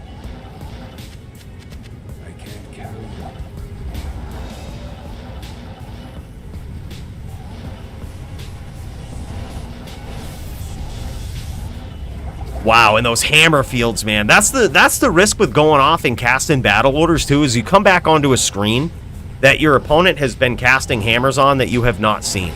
And that is the source of invisible hammers right there. When your opponent casted them and you didn't see them. Okay, so that volcano is actually not doing horrible damage. Like, it's doing something to negate the life rep of ArmondP, right? So it's doing something for damage. He's getting in there. He landed a nice NATO stomp right there. And that volcano damage is just enough so that if this duel goes long, right, and ArmondP stays on the outside, or, you know, and tries to set up these hammer fields, which is what he has to do, then that volcano is just enough to sort of negate a lot of that replenish life, which is a brilliant strategy. Even if it's just for that, it makes it less discouraging for Dio the longer this duel goes. Because before, in their previous match, he was having a hard time getting on the inside versus his opponent. And the longer he would struggle with that, the more ArmondP would just rep life back. And it's to be expected in this type of duel. But now that Dio's got the volcano, that's a game changer. And it's certainly working for him. Yeah, I think it was a good call. It's a bit of a smaller map, which actually favors both players to some degree, right? It's better to watch, but it also favors both players. It's also way more exciting. Also, when people are teleporting around, it's a very teleport-heavy duel. It's easy to see where they're going, where they've been, where they've been. It's easier to just keep track of. A lot more watchable, I think. But it's also one of my favorite places to see duels. Oh, man, Dio getting his pets ripped up. ArmondP pushing the pressure. Armond is very good at that, dude. He's very good at it. When you lose pets, dude, you think that he's just sitting there chucking, making hammer fields just, willy-nilly. But the second you lose your pets, dude, Armond is on you. Like, he's not letting you get... I know from experience, man. I thought I would be able to easy him on a druid, but he's a different kind of player. Dio is pinging him down with this volcano. Oh, and another nice stomp there from Dio.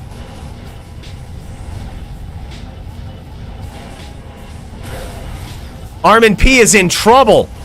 Trying to push the pressure, though. He noticed it. You see what I mean? Dio instinctively CT teleported away, and not far behind him was Mr. Armond Hammer himself.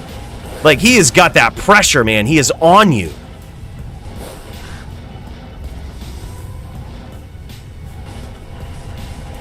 Very tough opponents. Certainly, I think Dio's biggest Din challenge to date, and it's not even close.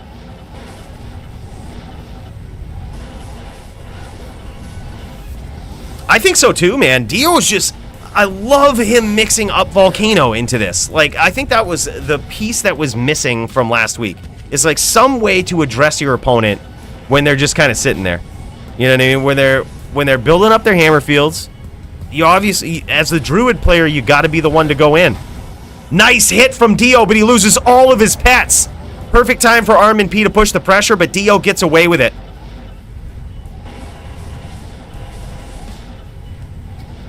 Beautiful but ballsy stomp from Dio.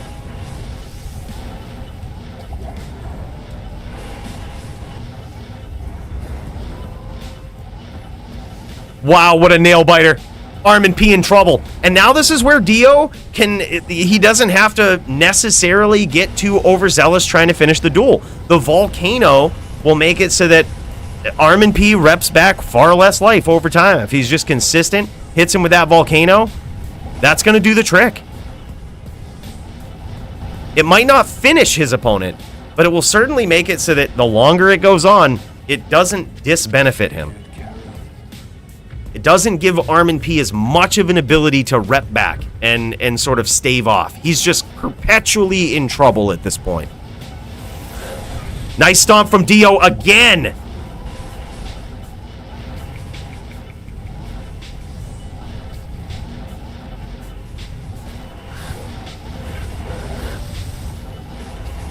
Dio getting a little aggressive there with only 3 wolves up, and now there's hammer fields everywhere. He's losing all of them.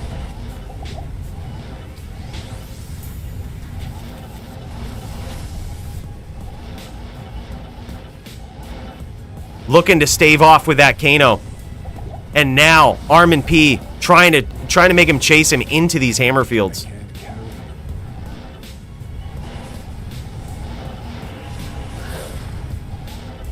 A nice stomp there from Dio. And I think that was a hurricane hit right there. Again, just another thing. Just another thing that's going to stave off that life rep from ArmondP, which is probably Dio's biggest enemy at this point. Dio doesn't want to feel the pressure to have to finish because ArmondP certainly plays differently. Nice stomp. Certainly plays differently when he gets lower in life, right? He plays a lot more cautiously, as he should. And this just makes it so he doesn't need to feel the pressure that he's going to rep back a ton of life.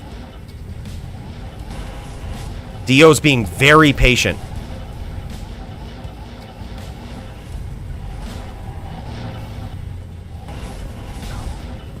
A Volcano yet again. Nice call from Dio. ArmondP is so tricky. Look at this dude. Now he's bouncing back and forth to these different corners of the map. Oh, man. Big hammer field. I'm surprised Dio didn't get caught with that. And he's making it very hard for Dio to get on the inside. Notice him going down these lanes in the Chaos Sanctuary. He's trying to get Dio to come down there because he knows he's got so many hammer fields. The second that Dio does, he's going to lose so many pets, and you're going to see ArmondP turn the corner really quickly. You're going to see him go from kind of playing that red herring, kind of staying in front of his opponent, to stomping, to pushing the pressure, pushing the aggression. Now Dio on top of him. Dude, believe it or not, Kyle, I had a conversation with Dio before the duel and actually suggested that. I was like, dude, you ought to just have like a Widowmaker. Like, just have some open wounds on a Widowmaker. I was like, man, that shit is savage. Like, I'm telling you, If Polytheist can do it on Shaman Druid, bro, just imagine how good it is on this. Now Dio's going to have to recast those battle orders. ArmondP might know it, though. Might be looking for it. Instead, he's just going to flood the Chaos Sanctuary with hammers. I can't carry anymore.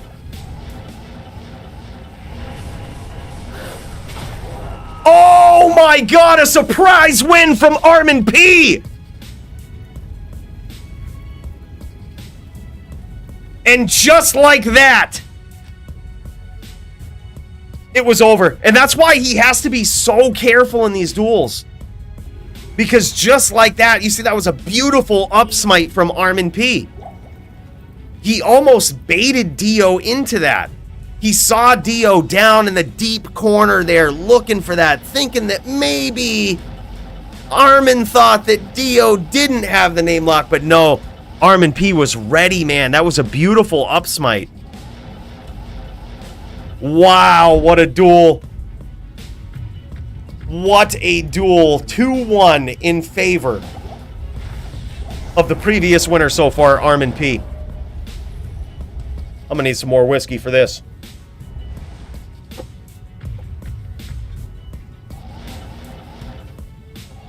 And now there ain't no hybrid drink. This is just straight up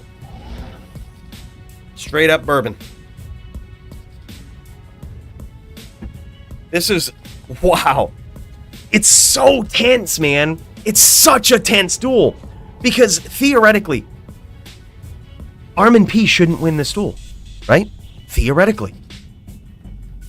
You have class disadvantage versus a, versus a druid, versus a wind druid. And you have the best wind druid player on the planet playing it. You got Dio. This guy's a savage. He shouldn't win this duel, and he's up right now. But this is why it's so tense. He's already won against Dio. He's beat him last week. And now this is for all the marbles. Can he do it again? Looks like he's off to a great start. 2-1 so far.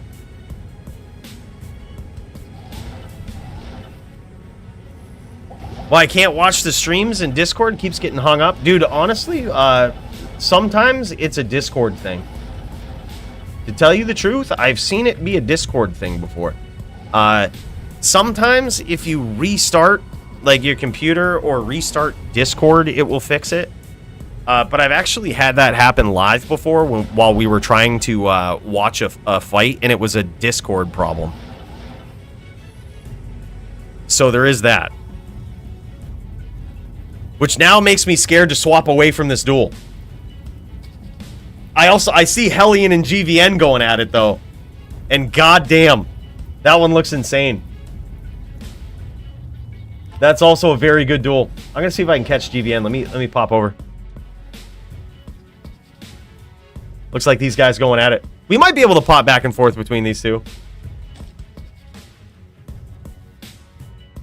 Hellian. I see Hellions as well. Hellian on the necro.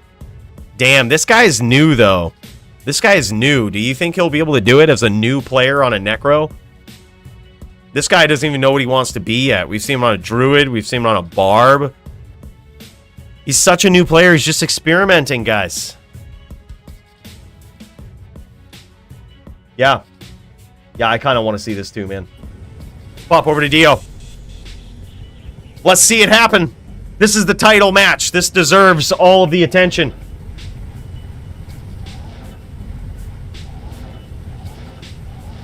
I wonder if I pay them $6.99 if that will fix it. I mean, I do pay them $9.99 a month. But haven't been on the free option in a while. Yeah, hard telling, man. Worst case scenario, especially if you're used to being able to see him in the Discord and check him out, I would just try restarting. And you see that ArmondP is still on that up smite. No battle command from Dio. That's going to hurt his damage a little bit.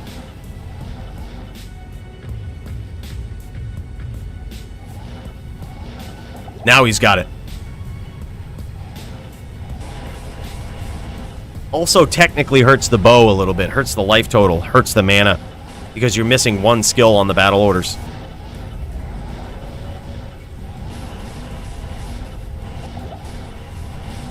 Wow, what a tense duel.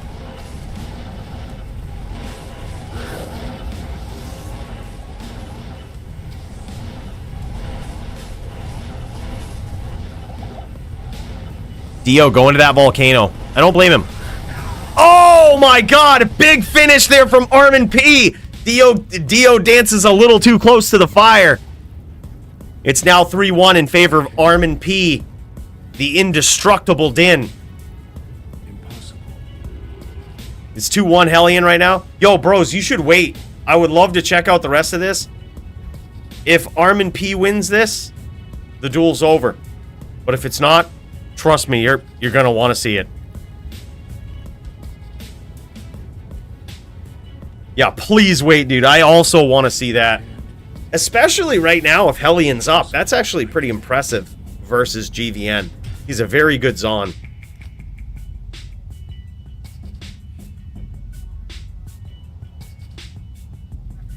Dude. Wow. This is the most we've ever seen Dio struggle against a Din. He is known as the Din killer, man. There ain't no Dins barely ever that have made it past him. I think Joby did once. And it was, I believe, a 4-3 duel. And that was with the old school rules, back where we had all of the life tap. We've since limited life tap on the Din, and now the Din sucks ass. All right, I say that, but we've got ArmondP here. One win away from taking the title. Look, all I'm saying is we ought to bring that life tap back. Uncapped. That's all I'm saying.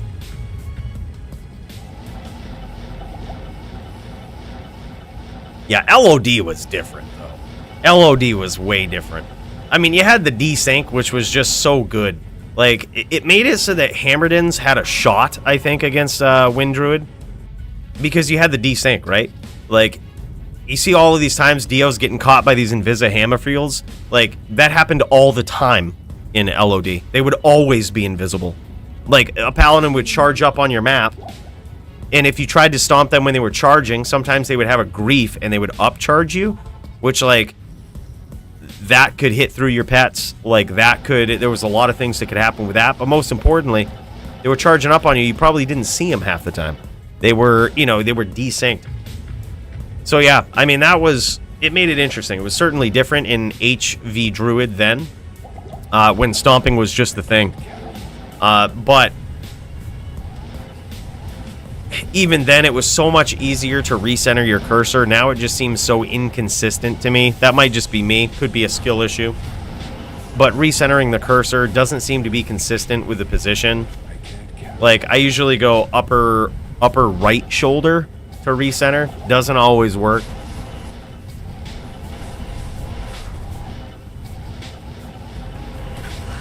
Yeah, and I also think One Piece Tap used to be GM there.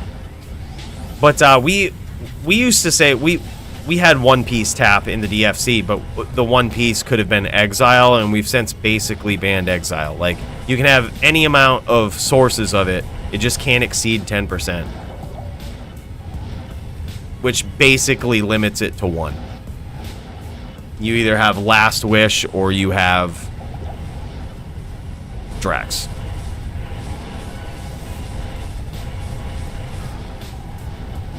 Oh, I think it was a skill balancer in general, because you actually had to learn how to play around desync. Like, it was, you had to learn to fight against it. It was a big game changer. It made Paladins good. Without desync, LOD Paladins were nothing. Dio really focusing on the wind. Really focusing on these NATOs here.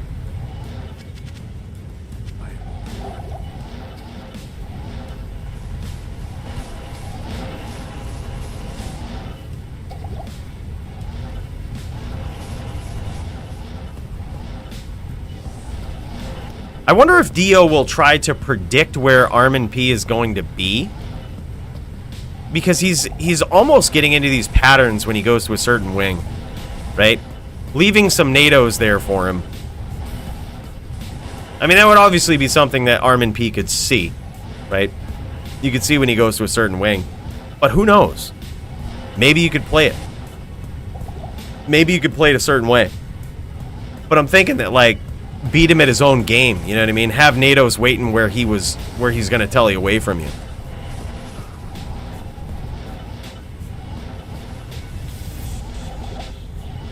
And ArmondP very rarely going to the center at this point. Really playing the wings.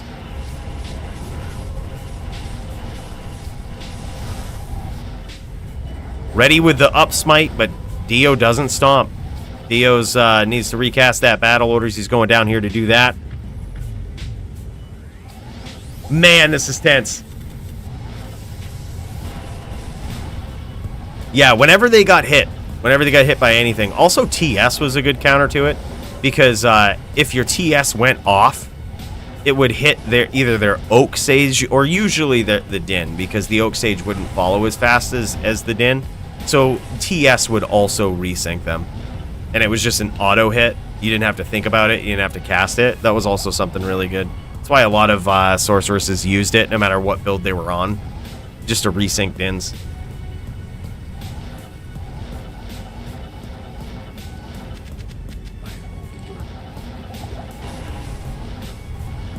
My God, this is tense. Dio looking for the name lock, but he's a little leery of that now. Because ArmondP has landed so many savage hits against him. Like, he's up-smited him so well when he makes that mistake of tele-stomping in when ArmondP is ready. Now, Dio going right back to that Kano.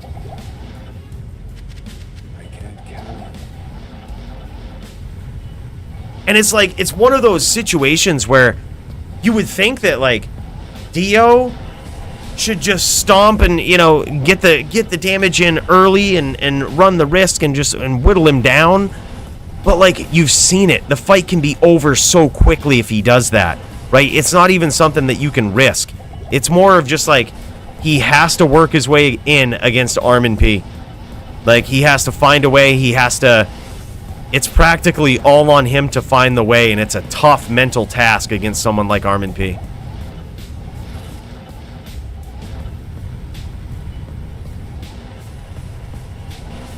Right. Yeah, exactly. Polytheist knows what's up. Like, you see how ArmondP is kind of charging down, charging up a little bit, and staggering his hammers? It makes it so that Dio doesn't have an opportunity ever to stomp him when he's sitting there in his hammers. That's why Dio is using that Volcano. See, like, he'll just run down. He'll move to the side. But a big tell, though, that he is giving off, and Dio is now using it to his advantage, is he does swap to fanaticism as well for that faster smite speed to give him that potential swirlies where he can three-piece combo him. So that's certainly something that ArmondP has in his arsenal. It's just so hard to do it against a druid. Because even if you do get it, right, you get that, that perfect smite from an up smite, and you haven't killed a critical mass of their pets, and you try to do the three-piece, well, they could just sit there and throw some NATOs back at you, and suddenly it's not really looking good for you. Suddenly you don't win the exchange. You know, it's a dangerous game to play, but ArmondP has been doing a good job of it so far.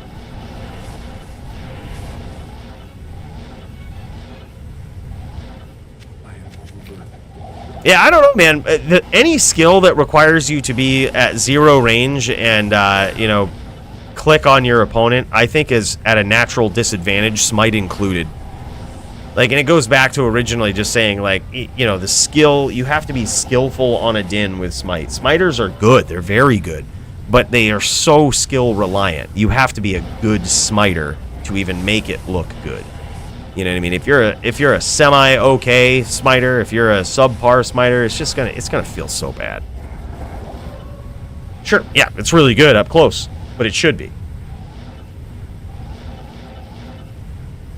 You know, this is coming from a Blizzard player who can smack someone hard from CT casting a screen and a half away.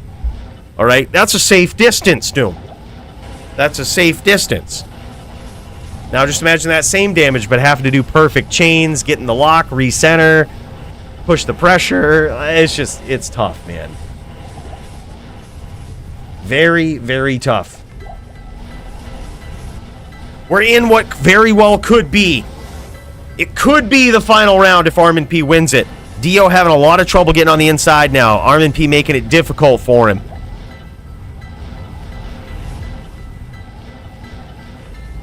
Yeah, if they got a charge up, for sure. But if they don't have a charge up, it's just regular kick now.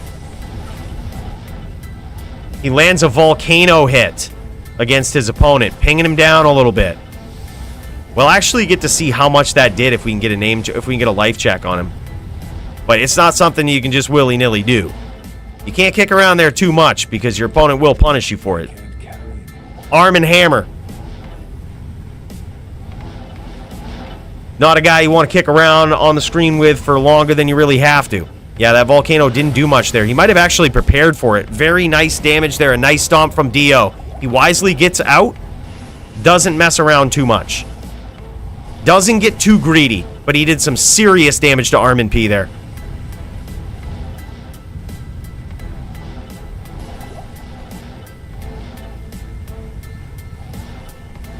I think so too, honestly. Like, he's got to get in that blind spot, but it's like you said, very hard to do. Like, the blind spot is ideal. So ideally, if Dio could follow him, very closely, which ArmondP, it's easier said than done. He's CT cast, he gets out of there, he's very evasive. If he can follow him and predict his motions, he can get under him and blind spot him, right? But it is hard to do.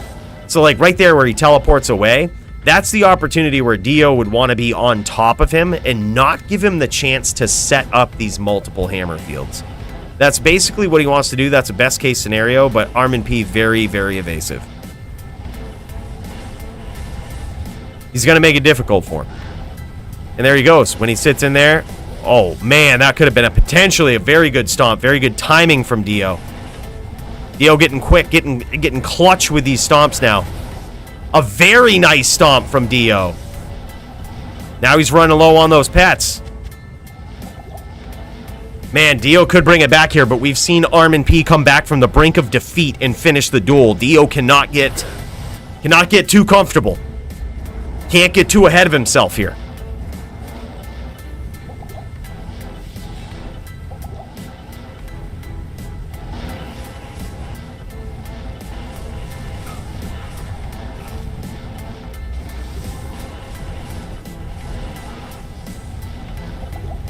Wow, dude, this is so tense. Just knowing that even though ArmondP is so low right now, probably I would say 25%, he could legit, Dio could just get nuked by a hammer field when he tries to go in. And I mean absolutely nuked. Pets, everything, gone instantly. Well, this is just one of those duels where, like, this is, tell me who should put the pressure on, right? Like, answer me that. Who should put the pressure on? Can the Druid do it with a multiple stacked hammer field? Can the Hammerdin do it with, 6 pets up that will block every hammer if you put the pressure on? Neither player can really put hyper-aggressive pressure. It's a duel of patience. So it's a duel where eventually the Druid is going to put the pressure on, right? That's the aggressor in the duel. But he has to be patient. He has to be... he has to follow his opponent. He has to cut him off. Like, he has to not give him time to set up the hammer field. And if he does set up the hammer field, he can't go in. You know what I mean? If he has these multi-layer hammer fields, Dio just can't approach.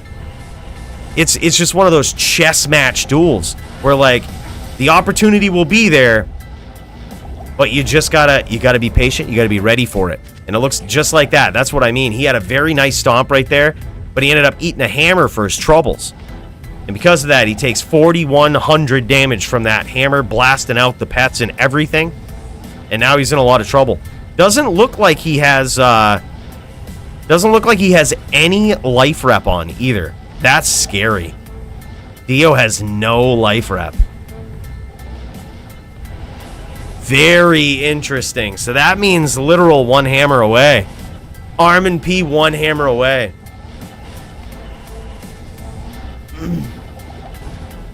Yeah, I mean, and also it's a different environment. It's a different map.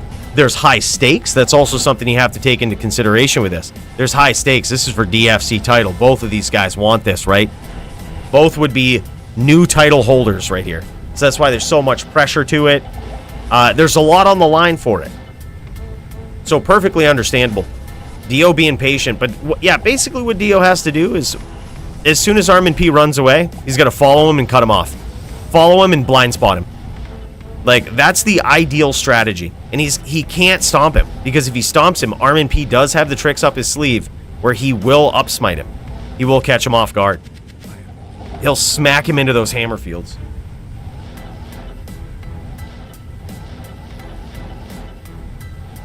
Yeah, it is certainly weird. In LOD, they would stay together a lot better. Now, yeah, it's super weird. They definitely don't provide as much of a barrier. However, we also have the ability to full zoo stack in D2R, which is cool. You know, not necessarily allowed in the DFC, but that's something. You know, it's definitely a different game. Nice stomp there from Dio. I don't think ArmondP saw that one coming.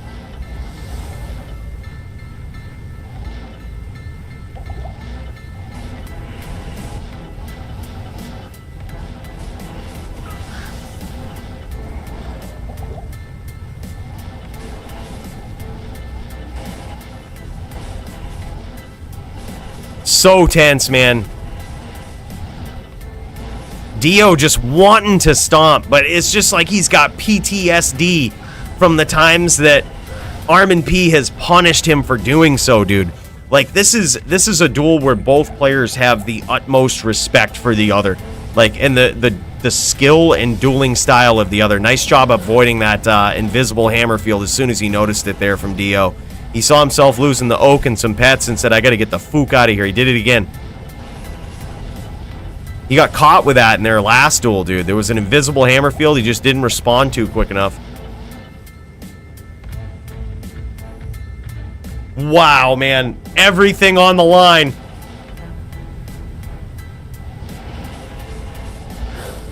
Nice stomp from Dio. ArmondP a little too quick.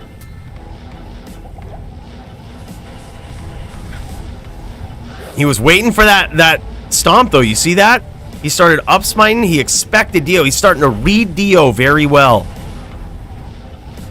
Now Dio going back to that Kano.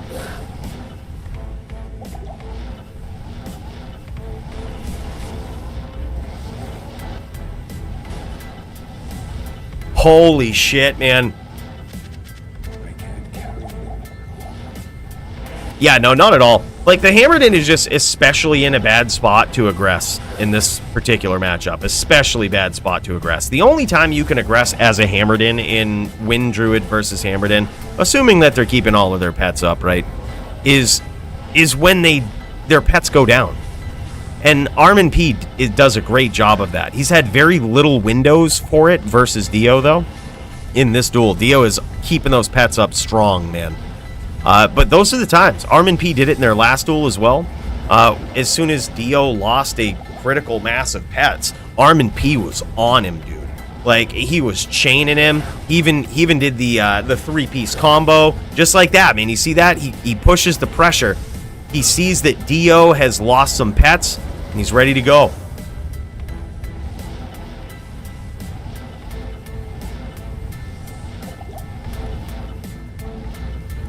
Bro, so... Oh, invisible hammer field. I saw it, man. That was almost it. Dio was so lucky to get out of there.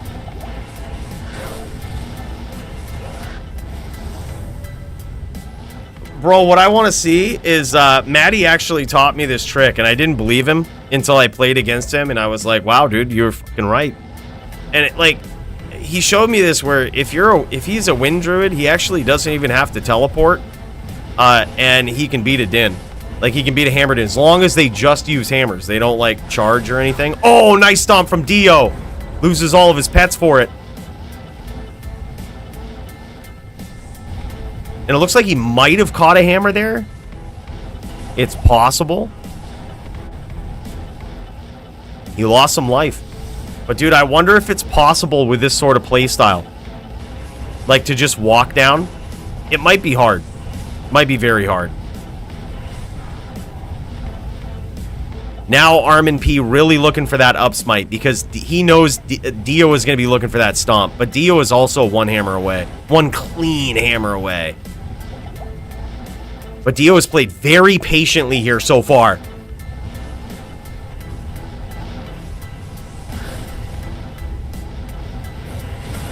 Nice adjustment there from Dio. Incredible. And he takes the round. That's why you got to be patient, man. That's why you got to be patient. This guy had no life rep or anything. Wow, it's so tense, man. This is so tense. What a duel. 3-2 so far. Dio says, can you be less savage on those up smites? Dude, he's got him. He's got him down pat, man. This guy just knows. He can sense when Dio is gonna stomp him, dude, and he's ready for it.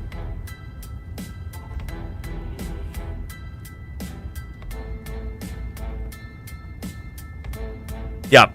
Dio wisely not stomping as much either. And that's against a paladin that can up smite very well. I've noticed this from years of duels against Dio. If he realizes that you're good at up smiting, that is such a good tactic. Whether or not you have a grief, you can just have a Hodo. It's such a good tactic against a druid that if he notices that you are top tier on that shit, he'll just stop doing it. Like, and he'll try to cut below you. He'll try to blind spot you, which is, I think, what we're going to see from Dio in these duels. Those have worked very well for him. He's scored a lot of his damage from getting into a blind spot before ArmondP has had the chance to set up, and doing his signature move, which is the defensive NATO. When his opponent thinks that he's weak, when he loses all of his pets and ArmondP chases him, he does this defensive NATO where instead of panicking and trying to recast those pets and gain his distance, instead what he does is he just says, all right, let's fucking go. And just doesn't have a lot of pets, he'll just throw the NATOs. He'll walk, throw the NATOs, he'll just engage you at close range with very little pets. And that has actually paid off for Dio so far and scored him a couple of wins. Those are the opportunities that Dio has seen, has dealt with on the fly, and has got those surprise wins, especially when ArmondP is trying to turn the tables on him.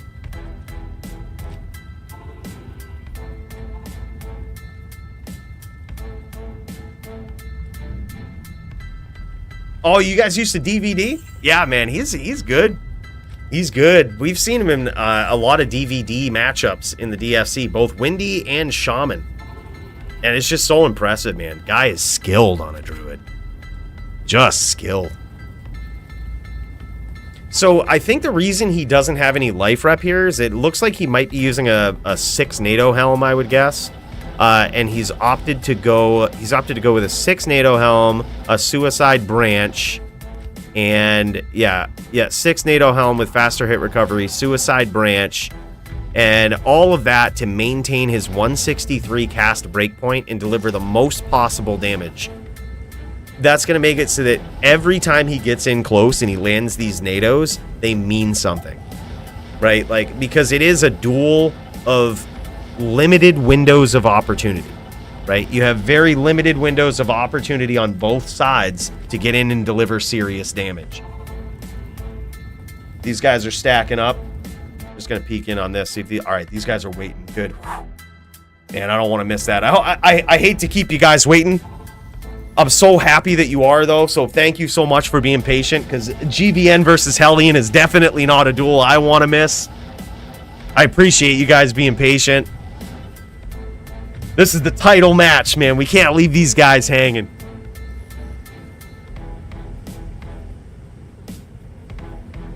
Good question. I don't see ArmondP streaming in the Discord, but I would guess if he's got Oak up and he's got as much life as he possibly can have, he's probably not statted for max block, wasting nothing on dexterity, switching for a grief or anything. I think you can probably get up close to 6k life on the Din, close to 6k. So I would guess probably around there. Let's assume it's around there. With a player like ArmondP, I wouldn't be surprised.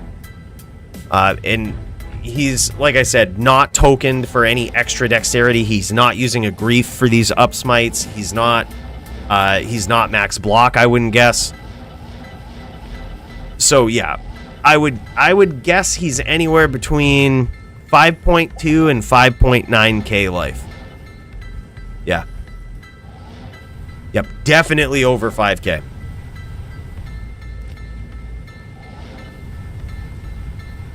It's gonna be nuts.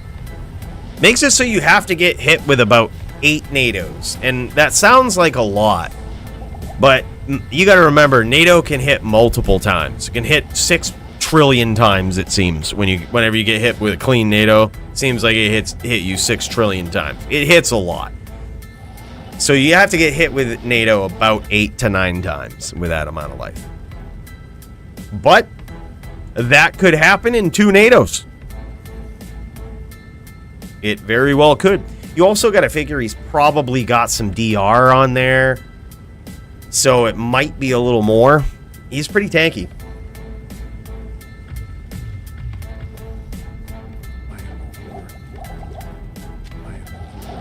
Good duel so far, though, man. I can't believe how tense it is in here.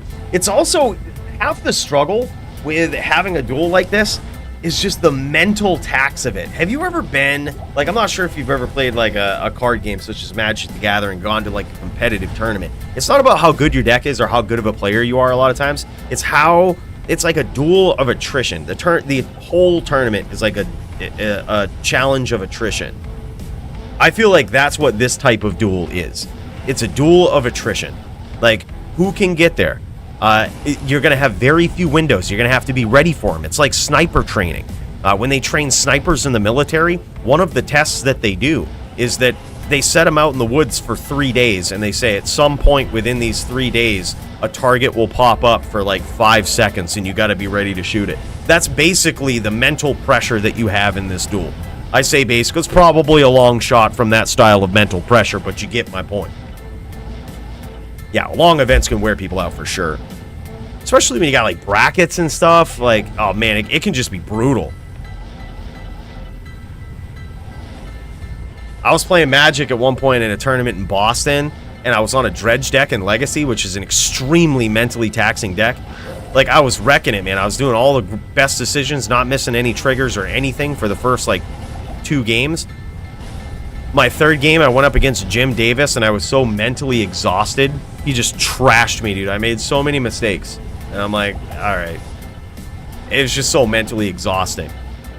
So that's why it also helps in these long duels to be comfortable on your character. And that's something that we can say from both players here. Both of these guys are very comfortable on their character. So all of the actions that they make, all of the strategies, all of the angles that they cut, it's like second nature. It doesn't take too much brain power from them. It's just reflex, right? When you see ArmondP do just what he did right there and switch to that up smite, waiting for Dio to tele stomp him, that's just reflex. He just knows. He's sensing that Dio has probably got a name lock or is looking for one. So that's why he switches out. Nice cut there from Dio. Yeah, Din is probably 125. I would be surprised if he wasn't 125. It would be very surprising to me.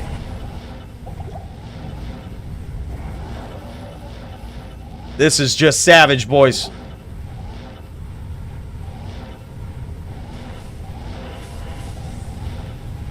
That volcano doing some work. That hurricane doing some work. Dio's lost his bow now. This is the opportunity. He gets caught right here. He could be in trouble. Oh, a nice stomp from Dio. He lands a NATO. Stays in the pocket. Oh, and ArmondP chases him while he's battle orders. Trying to finish. Ruthless.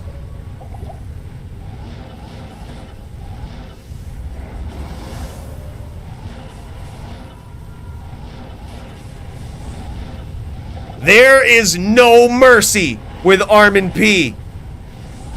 His future opponents, be it for championship spot or not, shall remember. There is no mercy with the Arm and Hammer.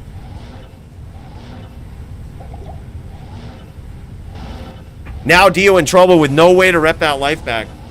And especially in this duel, I feel like life rep could actually mean the difference of you being able to take 3 hammers or 2 hammers. Like, because you see right here, that hammer took about 4,300 life. So the longer this duel goes, if by chance Dio reps back 800 life, which is not unreasonable,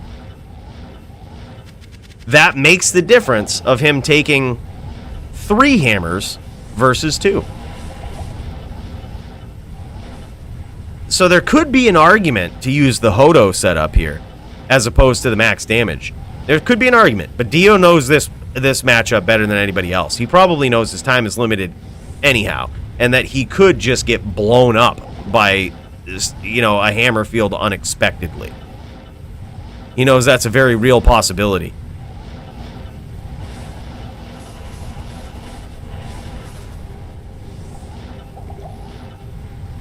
Oh, it's so tense, though. It's all on the line. If Armond wins this, he's the champ. Dio just needs 2 more.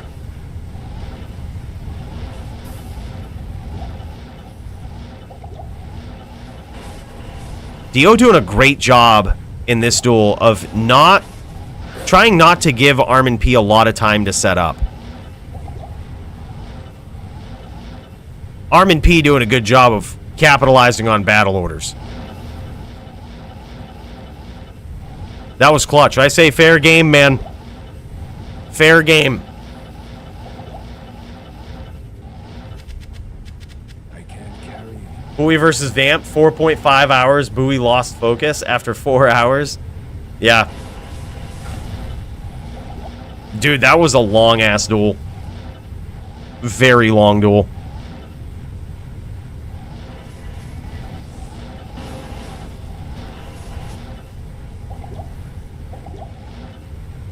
Holy shit, bro.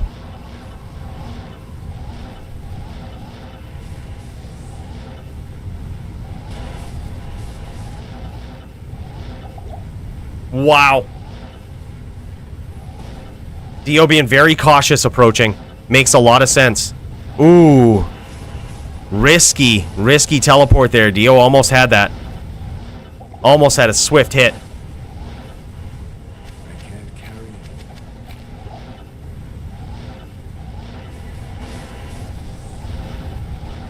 And Dio has scored some damage. Nice cut from Dio. He's looking at the angles that ArmondP is walking at, and he's trying to cut him off. That's exactly what he wants to do. See, he'll have to take some time to set up those hammer fields just like that. And there's always going to be an angle at which he has to walk down. And Dio's going to try to figure that out. He's going to try to cut him off. He did a great job there. Landed a NATO.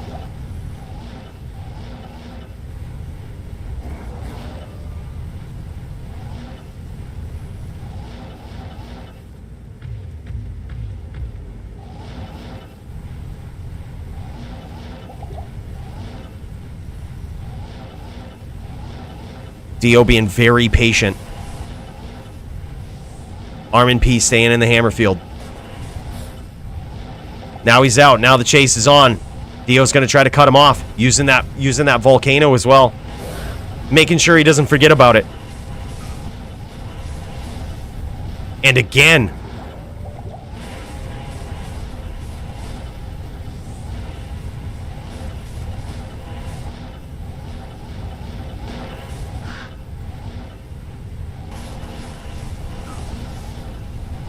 Wow.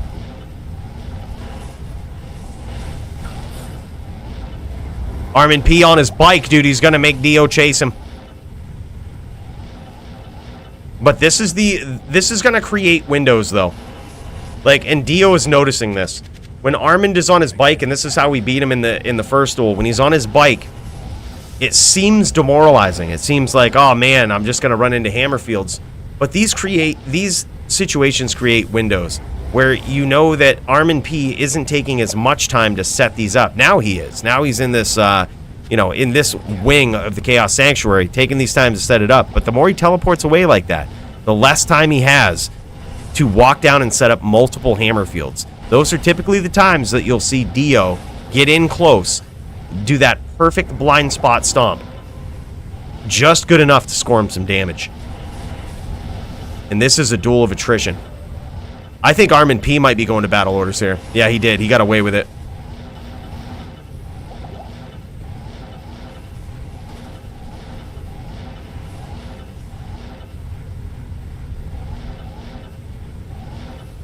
Yeah, and I mean, you gotta be, dude. This is... Oh, man, a invisible hammer field there, but Dio didn't pay for it. But damn, he could have. That was close. He wisely got out of there.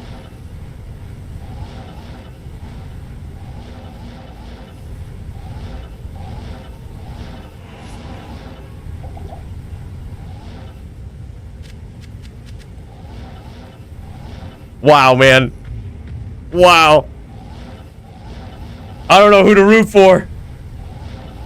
Both of these guys, can you just imagine, dude? It doesn't matter who. Both these guys, no matter who's champion, is going to be one of the most savage people to ever go against.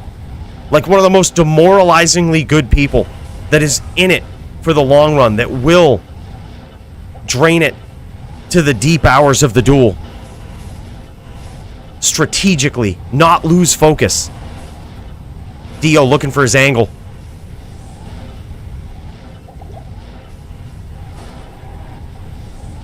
ArmondP on that up smite too. And Dio was looking for the stomp. Like, I'm telling you, ArmondP has just he's got an eye for that, man. It's like a sixth sense. He just knows when Dio's on that perfect angle where he's going to be looking for that stomp. And he's ready. He's got the up smite ready.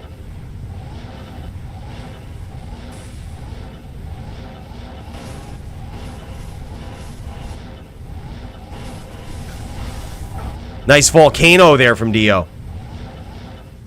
It's not doing a lot of damage, but it's certainly enough to be a bit discouraging.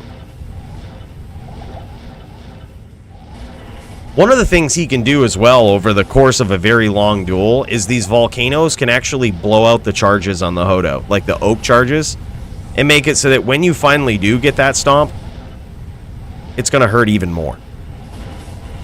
And it looks like he might actually be in that spot right now. I think Dio has blown up that oak enough where ArmondP doesn't have it. He might have run out of charges. It's very possible. But still, Dio is one hammer away. So it almost doesn't, like, it's still almost not worth the risk. You know what I mean? It's almost not worth the risk of stomping. What Dio's trying to do right now is lull him into this false sense of security. Make it look like every time he gets into these perfect angles where ArmondP thinks that he's going to stomp, instead, Dio's going to cast Volcano.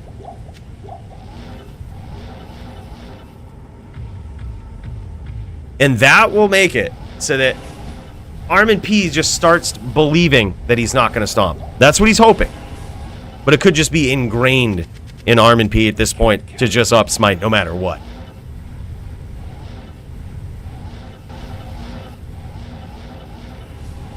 It's currently 3-2. 3-2 in favor of ArmondP.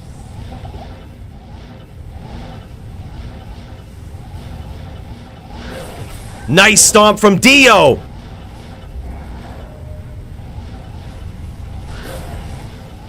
Almost gets cleaned out by a hammer field there.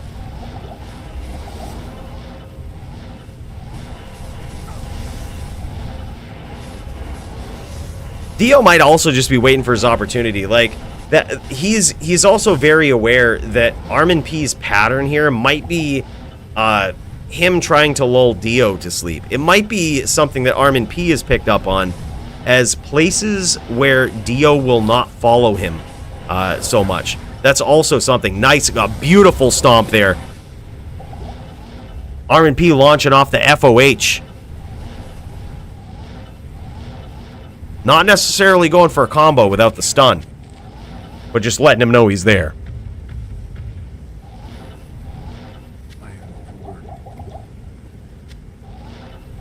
Yeah. And that might be what Dio's trying to do right now. If you see what he's doing? Little sneaky stuff that he's doing. He's trying some sneaky stuff. I think really, like, I mean, I'm not a druid player. I would trust Dio's skill far more than mine. But, I mean, just noticing these players right now, I would think that if I was on the druid, right, you notice that obviously you can't stomp him in those crazy hammer fields, right? But he's starting to develop a pattern of when he's going to run. And I wonder if, like, not necessarily worrying about CTing him or catching him or anything, but just following him, like, when he does, might make him think differently. Might make him panic a little bit. You know what I mean? So, like, right now, yep, boom, he's going to run to the lower right wing. And now he's going to try to run up. I don't want to say it because he might change where he's going to go, but I think I know where he's going to go next. Okay, now Dio should look for him up. Nope, I guess I was wrong. But either way, like, following him might make him change his mind a little bit. It gives him certainly less time to set up the hammer field, right? Less time to set up a hammer field, less time to set up a dual hammer field, and who knows what he'll do. Like, is he going to try to stomp? Is he going to think that you don't have a lot of pets? Is he going to get frisky? How's he going to react? Which way is he going to go? Is he going to CT cast? Like, I just think keeping him guessing, keeping him stressing is the biggest thing. Like, stressing, not knowing a good place, a safe place to go. Make him work that brain power a little bit, right? Wear him out a little bit. Yeah, it's do or die for sure, dude. Like, it's so high pressure, man. There you go. Now he's following him.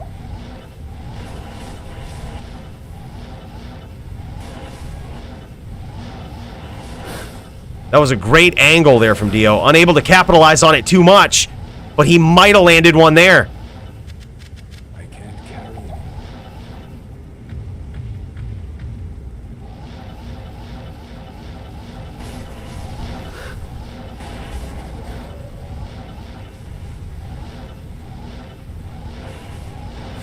Yeah, same, dude. Same. I thought that was such a good angle. But it's like I said, I mean, ArmondP has probably got some decent DR. He's probably rocking that 125 cast. He's probably got that, you know, above 5k life. Like, he's still pretty tanky. So even when his back's on the ropes and he's got low life like that, he can probably still take a hit. He's a very tough opponent to get out of there, but now he is very low. He is very low now.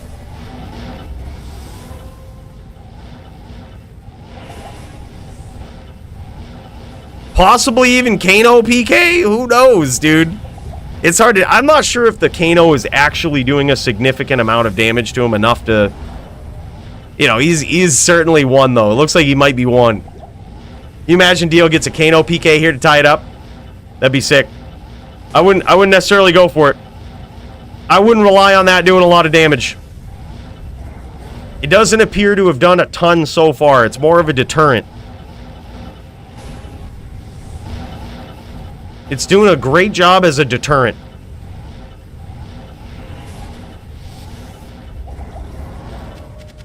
I can't carry it.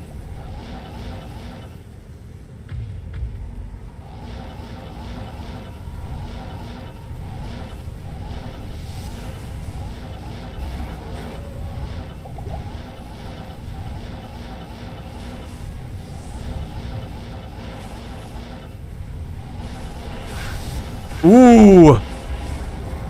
Close, man. I saw what Dio did there, too, and it almost worked. He set up a couple of NATO traps for ArmondP, knowing that when he came out of that, he was going to stick to the left. Like, he's picking up on a pattern here, too. Now ArmondP repping back a little bit of life.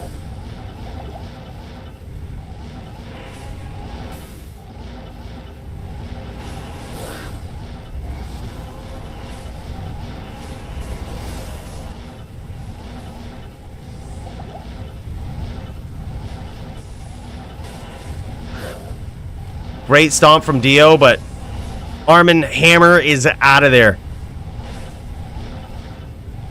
He's out of there. Nowhere to be seen. Dio going to need to re-bow here, or at least re-battle command.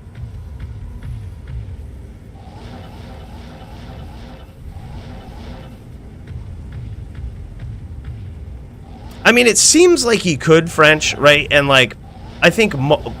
A druid player like myself who had never gone up against ArmondP would also think that. But it's actually not that simple. Like, Dio can do that, but he needs to wait for a time where ArmondP has not done what ArmondP just did right there, where he's like running down, setting up multiple hammer fields, and then even when he, when he teleports away, he's teleporting away multiple times. He's really making it difficult to catch him. It's going to be very hard to actually hit him clean, just like that, to tie it up. Holy hell, boys! If it wasn't tense before, it's certainly gonna be tense now. Dio looking to make a big comeback here, looking to make a definitive statement, and both players 1 win away from DFC Gold. And that was after, that sort of reminds me of like somebody in a fight, you go to touch gloves and they punch you in the face, and then the guy that got punched in the face comes back and wins the fight. That was basically what Dio did right there in that round. ArmondP took that big cheap shot when he's CTA, when he's battle orders, and man, he punished him for it.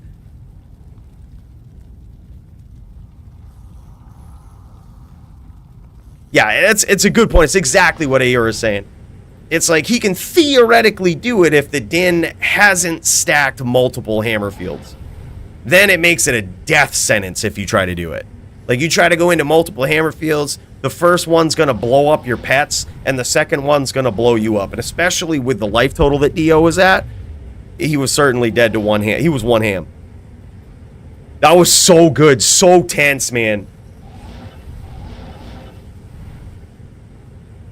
I've never witnessed a more tense duel than what we're seeing right now. Two people, both very deserving of DFC Gold, going at it in the most strategic matchup, dude. Dio, the Din killer, and Armond Hammer, the unkillable Din, man. That's how we threw it up on the announcements, and it's so true. Like, Armond Hammer just figures out a way. Every time, every matchup he's in, he figures out a way to get it done. He figures out a way to get the job done. It doesn't matter. I mean, we saw it last week versus Dio, a duel that we thought would be pretty easy for Dio. I certainly thought it would be. I was like, oh man, it's just another Din, right? ArmondP ain't just another Din. Not even to Dio. This guy is a respectable hammered in right here. A long time, very long time experienced Din. You can tell this guy's got the classic LOD Din playstyle where he's going to make it difficult for you. He's going to close all of the windows of opportunity that you might have, and he's only going to accidentally present you with a couple along the way. But the good thing is, Dio is getting a lot better at finding those windows. Great map for this too, I gotta say. I'm so glad this happened in Chaos Sanctuary. Can you imagine how boring this would be in the Bloodmoor? Like, at least now, we can start to recognize patterns from the players, the wings that they're going to, the directions that the players are gonna go. And just the scenery with the fire is so much better to me. I don't know what it is. Like, this duel is so much more interesting and tense to me than the first one. Yeah, more is classic, no doubt. More is certainly classic. But this arena right here, I just think is clutch. I think it's just good for this duel anyhow. This isn't the first Druid v Din duel that we've just sent to Chaos, because they can kind of be long. But Chaos just makes it more interesting with the scenery, but also strategically, I think it's a better map, because you don't have, like, the Moor is just too big for that kind of map, right? Like, just imagine not ever really knowing where the Din has even approximately spun invisible hammer fields, right? Or just imagine, like, not knowing where the Druid CT'd off to when you blew up all of his pets. Like, you have no clue. They CT'd off some direction, changed it, went somewhere else. Like, you just have no idea where they are. Like, that's what you run into with the Moor, is you run into this level of escapability from bad situations that you just don't see in the Chaos Sanctuary. It's still big enough for a good duel, but it's also predictable enough where you can capitalize on these odd situations your opponent can find themselves in. Dio won that round, Bick. It's now 3-3. Next DFC and Maggot Layer, yes? Dude, I would be down for a Maggot Layer duel. You know what I would really be down for is a Tower Seller level 0 melee tournament. I think that would be cool.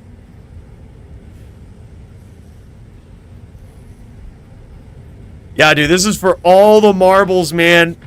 For all the marbles right here. 3-3 DFC title on the line. Both players very deserving of it. What a match. What a match.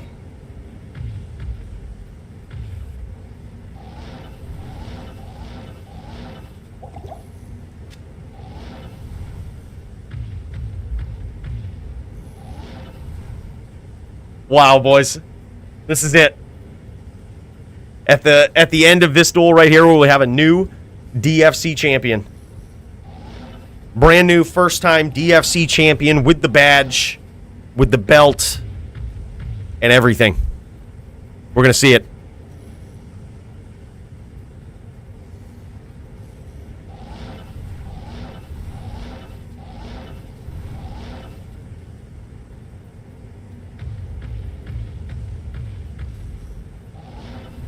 I want a good clean fight. Let's get it on. You have the Mills Lane over there.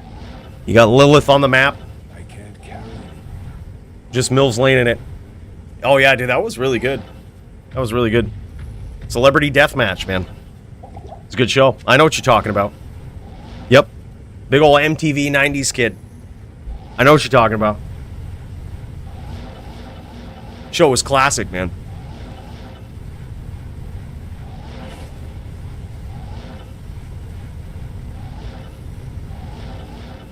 All right, and here we go. The final round. What a tense battle it has been.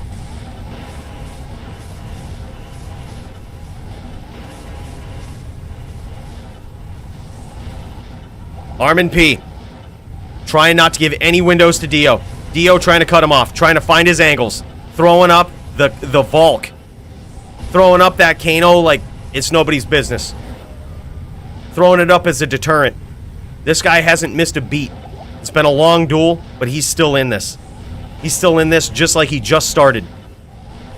This guy's fresh. He's fresh and he's practiced up. Is he going to be able to get there? Or is ArmondP going to shut it down?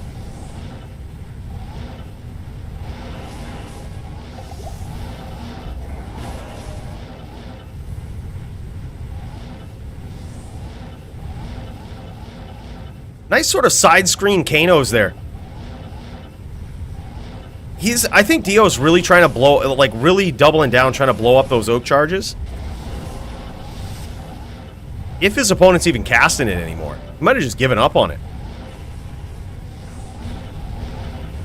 But it's certainly a good way. Every time he goes in, he's just got to do it 25 times. And then he's got no oak, if he's even using it.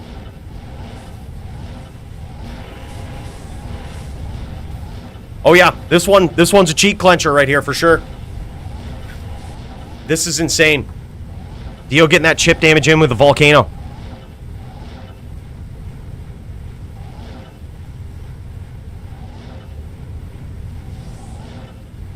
Dio lining him up good right here. I see what he's doing. ArmondP wisely using the side of the arena to escape there, knowing that he might be in trouble if he leaves the wrong way.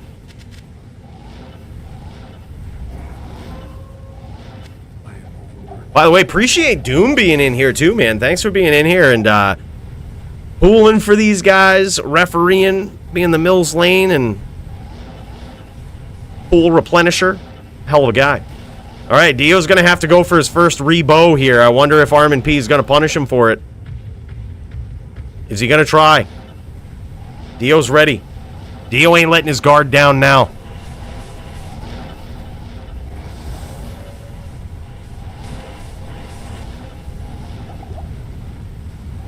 Dude, whoever wins this is so much deserved. Like, this duel is a duel of duels right here. It's a duel of strategy, of patience, of windows of opportunity, and occasional aggressive play. Like, this is This is everything. ArmondP gonna need to rebow. That's what he's going up there for. Dio not following him.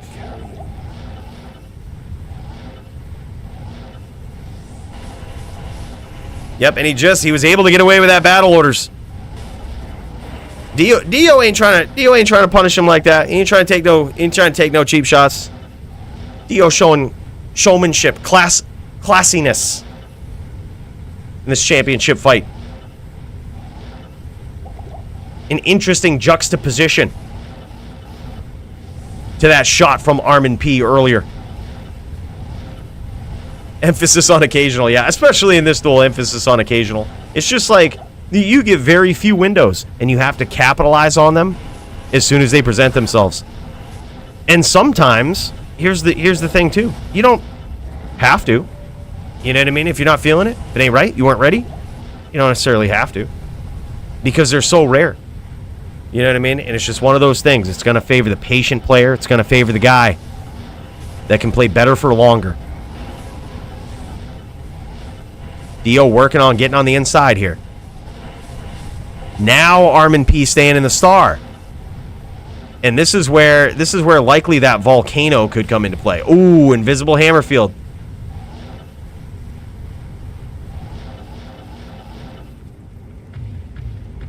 Dio rebowing. Rebow for the Dio.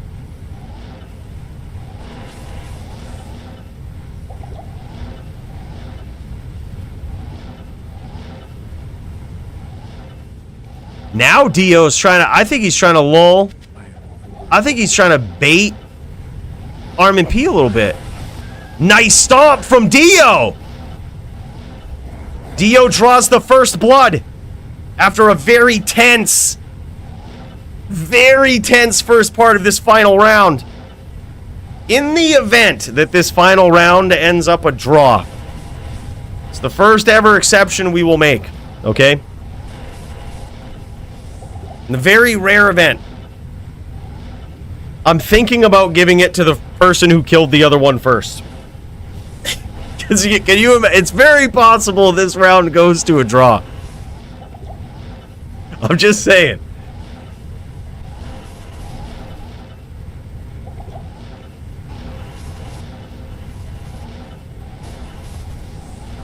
Yeah, I don't know what happened to that guy, dude. I think he quit and started playing a sorceress.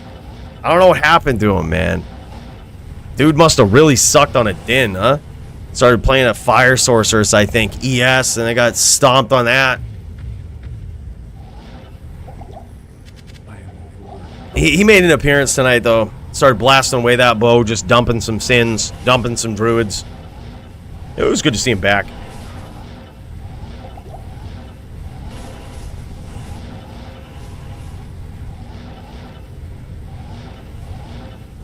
Dio questioning whether or not he should stomp there. He had the name lock, chose not to stomp. I think it was probably a good opportunity to be completely honest. But hey, Dio is the best druid player. His decisions are golden.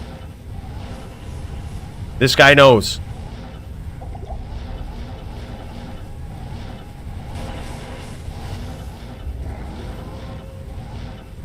ArmondP is going to have to go for another battle orders here, but where? Oh, where did he go? Did he go down?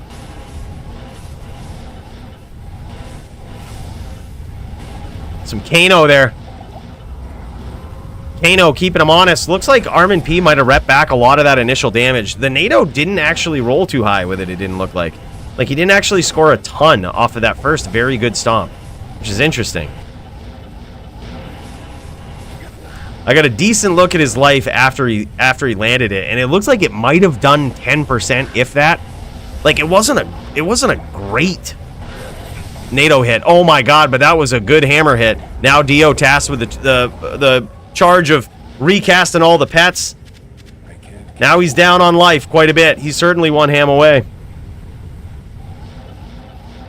He did get a nice stomp in there. It's hard to tell exactly how much damage he did.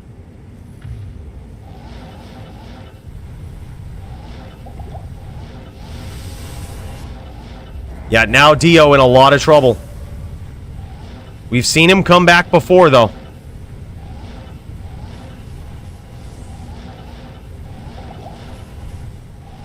And it looks like ArmondP probably at like 80% life, unless my eyes are playing tricks on me.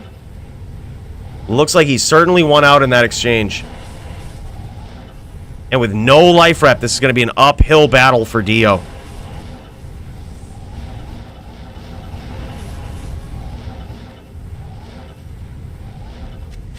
I can't carry you. Ooh, massive hammer fields there. Now ArmondP pushing the pressure.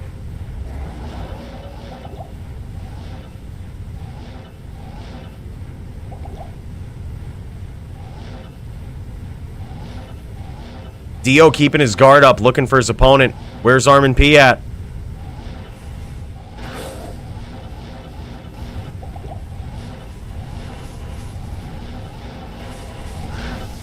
Yeah, he's still looking pretty good on life. ArmondP has still got a pretty healthy amount of life, which is sort of unbelievable, honestly. Yeah, if Dio was not equipped for a real duel here, he has no life rep. He has no life rep whatsoever.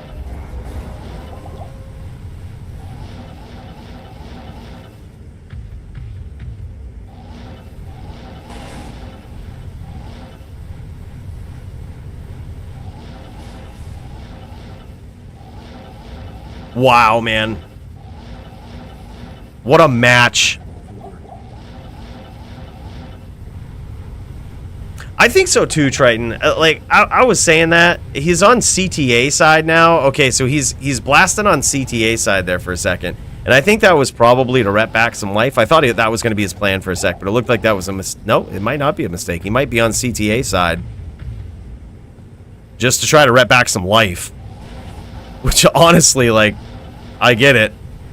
And because I agree with you. I think that in a long duel like this, while it is important to do as much damage as possible, I think it's also important to survive one more hammer.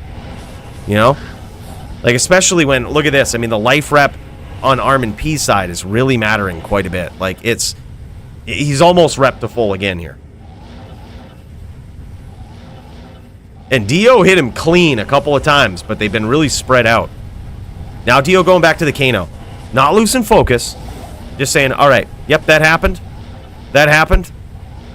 Let's negate that life rep a little bit. Let's keep that Kano going. Let's keep a little bit of damage on him. Very nice stomp there. I'm actually surprised he didn't get it.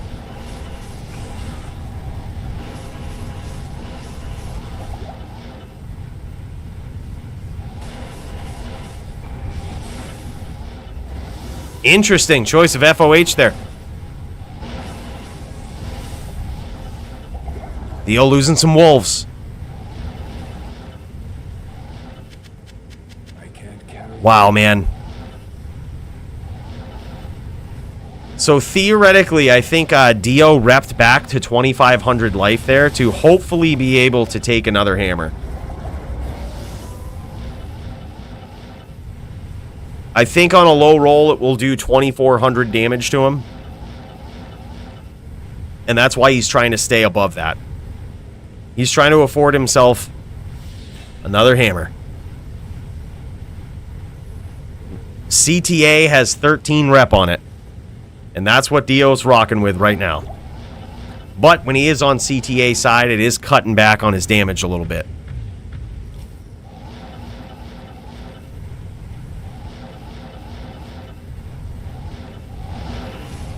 Or is it, actually? I actually don't think it is. It's actually not cutting back on his damage at all.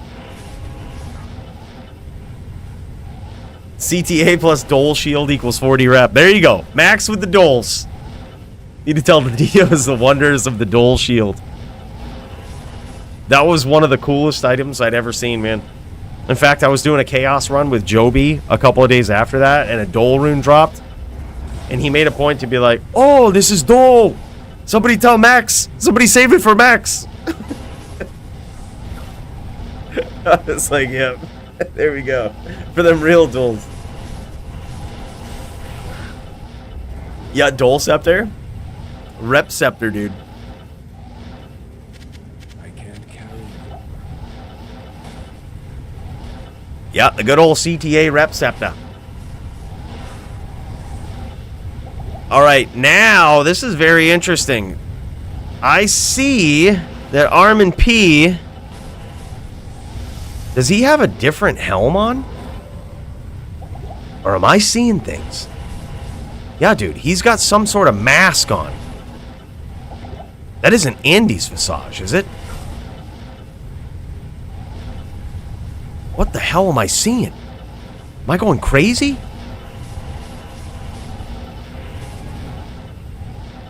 Maybe it's a rep mask. Maybe that's why he's gaining more life this duel. Maybe that Kano was doing something. He switched to a rep mask. Oh my god, and there it is.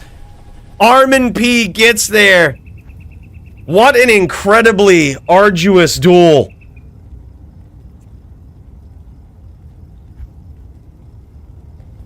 But he gets there. He switched to Drax Grasp. Okay, so that was a very interesting call right there. He switched. This is why he was repping life back so frequently. He switched to Dracul's Grasp so that he would get life after each kill. And when he blew up Dio's pets in all of these exchanges, he would get life after kill from his Enigma, and he would get life after kill from his Drax. So he would get about 30 life per pet that he blew up. And that was why he was able to rep life back so quickly. An interesting play for the final round there. And it certainly stands in stark contrast to Dio's lack of life rep.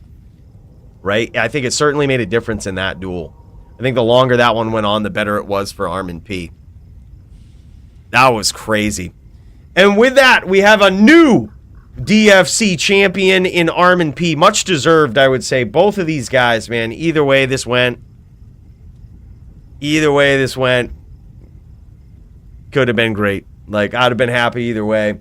ArmondP gets there and is the new DFC champion. The Din to beat. The unkillable Din. Wow. That's insane.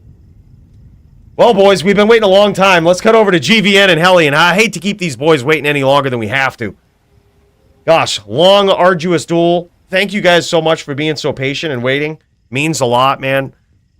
I know it was crazy. These guys might have ordered a pizza or something. Dude, I think he should, honestly. I had run that idea by him, Paladin. I'd run it by him. I said, dude, this is going to sound crazy and it's going to sound Coooley. And I know I just said the same thing twice. But you should use a Widowmaker with an Umrune and cut him open. Jam, slam, Alabama. Cut this boy open. I'd rather do it like a man. Yeah. I get you, bro. But, man, in a duel like that, I feel like that's just next level shit. And ArmondP has been known, I've dueled him once or twice in my day, that when you start busting out a Widowmaker, he starts to try to stomp you. And that can get you a few rounds. That got me 3 rounds before he smartened up. But then it just completely negates the rep life, probably even through the pets.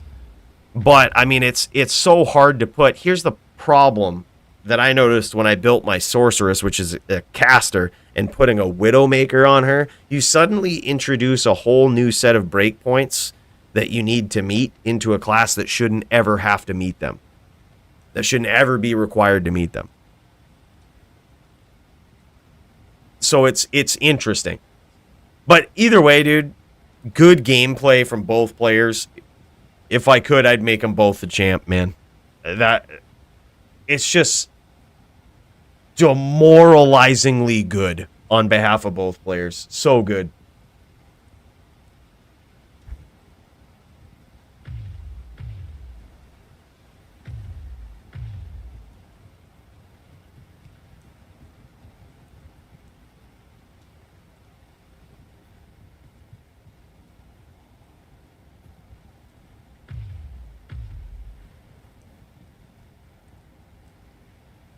Oh, I'm just noticing the messages from earlier. Apparently somebody that was on the card was banned from the Discord.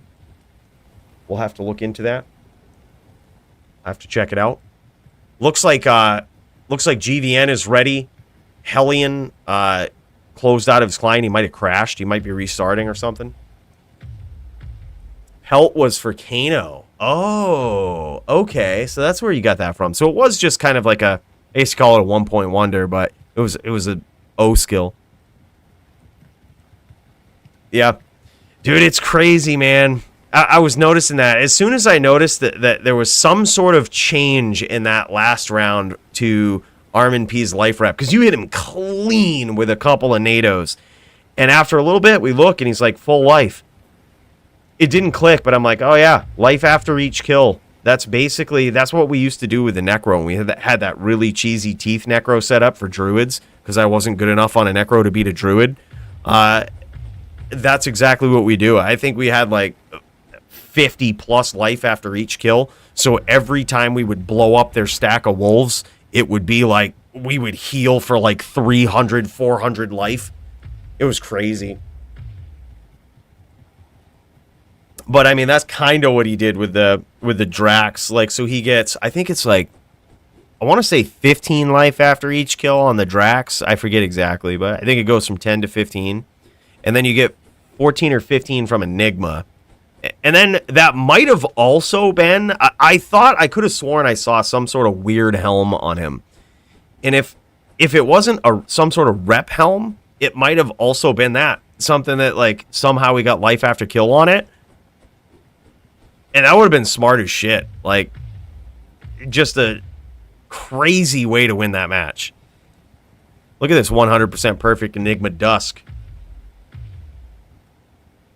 I also see Polytheist waiting here. Is his opponent ready? While we wait, we could check out Polytheist. Not sure if his opponent's ready to go.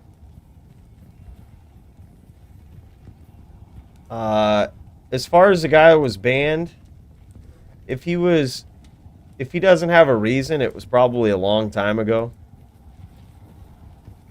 I'm just gonna unban him. This is for you. Gonna unban that guy.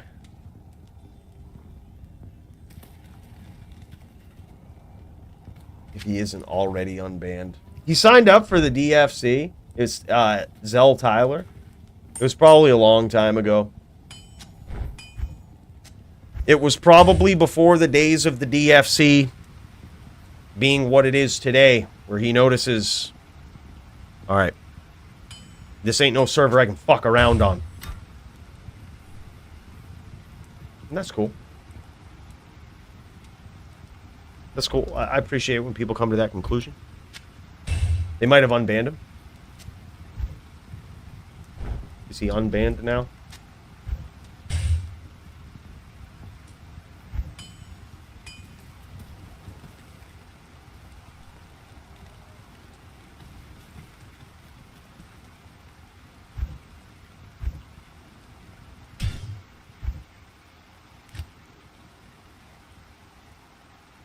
Yeah, more stuff from the mod channel. Joby's still trying to ban Maddie, but you can't do it because Maddie's also a mod.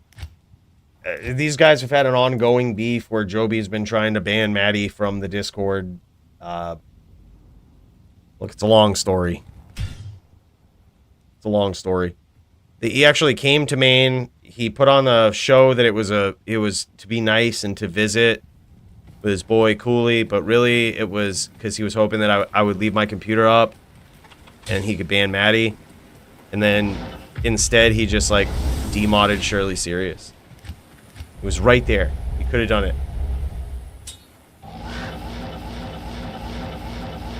Zell Tyler for something. I don't remember what. We started putting reasons for bans so that we could remember.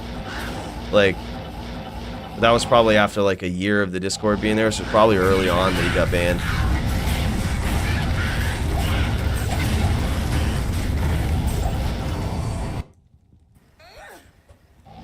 We got GVN just plugging away over here. Hellian might have pieced out. Yeah. There was a lot of people early on, I'm not gonna lie, that didn't think that I was top din material. Thought they could come to our server and fuck around. And then they got banned. Alright? Then they got banned.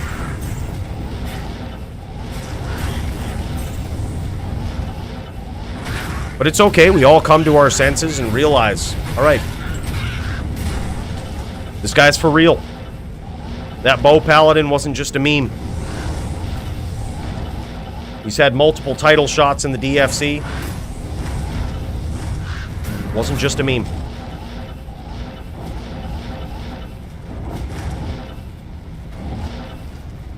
Yeah, could have been that too, Doom. Hello.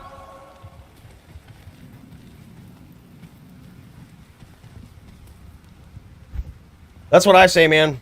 I kind of wanted to see this Hellian v GVN, but I think Hellian either crashed or like something happened. I think we might have missed it. It was a long duel. The title match was a long duel.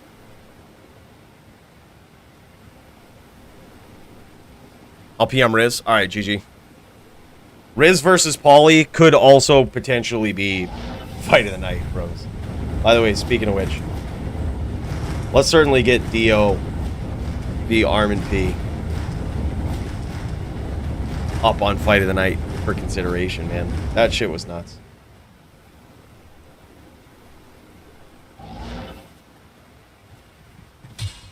That was nuts.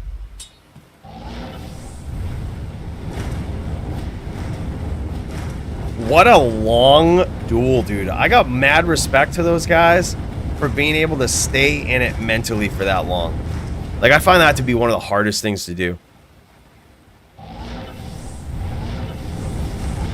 Look, Bick, I love you, bro. But you saying someone is a good guy,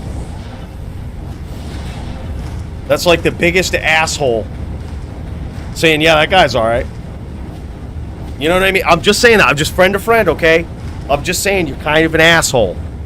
Alright? I'm gonna need more of a vouch than that. Alright? I'm just saying, I'm just being real with you. I'm just shooting straight. Alright? Who knows? We unban this guy. He could come in here. Maybe it was a smurf for Bick. Maybe it was collateral damage. That's what Discord does. You ban one dude, it bans all of their smurf accounts.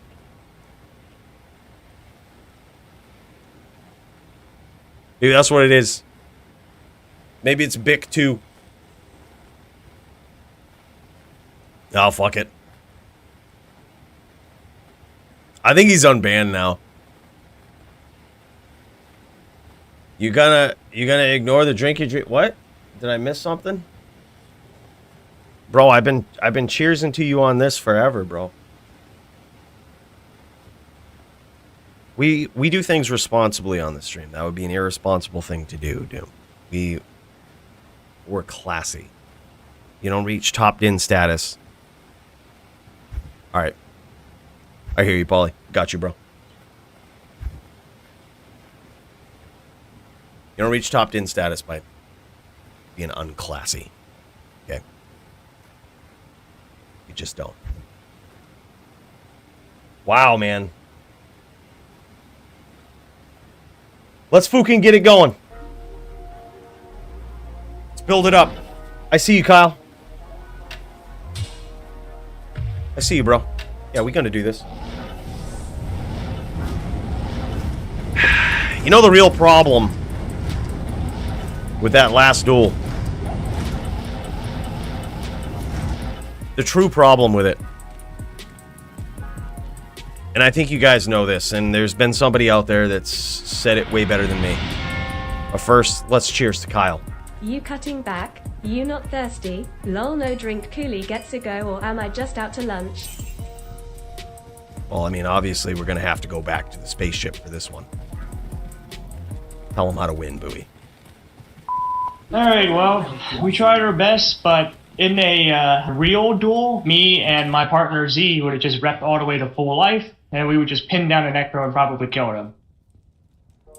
That's how you would have to do it. Or in this case, an ArmondP. You know? Rep to full. By the way, my dude, Kyle, thank you so much, brother. Big cheers to you. This is a classy cheers, okay? Classy. We keep it classy. We don't cut back. We just often end up doing a lot of cheers, right? Because of the generosity of people just like you. Big cheers, my friend. Thank you so much. Let's see some action, huh?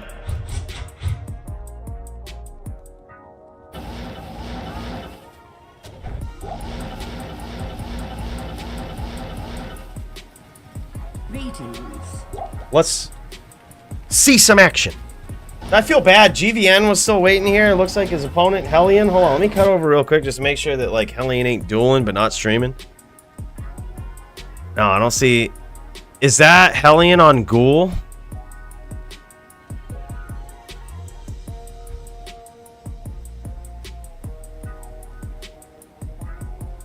I think it might be.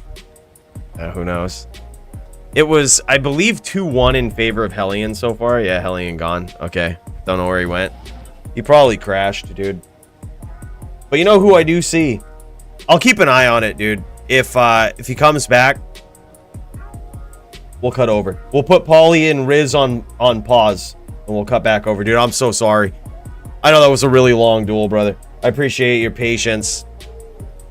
GVN playing all the way from Kauai. Hell of a guy. Well, would you look at this? Boys, this is about to be a duel. And you know how I know, because we've got two of the most savage players ever. We've got a very interesting match here. We've got Polytheist, the whirlwind player killer.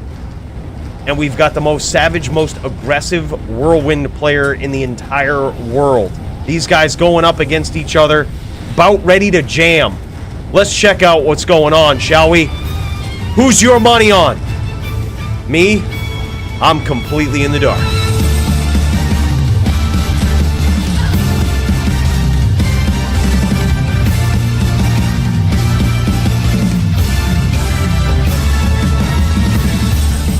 In this corner, we've got the most savage, most aggressive Sin player the planet has ever seen. There may be other, better, more aggressive Sin players out there, but they are not on planet Earth. They are somewhere out there in the universe that we have never seen the pleasure of watching duel. And look at this. Riz off to an amazing start here, landing a sick whirlwind against Polytheist, making it difficult for him to set up, land any damage, making it look easy so far, but is it going to continue to be that way? Polytheist is going to have to step this up. I wonder if we're going to see that poison bow get busted out by Polytheist here. I know also a trick that Riz has up his sleeve for duels like this. He also has these massive life rep rings, or life leech rings, which is especially good. Yeah, look at that. Look how much life he just leeched off of that bear right there. And we do see the bow from Poly. Now we've got a real duel here, boys. That's going to fight back against that life leech a little bit. Keep him a little bit honest, all right, as he stays on the outside. But the thing is, Riz isn't in close for too long, man. It doesn't take too long. He's so good at grabbing those name locks. This is a duel that was bound to happen. Both of these guys, savage players. And both of them making a pretty solid run for contention against the next, or the current champion, ArmondP. This should be... I can't even imagine how it would go. Can you imagine someone with ArmondP's playstyle going up against Riz? What would Riz do to deal with that, right? Technically, all ArmondP's got to do is sit in his hammer field. Would we let him do that against a Ghost Sin? Probably not, right? We probably wouldn't view that so favorably. However, that's technically all he's got to do is keep a hammer field up. Now we're going to cut over to Polytheist point of view here. Looks like he's very low, about 15% health. Riz trying to finish him off. Putting so much pressure on him. The thing is, Polytheist really does well when his opponent stays on or, you know, within range of his screen for an extended period of time without being able to capitalize on it. But Riz is so good at capitalizing on this. He will not stay on your screen for much longer than he needs to. Look at that. Polytheist scores a good hit there, but now he's won. This could be bad. He might be Bay PK. And there it is, Bay PK, baby. Damn, good duel, man. Hyper aggression from Riz. What is Riz's life total looking like? Can we see? Oh yeah, man. He didn't lose much. He didn't lose much. Yeah, it would take too long to land hits. Oh, yeah, there it is. Yeah, that's what I'm thinking. I also think that probably, like, if it was Riz to go up against ArmondP for the title, I almost think we might see a different Sin from Riz. Riz has the capability of being like a trapper, right? He has the capability of being a very good trapper, hybrid trapper at that. Like, this guy might just be on a ghost quite a bit, but he's not pigeonholed to a ghost. This guy's just a Sin player. He's a very good Sin player. I believe he actually had a trapper as well on LOD, and he was a very good player on that. Like, this guy's been in the game on a Sin on a lot of different Sins, and a lot of people don't know that. This guy's just a very avid Sin player. He knows what he's doing. I wouldn't be surprised if we saw him swap to that.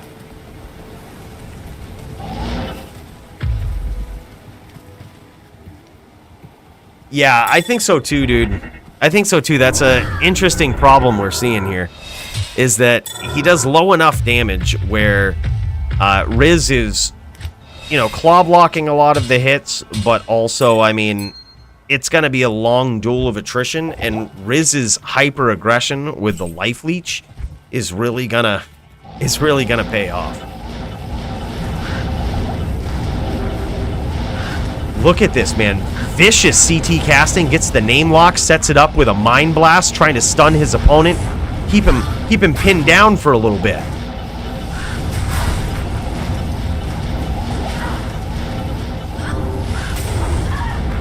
Yeah, oh, that is ridiculous, dude. It's so much leech. It's so much. Like, he just reps the full. Look at this. He's down 400. He goes in for the Mind Blast PK. Oh my god. Dude, he can't. I can't carry anymore. How's he gonna get in with damage? How's he gonna do it? Yeah, like, I feel bad for Pauly. Like, who sets these life leech rules in the DFC? We gotta talk to that guy, man. But tell him, poor Pauly, just think about the fire druids. Yeah.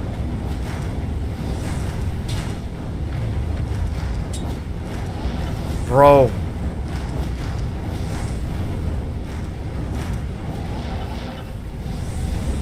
Alright, hold on. Let's cut over to this and watch this again. Let's watch it from Riz's perspective. Maybe we make an emergency change and just ask him to take off, like, one life leech ring. just in the spirit of a good duel.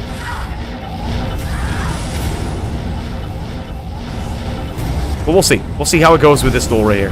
He's actually got some pretty solid damage, Polytheist does, right off the bat. Riz down 1,000 life. Riz down 1,500 life.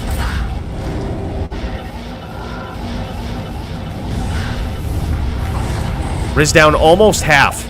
So, if he reps back from this, we gotta make like an emergency, like, hey,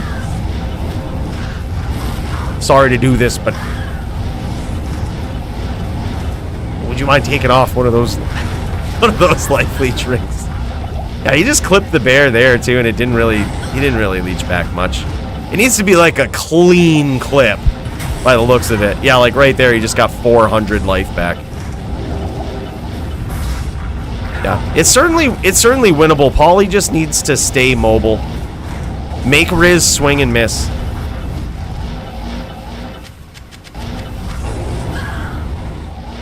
Gets another big hit in. Just got to make him swing and miss.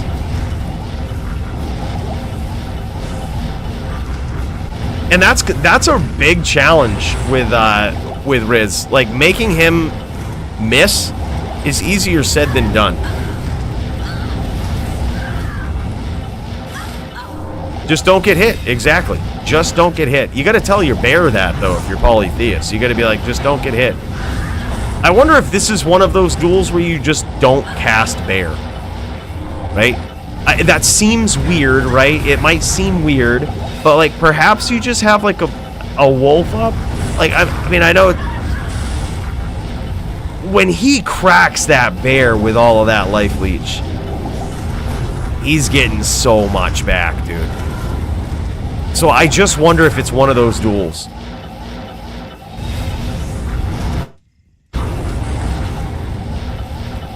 I think he's cut him open pretty good here, too. I think Polytheist is actually in trouble. Yeah, I mean, you really can't aggress a Ghost Sin on a Shaman, though. Like, you have no way of dealing close quarters combat damage. It's all, like, mid-range, far-out damage. So, like, going into the range of a Ghost Sin just doesn't really make any sense. Like, that's exactly what they want you to do, is come close so they can whirlwind you. Yeah, no doubt. And that's just the nature of that style of dueling. Like, or that particular build. It would be different if he actually had skills, Duke, that would reasonably address an opponent close up. And for some matches, he does. For some matches, he can cast Molten Boulder, and it's a viable option. But in a lot of duels, it's just not. Like, he's tasked with a mid-range battle. He can't stay on the outside. You know, he can't stay too far on the outside. He has to stay, like, on their screen, but dodge their attacks. Or bait them on to these, like, falling Armageddon boulders. Like, it's just the nature of it. And he also switches it up with a bow. The poison bow was an interesting addition to this build, I think, for Polytheist. Very interesting addition. You have to aggress in situations that make sense to aggress in, right? So, like, let's say we have a druid versus paladin, or we have a Zon versus, or let's say this, we have a Zon versus a necro, right? If the duel goes long and nobody's aggressing anyone, right, then, like, you would just suggest that, you know, we would say the necro has to aggress, the necro has to come in, right? It's not expected that a Zon's gonna go teleport or run into a train of bone spirits. So it's like whatever's reasonable, right? And it's if it becomes a problem.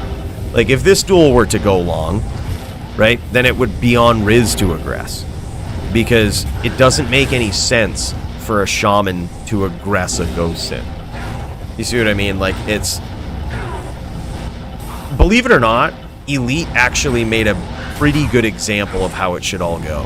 He actually had a breakdown that he sent me, which I didn't completely agree with in all situations. But, like, it was good to think about in the sense that in the traditional manner, there's certain builds that within certain matchups are expected to aggress. Now that has changed in D2R because you have new builds, you have new skills, you have new mechanics, or you have a lack of mechanics that you had in LOD. So it sort of changes things to some degree, but to a large degree it's sort of looked at the same way, right? Like, certain builds that have the shorter range should be the ones that aggress. Like, in most cases. So, basically everything has a shorter range than a Shaman. Basically everything. Like, they don't have any close range attacks. They're actually bad at close range. So if you have anything that deals close-up damage, they should always aggress. Be it a barb, a Ghost Sin, a paladin, necro, like, even them. Like, well, actually, with a necro, I think that probably the shaman should have graphed. But you see what I mean? It's just like, it all depends on the range. Like, what's your maximum range that you can address your opponent at? If theirs is greater, you should aggress.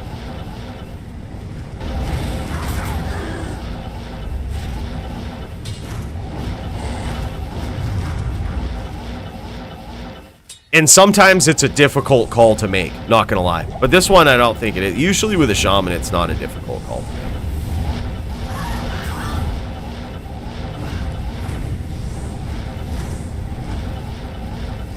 Yeah, he's definitely capable of it. It's just, in those matchups, a shaman would never aggress. Like, who in their right mind thinks a shaman should aggress a ghost or a barb? Like, I think at that point, you're just trolling. And I'm not sure if you're trolling us or yourself, right? Like, there's no world in which that should happen. It's like, you have to survive and hope that your opponent doesn't leech so much life off of your pets that you just can't kill them, right? Like, you're in a duel of attrition.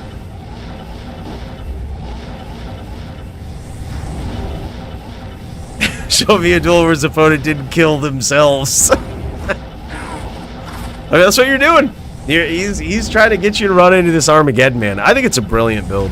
I think it's cool. I think it's cool that this build can exist. It used to exist in LOD, but I mean, it was sort of a meme, right? Like, it was sort of a joke. And now that they have synergies on this build, it's really cool that it exists. Like, it's really cool that it's viable, and in the hands of someone like Polytheist, it's a build you have to worry about. Man, he almost had him too, dude. Look at this. I think he almost had him again. Holy shit. It was so close. Last two duels real low. GG, man. Holy shit. Riz versus Poly. Quick and simple, man. Anymore. Just quick and simple.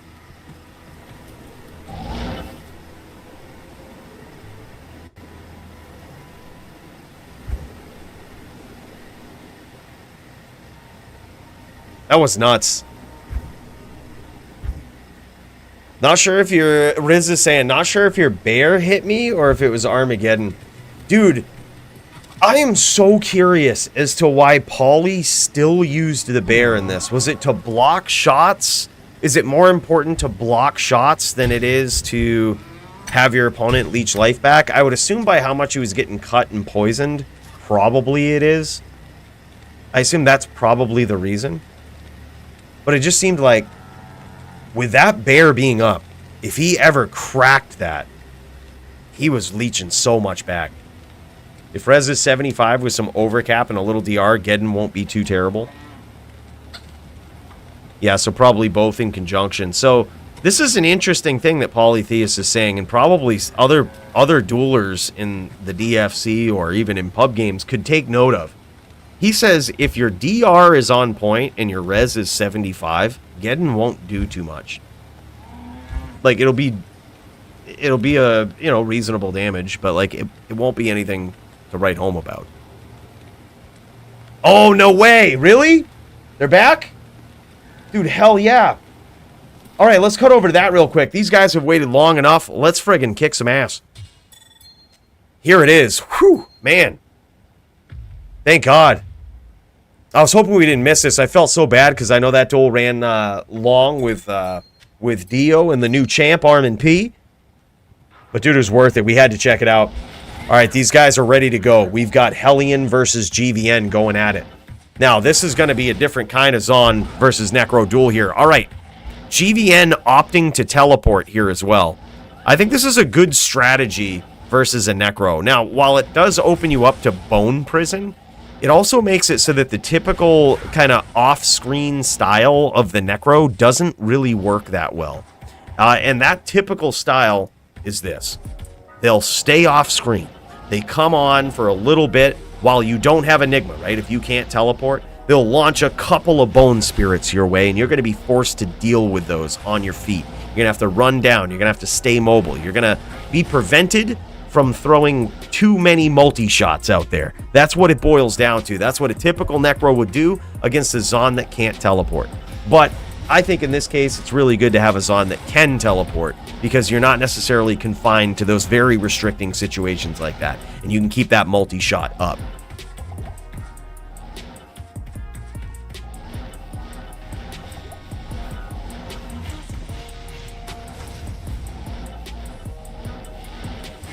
And look at this, back and forth. So right now, I believe the score is 2-1. This is where we left off. This is where these guys paused for us. It's 2-1 in favor of Hellian, the necro. GVN coming back here.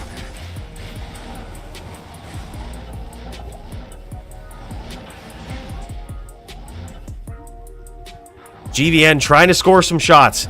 He definitely has the greater range. So in this case, this is actually a great example, Duke. This is a example of where the Zon has the greater range, so it's on the necro to push the pressure, and that's exactly what you're seeing. You're seeing Hellian come in, land spears, push the pressure, and get out. Recast bone armor. He's the aggressor. He's the one that's pushing the pressure coming in. If there comes a situation where the Zon is firing multi-shot and the necro is shooting bone spirit from across the screen, trying to score a cheap hit or some shit, it would be on the necro. It would be lates, and it would be on the necro to push the pressure. Like, this is a very open and shut case in that sense. Not all of them are all open and shut, though. Like, there's not an easy answer for fucking any duel these days. But this one right here would be pretty simple.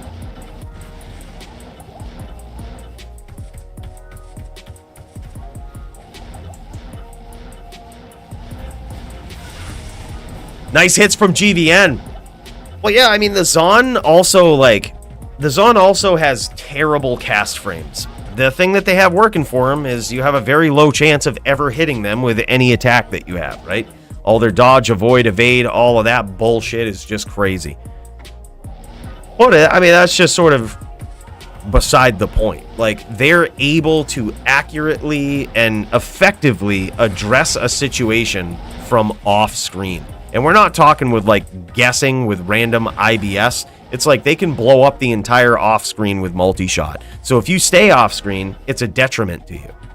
Like, it's almost exactly what they want you to do, is kind of lates and stay off-screen, because it's not good for you. Like, that's not a duel that you win. So in that case, yes, it would be mostly, a lot of the times, on the other player to address the Zon. Nice bone prison there from Hellian. Very underutilized skill against a tele bowa. Once you bone prison a tele bowa, you know that their next move is going to be teleport. Like, they're very rarely going to stay there and engage with you. And there it is. GVN gets there in that duel, evening up the score, I believe, now to 2-2. I think he could make a comeback, dude. GVN, underrated right now, and I don't think he's going to be underrated for long.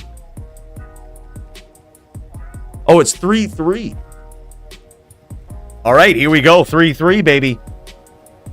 So this is it. I'm actually so glad that we got to see this duel. Again, my apologies for having you guys waiting so long, but I want to thank you guys for actually being so patient and waiting so long. We love to see the most exciting duels like this, and I think you guys both put on some of the best ones. So I'm so happy we got to see this. Thank you guys both for being so patient. Means a lot to all of us, man.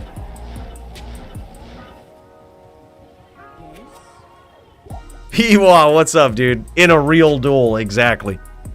In a real duel.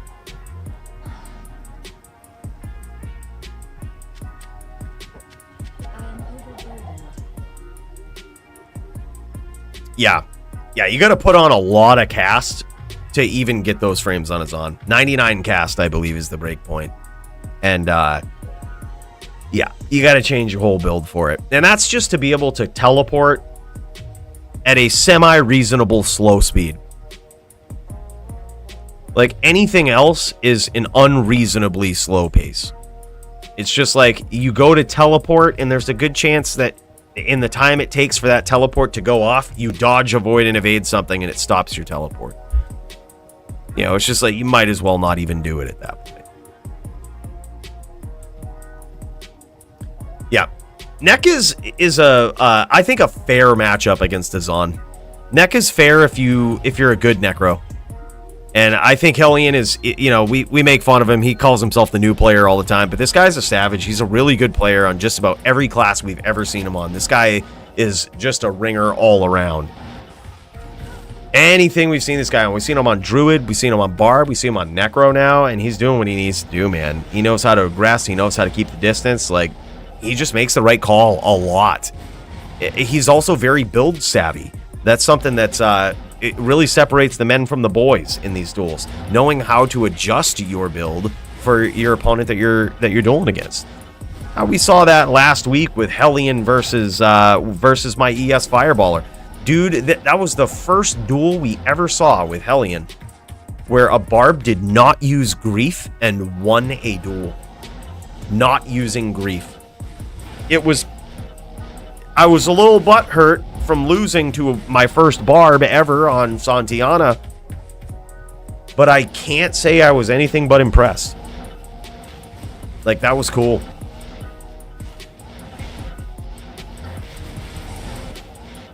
Nice stomp there from Hellian. He's so great at pushing the pressure and knowing when his opponent is going to run away. All right, now he's doing the Drew G strategy right here. Drew G calls this gaying your opponent. But what he means by that is you'll see Hellian come in very briefly, and instead of shooting Bone Spirit, which is part of the Drew G strategy, when you have a tele boas on, what you're seeing Hellian do is actually get up close and Bone Spear his opponent. You're seeing a Stomp and a Bone Spear. You're also seeing a little bit of pixelation here. That's on my end, probably widescreen on from GVN. But the good thing is, hey, look, these Bone Spears are all bright and shiny, man. We can see where they're coming from.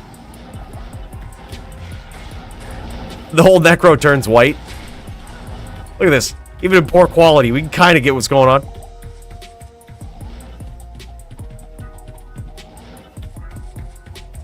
Oh, no doubt. No doubt.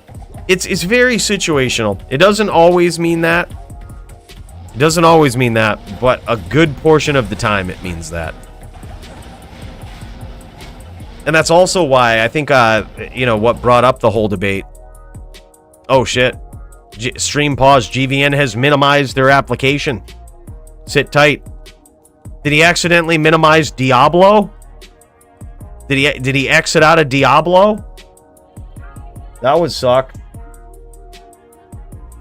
If he winds up dead, we'll just redo it.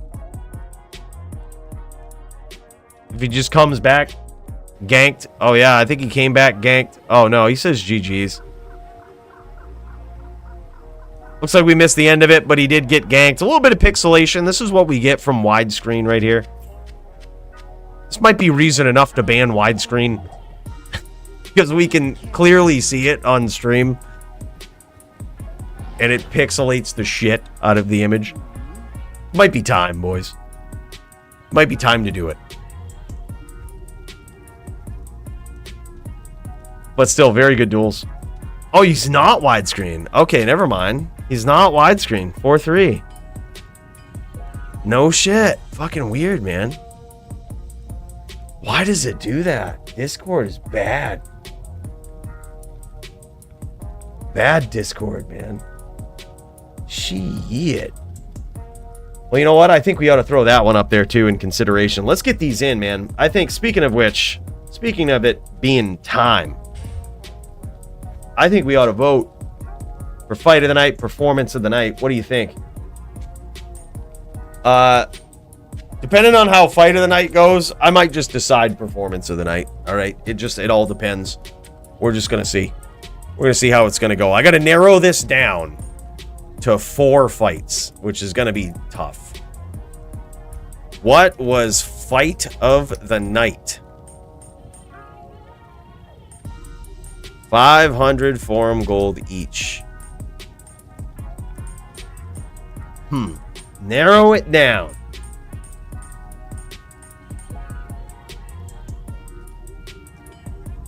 NYCmaxim versus tehPunch, I think should be in there. Diowind versus ArmondP, as arduous and long as it was, should be in there.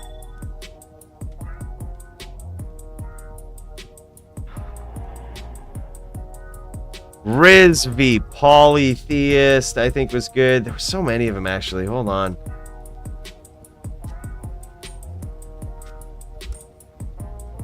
Vito versus Sound, I think was good. That was one where we kind of cut out in the beginning, but we got the general gist of what was happening. This was the one where JavitoPvp pulled off the upset, and I think that deserves to be in consideration for it. It was supposed to be Din v Din, but instead they did an interesting way of Din v Din.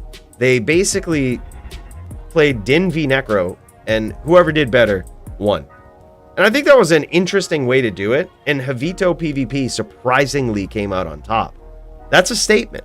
It's not to say he would have won Din v Din versus Sound, but it's certainly something very impressive. So I gotta say, I think that's gotta be in there. Steez also played very well versus Mantrayana.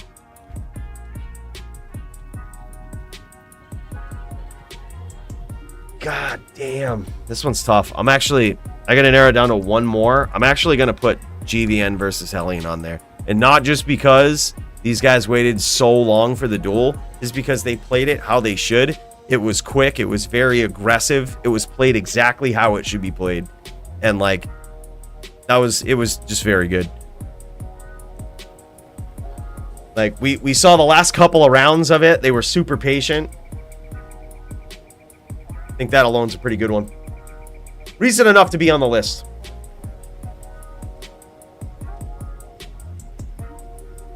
What do you guys think? We're going to give this till 12:01. So we got one or X1. We got 1 minute, 60 seconds to lock in your votes for Fight of the Night. Each one of these combatants will get 500 forum gold. Let me know what you think. Right now, Diowind v ArmondP is the fight in the lead. Very good one, dude. And I'm actually impressed that you guys are selecting that one too. I'm happy to see it because, yeah, it was a long duel. You know, not all duels are short, man. And, you know, I think really people who appreciate the intricacies of PvP can see that. That, like, sure, that was a long duel, right? But it had every reason to be. And these guys did everything they could. They were patient. They were aggressive when they could be. It was just one of those duels that's an interesting matchup. It's gonna be a long duel, but it was fun to watch. And especially the tech at the end with the life after each kill, pulling it off for ArmondP. I think that was really good. But there's also some other really good ones on the card, man. Like, I think NYCmaxim versus Punch was really good. There was that. There was what we just saw, GVN versus Hellian. Like, it was so quick. It might not time-wise stand out to the other ones, but I don't think it has to, man. Like, that, it was just so perfectly done. I also think the upset with Javito versus Sound was sick. Like, I think those ones certainly stand out. All of those could easily win Fight of the Night. I wouldn't be upset either way. All right, let's end the poll. It's now 12:01. Looks like Dio versus ArmondP. These guys are the winners. All right, and I said depending on how that one goes, I might decide Performance of the Night. I am just going to decide Performance of the Night. Sorry, I know you guys might have wanted to vote. It's going to Punch, and it's not. There's no question. Like, it would be a travesty of justice if this guy didn't win Performance of the Night. So I ain't putting that in the hands of the internet. All right? I ain't putting that in the hands of the internet. It's Punch, and it's not even close. That's the best performance I might have ever seen in the DFC. So we're going with that. Punch wins Performance of the Night. Just Coooley override. Punch winner. And that makes 2 weeks in a row he's won Performance of the Night. Guy's a savage. And I'm so looking forward, dude. I really hope this guy, like, sticks in it and gives us some more of these duels and makes, like, a run for the title again or something. Because this dude's got it, man. If there ever was somebody who could, it's this guy. I hope he busts out a bow if he ever has to go up against ArmondP. I hope he busts out a bow. and shows ArmondP what's up. I think he can do it. Gurdy, real fight of the night. Dude, did Gurdy fight? I see Botasaurus going, dude. Are we missing something? Are we missing something? Oh my gosh, is this going on? Is this going on? We could have a retroactive fight of the night. It could happen. Let's fix this widescreen a little bit.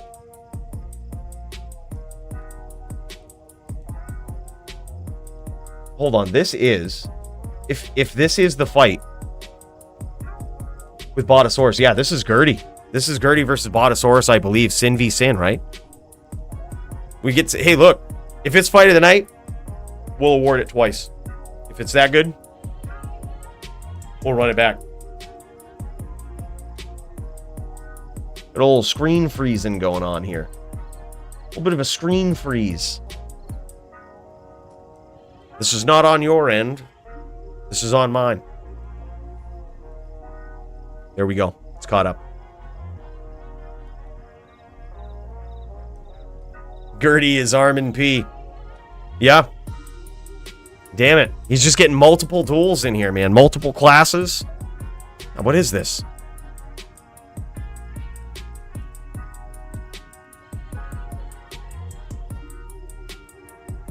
Alright, yeah. These guys going Sin v Sin. Okay, this is about what I expected right here. These guys are, I would assume, spiders. Both of these guys, I would assume, are spiders. And this is exactly what I expected. Like, I know Sin v Sin typically isn't like a very short duel. This is the duel where, you know, and granted this might have been a very biased side of somebody who told me this, but he's, you know, Bowie once told me. He says, Sin v Sin is often won by whoever remains least aggressive. He's like, if you get aggressive in Sin v Sin, you lose. Now, I'm not saying he's wrong, but I'm saying that dictated how I felt about Sin v Sin for a very long time. This is Dune for the Twirl Girl, yeah. And that's what he said too. Usually, you don't necessarily want to whirl your opponent in these matchups, but, I mean, maybe you do. You know, maybe you do. If you can get in there, you cut him open, get some open wounds going on. But now, yeah, I was going to say, look at that. He's getting in there whirling, but it is not paying off. Botasaurus taken out. Sin v Sin. I believe 2-0 at least now. At least for Gurdy. Gurdy's actually underrated, dude. Gurdy underrated. Dude's good. It was kind of savage. He just kind of stood there and was just like, whirl me, baby. I got traps up. Do you? You can whirl me all you want.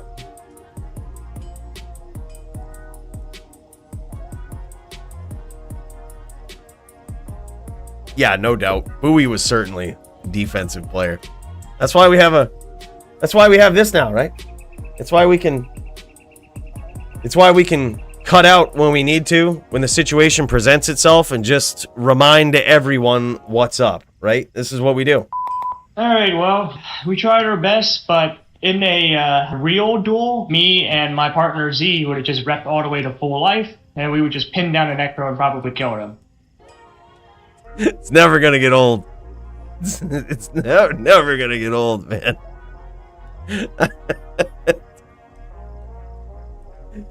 Might have been one of the funniest clips of all Diablo 2 history. It's never gonna get old.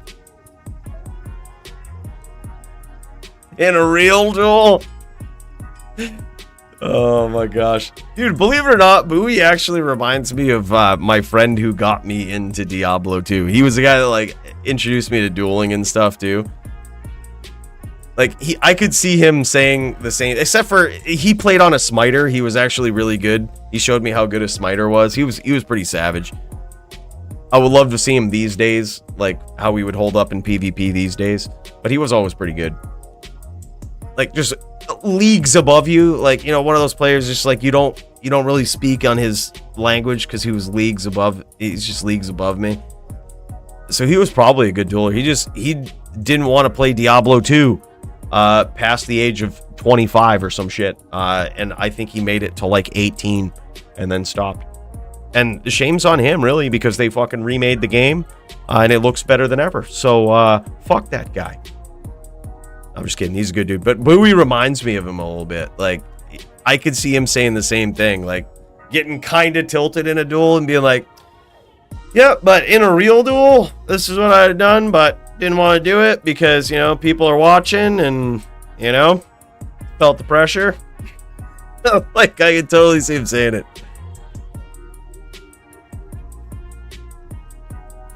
I know, man, it has nothing to do with the pixelation, Marvel. This is how fast he's moving. Just busting up all the pixels on the screen, man.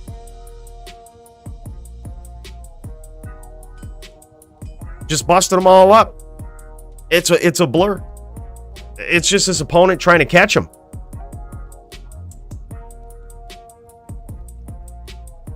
He's too quick for that shit. Dude, actually, I was gonna say, I just saw that life check there, and it looked like Gurdy was very low. World Girl pulls it off here in what looks like round 3.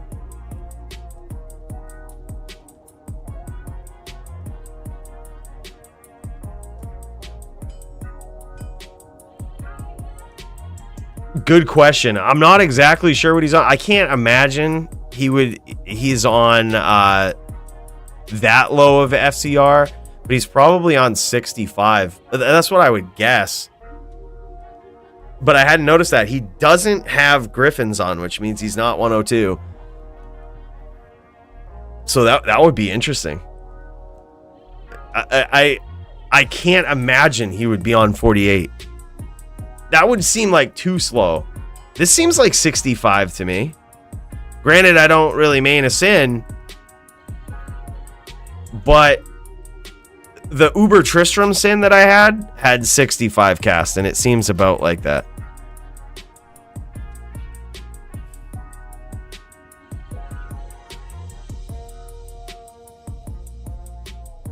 Yeah, and he punished him for it too. He had that infinity out too. Dude, Max was telling me that when you set traps with infinity out, you know how infinity has the negative 55 enemy light res? When you set traps with infinity, the traps keep that negative 55 to enemy light res. So it may be a risk that his opponent's trying to take here.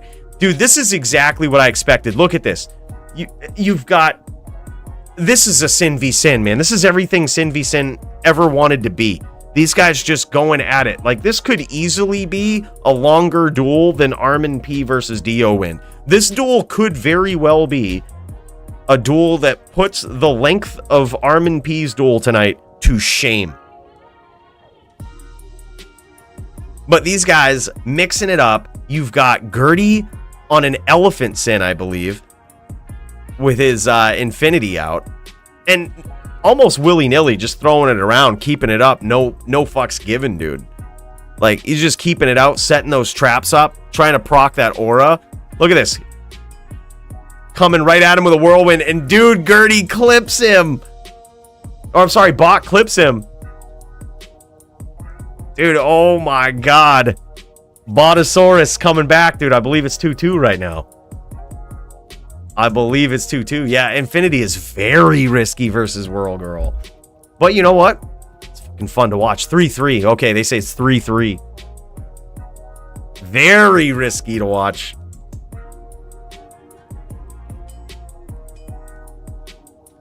Holy shit. This is really good for Sin v Sin. Dude, I told you. When we set this up, there's certain matches I feel bad about. I knew ArmondP and Dio was going to be long, but I was like, these guys deserve it. Like, these guys, both of them deserve it. It's going to be a long match, but like, these guys deserve it, man. You can't throw anybody else Dio's way or ArmondP's way. Like, ArmondP was technically supposed to challenge for Vampire for the title tonight. But like, we got that message from Vamp. He's tied up with some other things, which is great. I'm super happy for him. But like, now that we've got a vacated title, it's like you can't just give it to ArmondP. You got to give him the best opponent. And even though he beat him last week, Dio was just the best opponent. It made the most sense. You have to prove it against Dio. You know what I mean?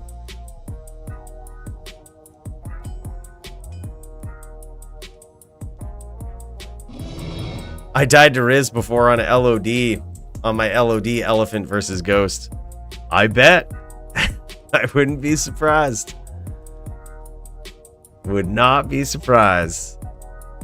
Yeah, especially against a very good World Girl. It's gonna catch you when you have that thing out, dude. You have no claw block. That's why Max is saying it's risky. Is because when you have a two-handed scythe out, claw block is one of the most overpowered skills on a Sin, right? And you have no access to it. You're giving up what could very well be a game changer, a lifesaver in the duel. And you're just saying, yep, all those whirls that you can connect on me with, I'm going to eat them. There's nothing I'm going to do about them. I'm going to take every hit. And that's on top of the traps that you potentially set. It looks like, dude,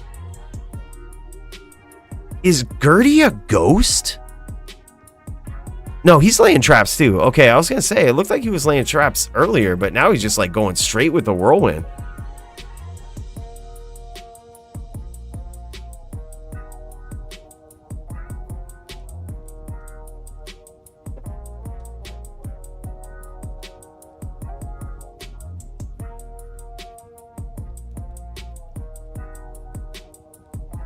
Yep, both these guys. Oh, man.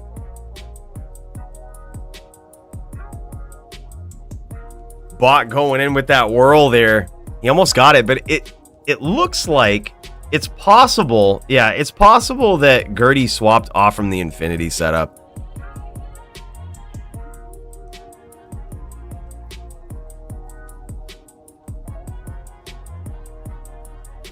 Yeah, there was no way he could be a ghost because he had the Infinity. What a weird Sin, dude. This is what I love. Like, he just keeps you guessing. Like, you have no idea what he's gonna do. He might be like hybrid ghosts. You know the Sins that have like the vicious damage on the claws, but they can also just spontaneously do exactly what Gurdy's doing, like swap to Elephant Sin. I mean, you don't really have to token much, I don't think, to do such a thing. Like, it just comes down to how powerful your claws are. Mad respect for Sins that can do that, dude. You got to be decked out. You got to have like gear. You got to have gear to pull that off. Big cheers to you, Odin. Thanks for being here, bro. We're about to wrap it up with this duel right here. And this is the last round of it. What an incredible night of fights it's been, man. This is one of the best cards, I gotta say. Like, everything you would want. And there it is, man. Botasaurus goes down to Gurdy. Gurdy proving the Sin superiority.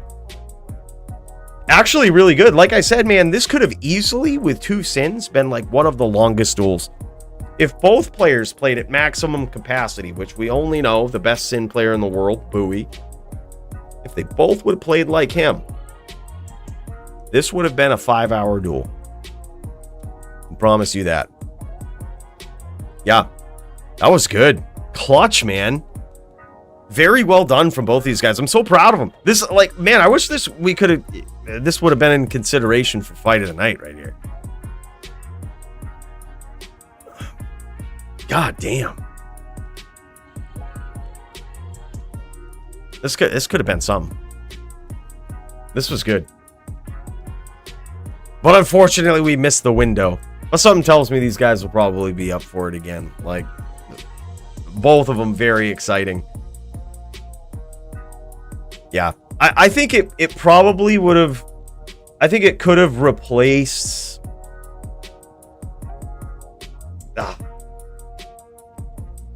maybe GVN and Hellian on the list. But it would have been a toss-up. It still would have been close. We still would have had to vote. And honestly, I'm surprised Max versus Punch didn't win. I'm being real. If that one would have won, I would not have overridden. I was like, I said, dude, if that fight wins, if they win fight of the night there, we'll vote. But I was like, if they don't, Punch is getting it. Like, he can't, he's got to get something for that. That was sick.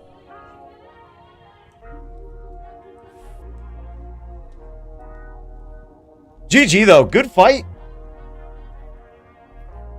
Good fight and a great night, my friends. Thank you so much for being here, and I really appreciate the support. Thanks to everybody that's throwing their memberships my way, throwing the donos my way. Kyle, I'm talking to you, bud.